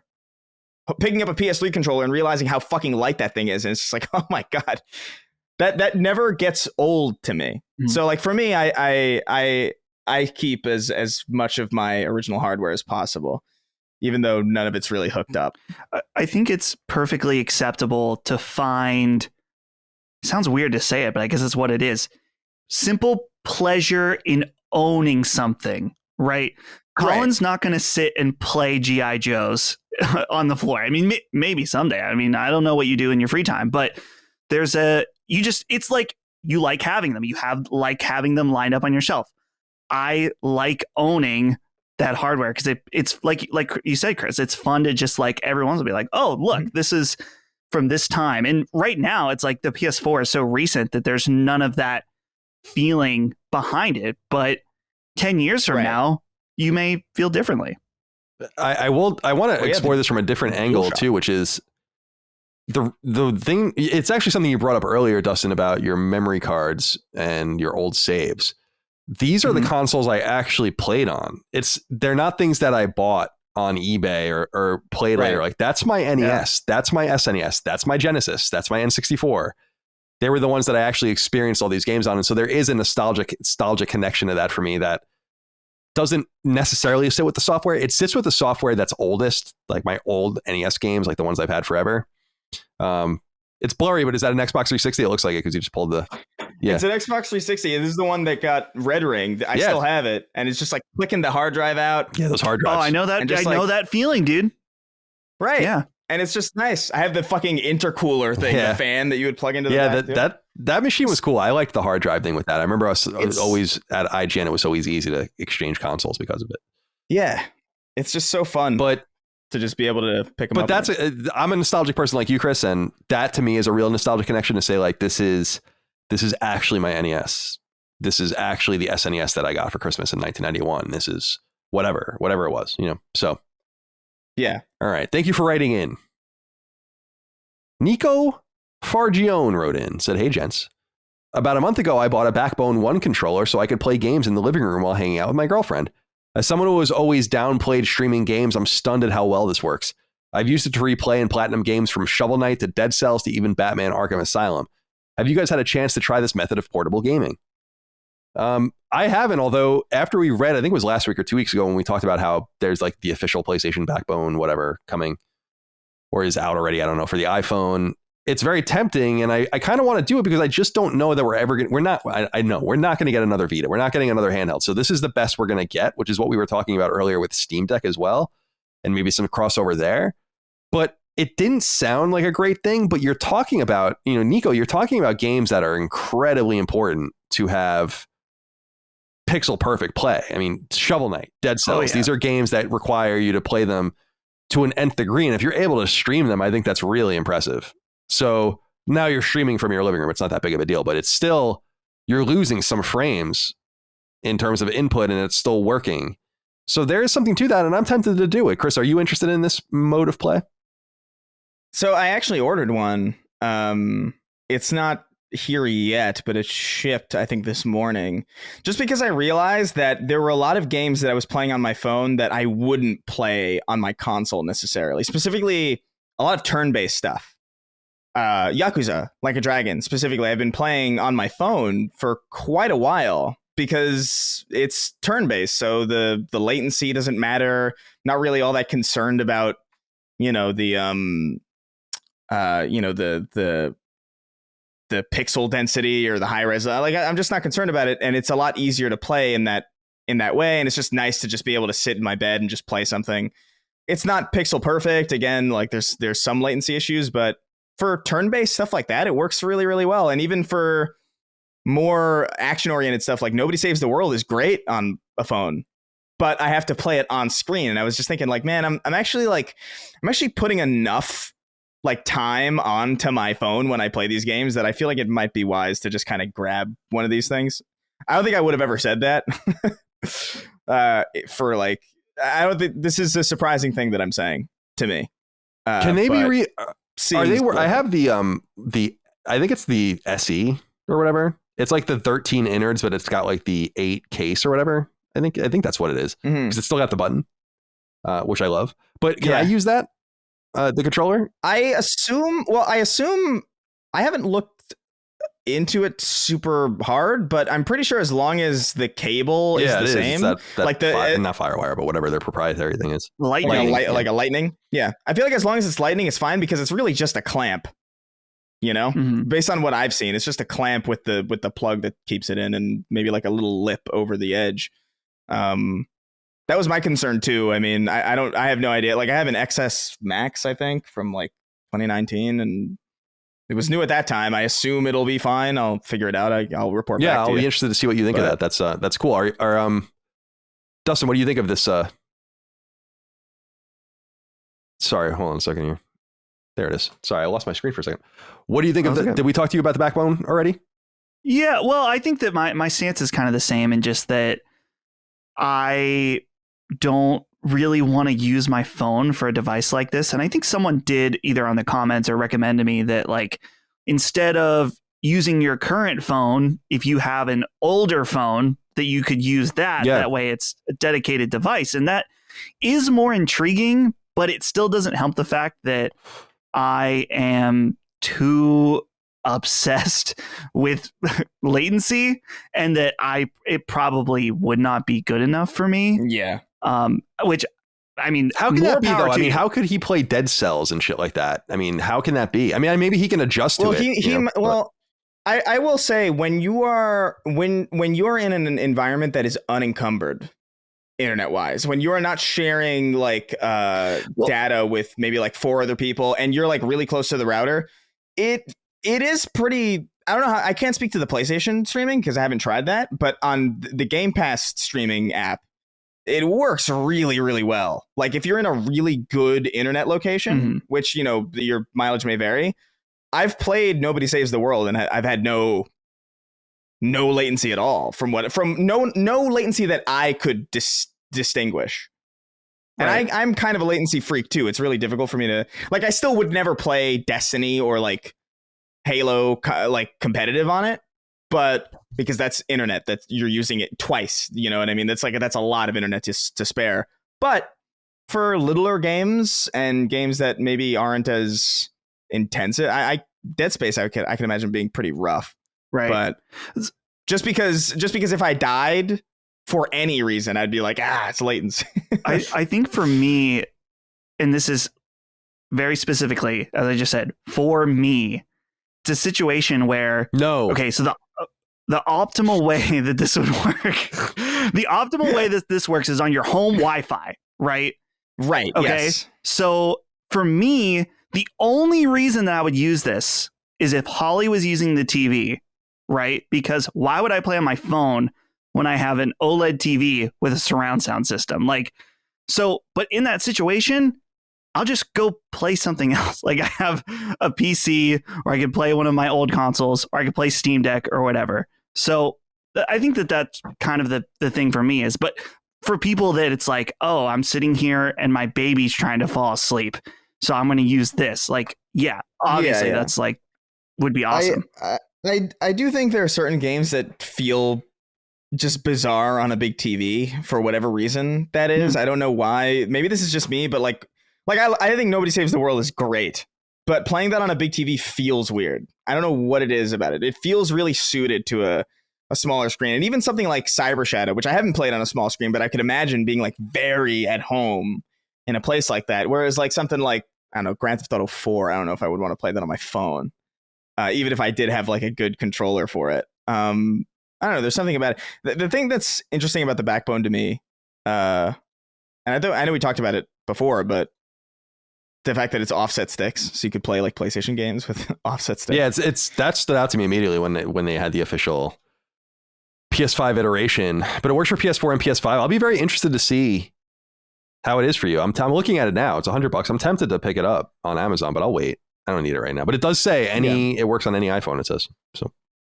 If I wasn't playing so much of Nobody Saves the World on my phone, I don't think I would have grabbed it. I'm trying to think here because I'll be watching football soon. Football comes back soon. It's the best time of year. It makes my life so much better when football's going on. It gives me something to look forward to.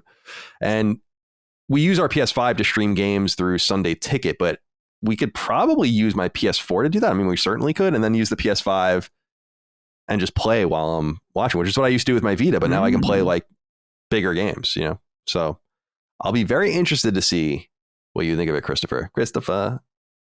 All right. Let's see here. Ryuji Hubbard wrote in. It's an interesting name. It's like both very Japanese and very white. He says, "Hey, CDC, my question is, has a game ever clicked so well for you that all other games just don't hit like they should? Last year, Returnal came out and I loved it. Probably my favorite game from last year. This year, they dropped the Tower of Sisyphus update and it went from a great PlayStation exclusive to being in my top 10 favorite games of all time. And it continues to rise up that list. The gameplay loop is just too good. It makes me almost dislike other games. Like I was loving Elden Ring at first. Now it feels like I'm playing in slow motion. I'm actually terrified that God of War Ragnarok isn't going to hit for me. I'm about to close in on 300 hours. Gameplay wise, I think Housemarque might be Sony's best studio. I'm waiting with bated breath for their next game. You're going to be waiting for a long time. But thank you for writing in, Ryuji. I wanted to use this because I'm curious what you guys think. I've never really encountered this. There are games that are way better than other games and games where you're like, I don't want to play this because I'm going to play this instead. But there's never been a game that's put me off from everything else around it for a long period of time. That's never happened for me. I just think there's too many good games. Even when I encounter one of the great games of all time and it's kind of a letdown to go on to the next game, Last of Us Part 2, for instance, for me, it's not like The Last of Us Part 2 ruined video games for me. It just means that that's like a new benchmark. So, Chris, what do you think about games being so good that they ruin your ability to play other games? I had this recently with not necessarily like not to the extreme degree that he's putting it. Certainly, like obviously, like I can still play it. But I still play games from again. I went back to Grand Theft Auto 4, and that game doesn't play particularly amazingly. It's a 2008. You drive with the face buttons in it, don't you? Oh, what? no? No, okay. Good Lord. I was gonna say, okay. You definitely did in the GTA games on PS2. No, that was that was San Andreas and Vice City. No, 360. By then we were using triggers for the gas, but that would be unbearable. That gave me a heckin' frighten, I think. But I think generally speaking, most of the time, I do play games that I'm like, oh, wow, this is the best feeling first-person shooter that I've played in a while. But I can still go on to an inferior, like, feeling first-person shooter as long as there's something else about it that's driving me forward or special about it. Like, I think Prey is a great example. Like, Prey that I'm still playing, and I'm slowly going through it because I actually really love it, and I'm trying to savor it for as long as possible. Prey is wonderful, but it doesn't, like, the first-person gameplay of it kind of isn't great. Like it's not supposed to be Doom Eternal, so it doesn't feel like Doom Eternal, but sometimes you can feel like, oh man, when you're playing a first person shooter, you're just thinking like, Doom is so much faster. And it's easy to fall into that trap, but I think you just have to calibrate to what game you're playing. Not every game is going to be as fast as another. Some games benefit from being slower. Some games benefit from having clunkier controls. Like I think of a game like Resident Evil versus Devil May Cry, which is amusing given their like historical link, but you're not supposed to feel as capable in Resident Evil as you do in Devil May Cry. They're just very, very different experiences. And I think that's okay. But the experience I had recently, and I've talked about it on the show, was playing Elden Ring and Horizon at the same time. Was rough for me, not necessarily for gameplay reasons, but for design reasons. And it did. I have no doubt Forbidden West would have been a lot easier for me to play had it not been for that game existing alongside it. Because it just the nature of like my preferences and just the way they handled open world map design and markers and emergent gameplay and you know, storytelling and cutscenes and characters. It was just like, man, this is, if I didn't have this thing right next to it, I'd probably enjoy myself a lot more. So I do and to the point where it's like I just haven't finished it. I'll probably go back to it probably sometime this year once I've had enough distance. Because I've put enough time into Elden Ring. I'm like 100 hours in. I didn't finish it, but like 100 hours is great game, wonderful. But I've had my fill. I'm full. It was a good steak, but I don't need the fat. But yeah, I don't know. It's not something that happens all that regularly. And even when it does happen, it's not like I can't ever play these games again. What do you think, Dustin? Do you have anything to add?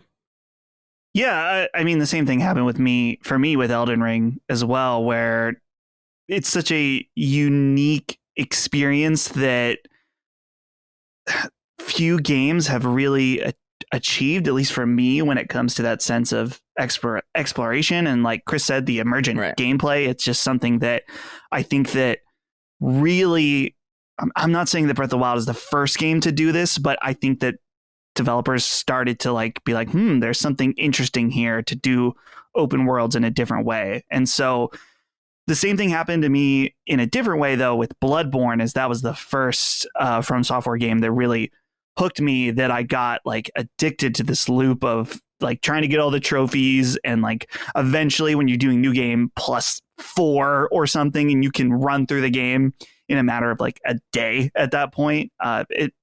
It's hard when you try to break away and do something else because you almost are craving more of that experience, but you're not going to find that exact thing. And so my suggestion is that you get in this rut. You can't go looking for the same type of experience because you're just going to be disappointed. You're better off pivoting to something totally different, like Tetris Effect or something, or like a platformer or something, just something that's going to feel totally different. So you don't have those same type of expectations. The best palate cleansers for things like that, whenever you've played a game like that, is just either something you've already played or something you haven't played that is just a complete far cry from what it is you just played. Right. Like I think you're totally on it. Like if you played Cyberpunk and you just came out of that experience like, wow, that was amazing, you're probably not going to want to go into like a Far Cry game, or like you're probably not going to want to go into like another open world kind of first person RPG style game. You're going to want to maybe what's God of War, or what's, Until Dawn, or just something like very different, just so you can recalibrate, because then the next thing you play is going to be different from that. And it's just generally a smart way to kind of avoid the pitfalls of miscalibrating on certain things, because it happens. Sometimes you can't even help it. Sometimes it's just your brain doing it, but you can still take active steps to kind of, alleviate that to some extent. Well, shout out, by the way, to Returnal. Wearing my Returnal shirt, custom made. Hell yeah. Hey, I didn't even notice. All right. Let's go to Robert F. for the last question. It says, hi, gents. Writing in following up on that conversation regarding if Sony has lost its fun side of late. Colin rhetorically asked the question, what would they have to lose? I think the issue is far wider than Sony, and assume Colin, of all people, would perhaps have a different view on this. The cultural landscape in the United States, especially the corporate world, has shifted. In the age we live in now, where comedians can't tell jokes without being assaulted, why would billion-dollar corporations want a hint of corporate personality, let alone say anything humorous or remotely risque? The result of such endeavors would surely quite amuse a few, but would be drowned out by the media and Twitter brigade's inevitable outrage and offense. Offense, I should say. The question should perhaps be, what do they have to gain by being fun in a landscape that punishes it far more often than rewards it? Thank you, Robert, for writing in. I don't know that I necessarily agree. I mean, I agree somewhat. First of all, Sony really used to do risque ads. Remember, like I think it was... Oh, yeah. Nintendo did definitely. too. There was a PSP ad I think with about a girl's tits or something, and feeling her boobs. Like there's all like laying in bed next to her. There's a Game Boy ad with that. I remember as well, where it's like, you know, you'll never want to touch her if you have this in your, you know, something like that. Yeah, I remember one specifically in a Game Informer magazine, or like one of those magazines, where it was like this couple in bed and it's in the dark and it's like highlighting the backlight, and it said something underneath it is like the second best thing to do in the dark. Yeah, I remember that. Yeah. And it's just that we used to have a lot of those. Some of those are pretty like some of them were pretty cringe. But that's what I'm saying is that there was an era of that, and I don't want that. That's not what I'm talking about. Like, Sony doesn't need to be sexual. You're talking about risque. I don't think that fun and being risque are necessarily the same thing. They can be the same thing. They sometimes are the same thing. But I think that when I say about Sony's essence of fun, it's like just interact a little bit more, have a little bit more fun, be a little bit more, well, it's kind of redundant, be a little bit more open, and take yourself a little less seriously. There's so many. Be weird. Right, exactly. Weird. That's a really good example. I think now that football season's coming back, as I said, and that's when I actually watch network TV and see commercials, like the only time of the year I do. The commercials are often funny. And in fact, I've been watching these old 70s and 80s commercial reels on YouTube and reflecting on, and Micah and I have been talking about it, where I'm like, don't you remember? She's a little younger, so and you guys might not remember either. I'm like, commercials weren't really funny until the late 90s or early 2000s. And then all of them became funny. Geico. Right? I think we talked about this. I think we may have, because it's so interesting. Because I've been saying this for years, and I always love it when other people acknowledge it, because I remember Geico was the only. I remember when a Geico commercial would come on, it was like, oh, what a treat. You know, it's like, oh, it's a funny one. But now it's like everything is that. And now when you see like a Rocher commercial or something, and it's like Rocher quality, and it's like, the chocolate and all the dramatic, that stands out because nothing's that anymore. But when you watch commercials from 1986 for an hour straight, what you realize is these are things that take their products really seriously and are trying to make them sound really good. And it's somewhere along the line that's not really what happened anymore. And so they don't even need to literally talk about products to just have a more era of fun. It goes back to what we said about PSX. Like, they just feel like they're in an ivory tower. We have no idea what's happening. No communication, just random video drops. It just doesn't feel the same. Even though the console is great, I guess we shouldn't really be complaining. It's something to complain about because I think everything surrounding it is what matters too. Anyway, Dustin, do you have something to say? Yeah, I feel like I understand what Robert is saying, but I was just thinking, like, he mentions about comedians not being able to tell jokes and stuff. It's like, we don't need Sony making jokes about gender pronouns or something, or like something crazy like that. They can just loosen up a little bit and be a little bit more fun about their products and how they present stuff. They don't need to be like on the bleeding edge of what is acceptable and not acceptable in comedy. Like, we don't need anything like that. But I get it at the same time. I mean, there's a risk in that as well. But I think there's more of a risk in being sterile and being feeling too corporate-y. You know what I mean? There's that balance. You don't want the level where it's like the corporations, it's like, we're the PlayStation family and everyone's welcome here and blah, blah, blah. And it's like, no, we get it. You just want our money. Like, there's an inauthenticity to that, but there's also the too corporate side. And I think that Sony's definitely been skewing more towards that. Yeah. We'll have to see. It's an interesting question. Do you have anything to add, Chris, or do? Oh no, I just like, because I'm looking at the comments on the baby ad, the PS3 baby cover, with the baby, because like that's an iconic commercial. That is like that commercial sticks out to me still to this day, and like all the comments are like, there are comments like interpreting it, like, what does it mean? And there's people talking about it, like, it's one of the top comments, like, this actually makes me want to buy a PS3. Because it's just like, it's weird. It's just like, there's something like no one else would think to do that. You wouldn't see a Nintendo commercial like that. Or even when I think about the Xbox 360, the band one, where they're all like pretending to shoot each other in the airport or whatever the fuck, or in the mall. I think it was called Bang. And it's just like, there was so much. That's funny. I forgot about that ad. Yeah. That was then. Like, got some controversy. I remember seeing it. I remember seeing it and being like, this is awesome. I love that. I don't know. It's just interesting to see that because like in other tech spaces at that time, especially, you just didn't have that really. I think maybe the iPod was like the first one that I could think of where you had the people dancing in like the different colors. I remember that being like a really stylistic, like the silhouette against the colored backgrounds with the iPod. But I don't know. We used to have ads with, I'm not saying ads need to be funny necessarily. You don't have to have like a Kevin Butler person behind it, but like it should be more than what they are right now. Well, instead we have you want to play in zone, fellow gamers. Yeah. Even individual video game campaigns used to be a lot better too. Like the late 2000s to mid 2000s. Some of those ad campaigns were some brilliant shit. It's like the quote that no one knows what it means, but it's provocative. You know, it gets the people going. I mean, literally, your only goal as an advertiser is to provoke. Right. You're provoking a response. You're provoking like, buy this. That is the response you're hoping for. But even if you get the opposite, you're going to be like, oh my God, look at this stupid commercial I just saw. I want to show this to you. And then somebody else sees it. It's like, wow, that's kind of crazy. and then it gets out. That's exactly the point of advertising. But like, who the fuck shares a state of play, really? You read the articles.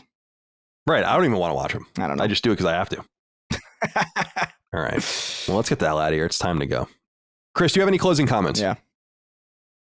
No, I'm looking forward to jumping back into Far Cry 6, actually. I'm kind of feeling it. I'm glad it runs well on my PC. That was like my main concern, is because it's on the Epic Store that I'm playing it. So I was like, oh man, I hope the optimization's good, but I tweaked it. It's working. Viva la revolution. Dustin, Indeed. Closing comments. I have a pre-correction. So if you already wrote a comment, delete that shit right now or get banned. It's too late. Video Game Chronicle, I just saw an article that posted today. PlayStation site hints that PC ports may need a PSN account in the future.